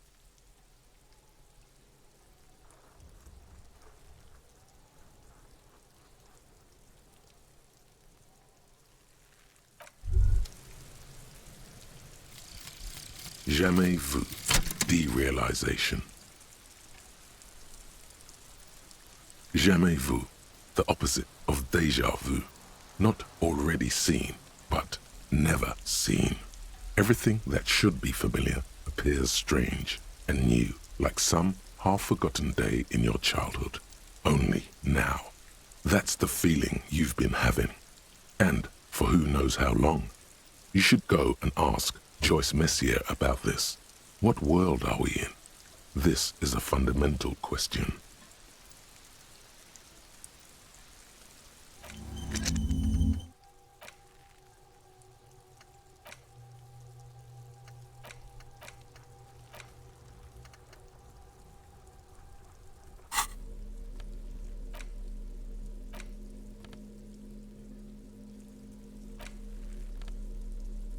An intricate web of blue lines stretches across the torso of the hanged man, from the right shoulder to the solar plexus. Each time the lines intersect, a small white star is formed in their crossing. Hundreds of fading asterisks riddle his skin. Their concentration is highest around his heart. It still kind of looks like a map of the stars in the night sky, but something's not right. Gone. For you to discover. You've gotten as far as you will without assistance. Someone close to the victim might know. Someone who knows about history could tell you.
The man before you is naked, but as you narrow, this is a trick.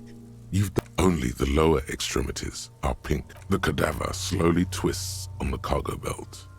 Of course. You come back later, Coppo. Amuse yourself with my friend.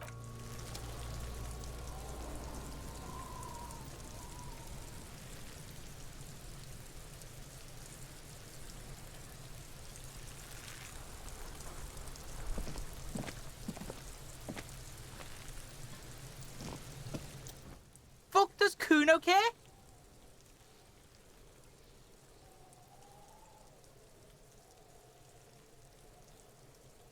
The fuck about it? Kuno doesn't give a shit about the armor. Kuno's fuck gimp's got one big thing wrong with him. He's a fucking mutant. Look at him. Fucking growth hormone shit. He's a giant. The armor's too big for any man. Kuno doesn't give a shit about that freak armor. Kuno threw that shit away. Kuno tried to get the helmet on. It was too big. Kuno kicked that shit in the sea, rugby style. That shit means nothing to Kuno. Yeah, that shit means nothing to Kuno. Kuno doesn't give a shit about material shit. Kuno's a fucking monk. You wanna fuck on someone about that armor? Go fuck the mustached union fuck. The jolly troubadour shit at the gate. Yeah, cocking boot. You know that jolly union cow fucker? Came around talking about cows or some shit? Came around pretending like he cares about cows?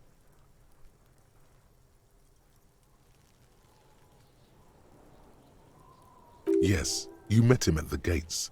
The one with the boots and the jolly smile. Yeah, he's the one you want to talk to. He's fucking crazy about that armor shit. Coming here pretending like he likes cows. Trying to catch a peep at Kuno's armor. Curious, my liege. Why did Kuno feed you this information? Yeah, Kuno's doing charity today. Kuno Day. Kuno feels sorry for you two loser pigs. Kuno's doing pity now. Still, seems suspicious. He may have it in for that guy. Or you may be paranoid. That is also a possibility, sire. Fuck are you talking about? What is this contusion shit? He says you're stupid, Kuno. They want to make you stupid again.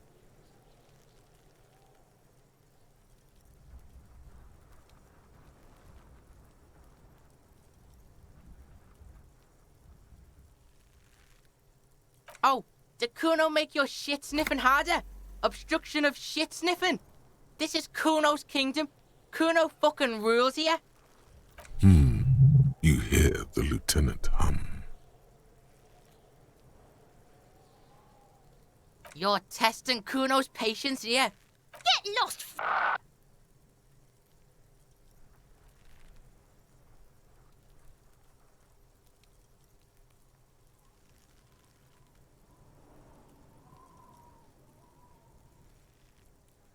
Yeah? The kingdom of Kuno? Yeah, whatever. Kuno doesn't give a shit.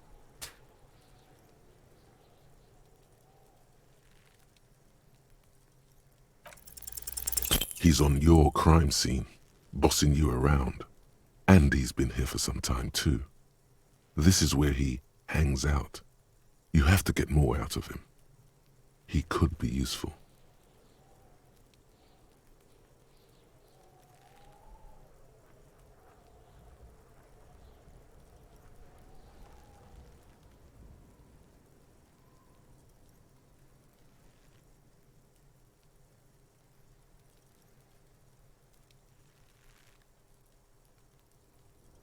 Get your snout out of Kuno's ass. Kuno knows how hard Kuno pushes it.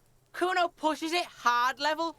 You should give up, Popo, or the Kun will keep fucking it out of you.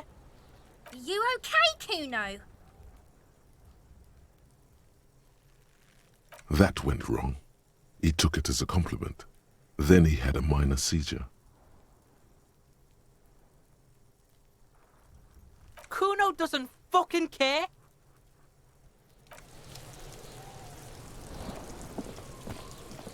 I'll die before I squeal, pig.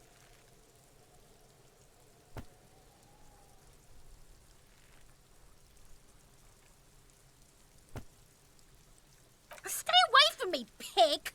You don't want to see what happens when you corner me. I'll die before I squeal, pig.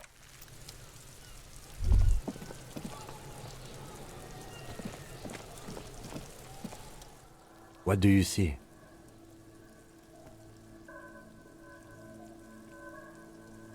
Interesting. Oh, this one's easy. Way too easy. It's a driver. With a piece of sandpaper glued to the throttle.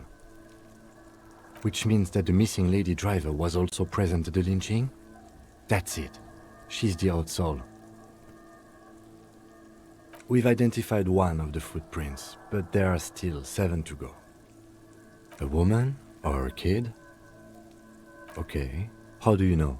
He knows it's hard to discern sex from a person's gait. Understood. Anything else? 200? Could it? He might be right. 200 kilograms of living weight is unlikely. Maybe it wasn't. There is real, palpable excitement in his voice at the prospect of it not being a giant. And I was thinking it wasn't the giant of Kokonur. I do. One of them carried him over. What do I think? A mob of people brought something heavy to the tree. One of them was carrying the victim. Then, after hoisting him up, they stood in a semicircle facing his direction. At first glance, this appears to be a lynching. Indeed. They all stood in a row here and looked at the tree.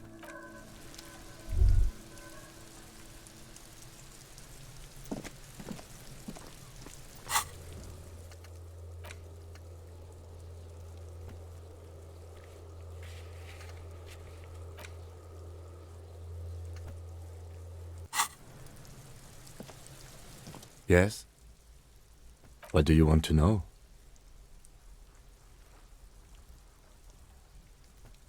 Ah, yes. The case brief you missed. Now I remember. 3 days ago, the RCM Emergencies Desk received a report about a security guard who was found hanged in Martinez. An anonymous caller said there was a dead body behind the Whirling in Rags hostel cafeteria. The cadaver had been there for 4 days. No one had come to investigate. During that time, the victim had been stripped of his belongings. The caller did not identify him, but used the word lynching. There is an ongoing labor dispute between the local dock workers and the logistics company Wild Pines. I was told we should approach the death as part of this dispute. A security guard or worker of some sort hired by Wild Pines. This was just hearsay from Martinez, of course. We need to find out the truth. They didn't identify themselves in any way. The tone was muffled using a device of some sort. The desk could identify neither the caller's age nor sex. There's a strong prejudice against involving the RCM in what's seen as union matters. The dock workers' union is the de facto police in Martinez. Now it appears they've started executing too. We cannot allow that.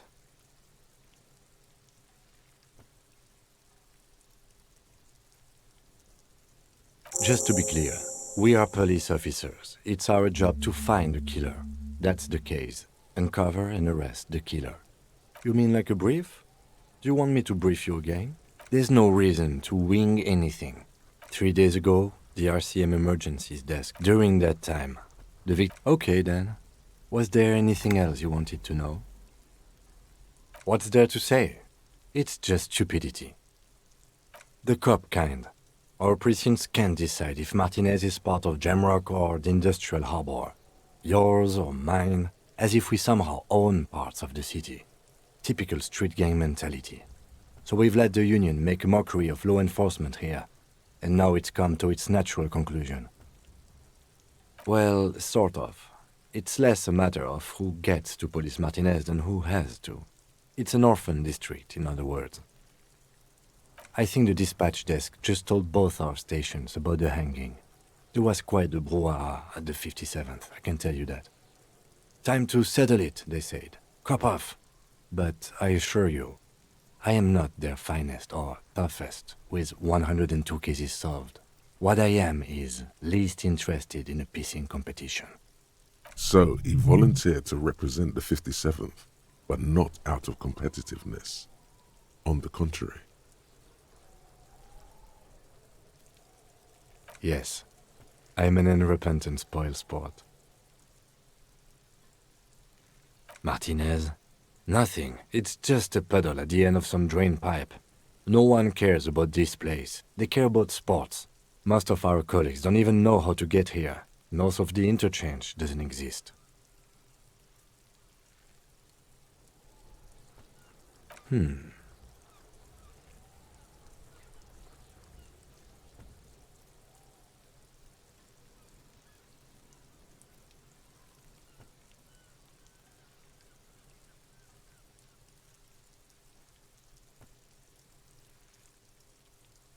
He opens one hand and looks at it.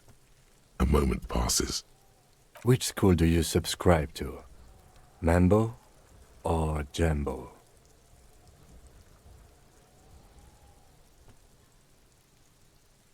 Mental illness.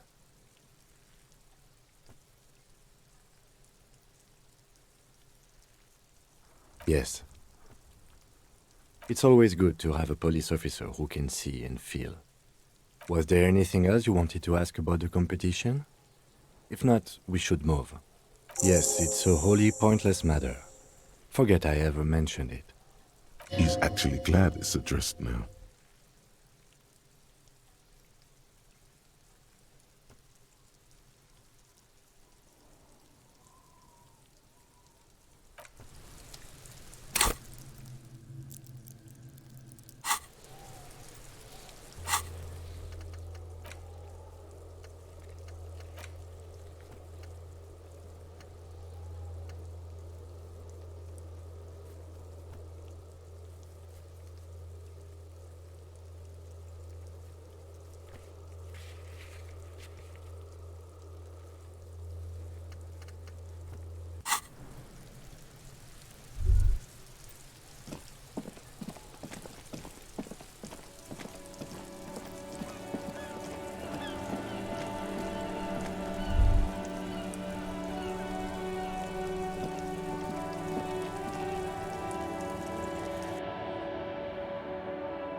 Can I help you?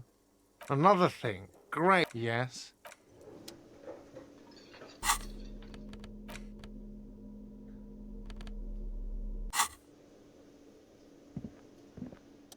Oh, hello, dear. There you are again.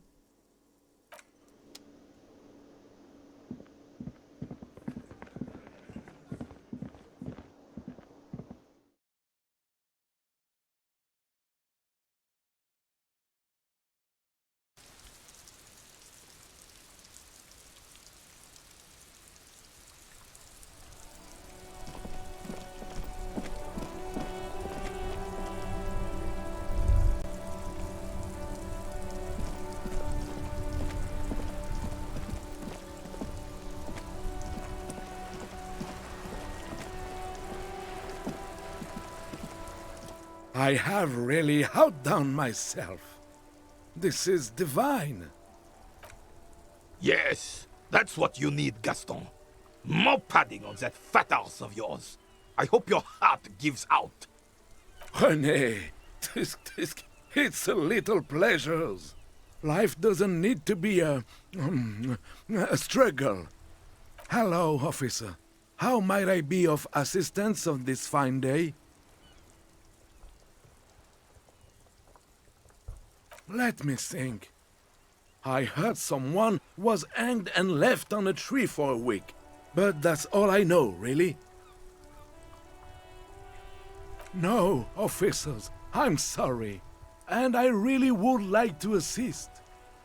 You are both good guys. I can see that. Then help them, you wimp. You have plenty of shoulder with your ghost caviar in the Union. Someone must know something. I wish I could, but I just don't know anything. I always keep my nose clean and don't gossip. Everyone knows and respects that. Odd. He doesn't seem to be lying, but there's something off here.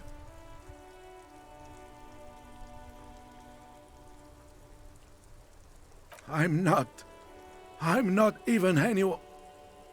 Of course he's holding back. His mouth is so full of Union prick he can't even speak properly. Can I at least finish my fucking sentence before you piss on it? Is that okay, René? I'm not anyone important in the Union. I just know Evrard. Everyone in Martinez knows the Clare brothers. I taught these boys human studies and history in the gymnasium. What do you know about history? You never witnessed history. Only heard about it years later, when it had already moved on. You don't know history. The old soldier mumbles something under his breath and turns to face the sea. Let's try not to get caught in a crossfire. Lest we leave riddled with bullet holes. This animosity is ancient. Oh, in many ways, yes. Like an honorary member. I attend meetings and parties, help with little things. Evrard, Edgar, and the older debarders all know me. Oh yes. Not in the technical sense. I don't have a vote or a membership card, but Evrard keeps me on the payroll, just for the little things. So that's what it was before. Him hiding something. He tries to make it look like he's a big deal in the Union, and now the illusion is disintegrating before your and René's eyes. Of course he's not a member. He's not a member of anything. I knew that. He's a Vezavane. Turns to where the wind blows and tries to look important. I hate this socialist rabble, but even siding with them is better than living your entire life on the fence, never committing to anything. Pick a damn side already. Writing work mostly.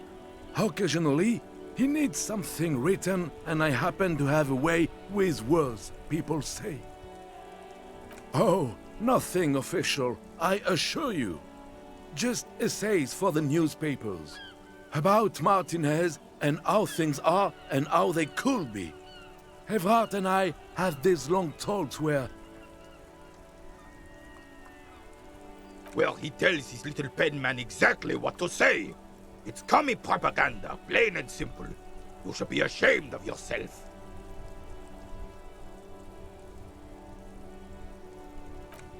No, thank you. For being consummate professionals. You'll have this case wrapped up in no time.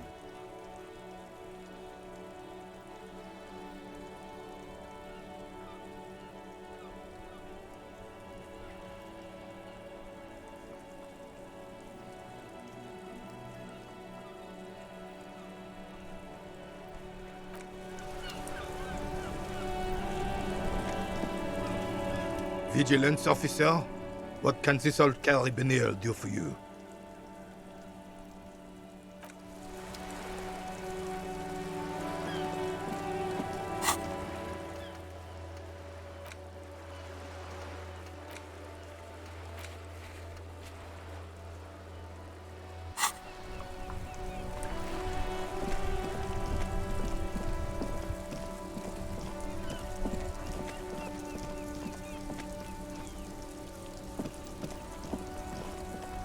Still here.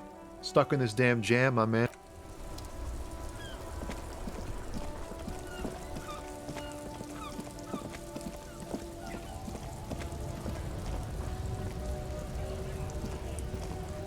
Looking for something?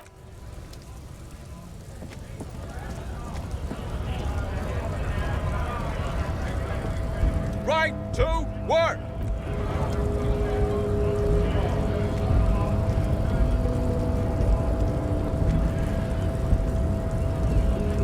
Hola, Wandering Man. How can I help you? The little boy had it good on his promise. To get me into trouble. To sick the pigs on me, pardon the choice of words, not mine. What happened? I was asked to look into that armor situation. Official Union probe, you know. Track it down, see who took it. Did you? At first I thought, why not? Maybe the pieces can feed the strike. Buy us a few more days under the sun, you know? So I went to this boy. He said he'll make me his prison bitch. He's got eyes everywhere, the cops in his pocket, and he's the king of Jamrock. Serves me right for doing menial footwork. I dropped that probe right then and there, and it still got me into trouble. One bad move is all it takes. I learned that people don't want to talk to a drunk Union man about some armor. What else? Not much. Technical stuff mostly. That was the interesting part. It's a minor nuisance. It's all good. He thinks, not yet. Better to get this business out of the way. Sweeter then. I did some research into this armadura. Let's say I have friends at the library. I didn't get into the material science, just how it comes off. How does it come off? In parts. 4 in total.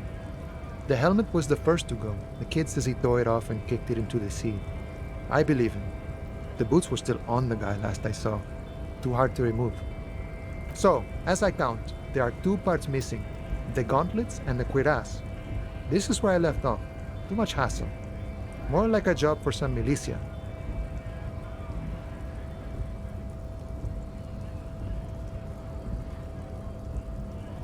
Oh, they're just gone. They don't exist anymore, if they ever did at all. Forget about them. I did.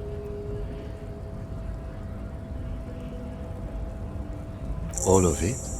There are junior officers out there, eager to prove themselves.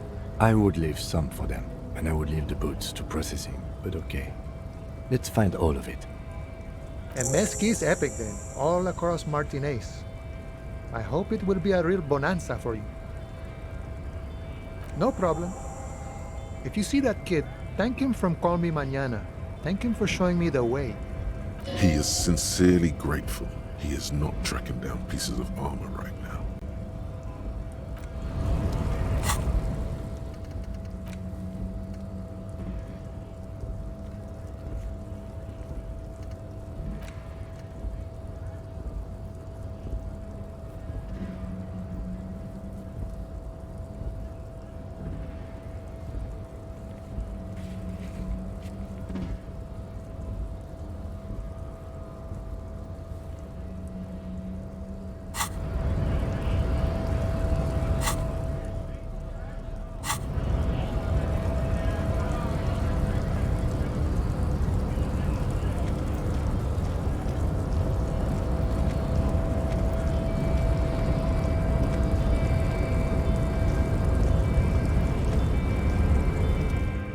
Your race descent has only worsened since I last saw you.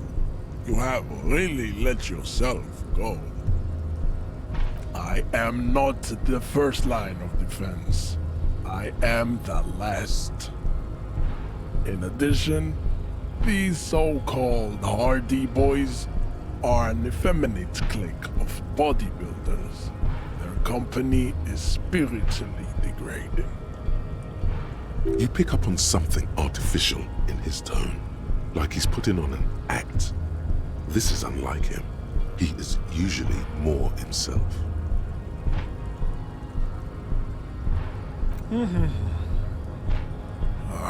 Fine. They have recently fallen under the influence of a possibly sexually perverted female vagrant and a narcotics peddler. It's shameful. Find out for yourself, endomorphic blob. Interesting.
Hello again, esteemed officer, and welcome to Crime.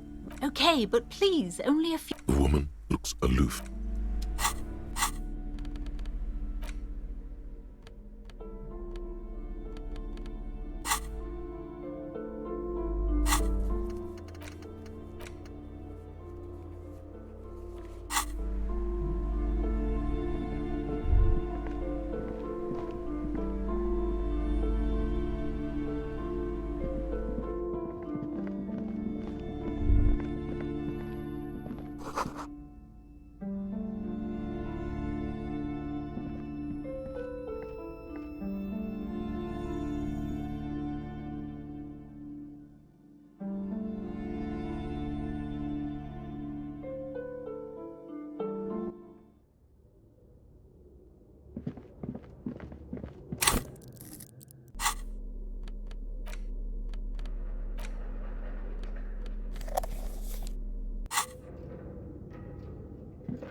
Oh, it's you again.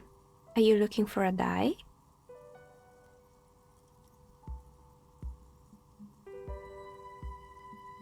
I'm listening. Good. I hope it clarified things.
Hello again, officers.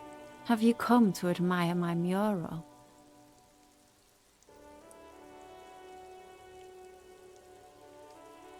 I ain't no snitch, pigstein.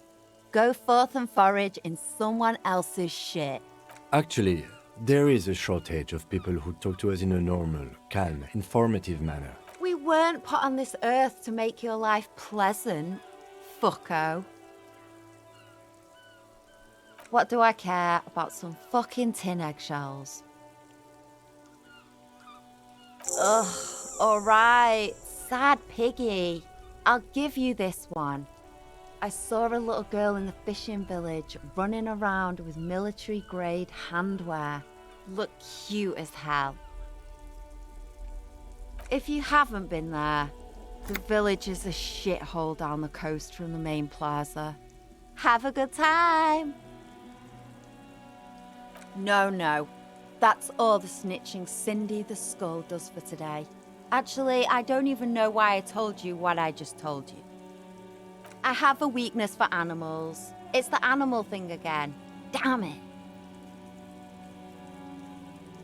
Or a weakness for police officers, miss.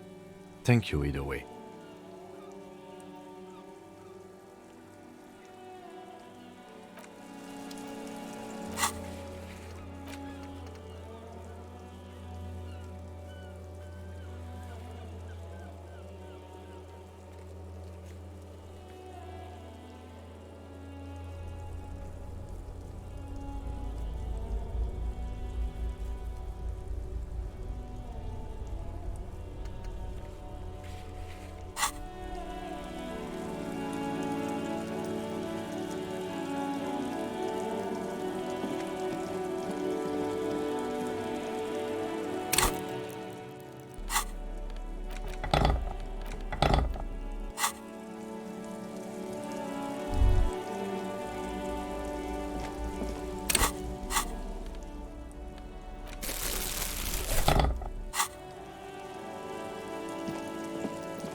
You're back.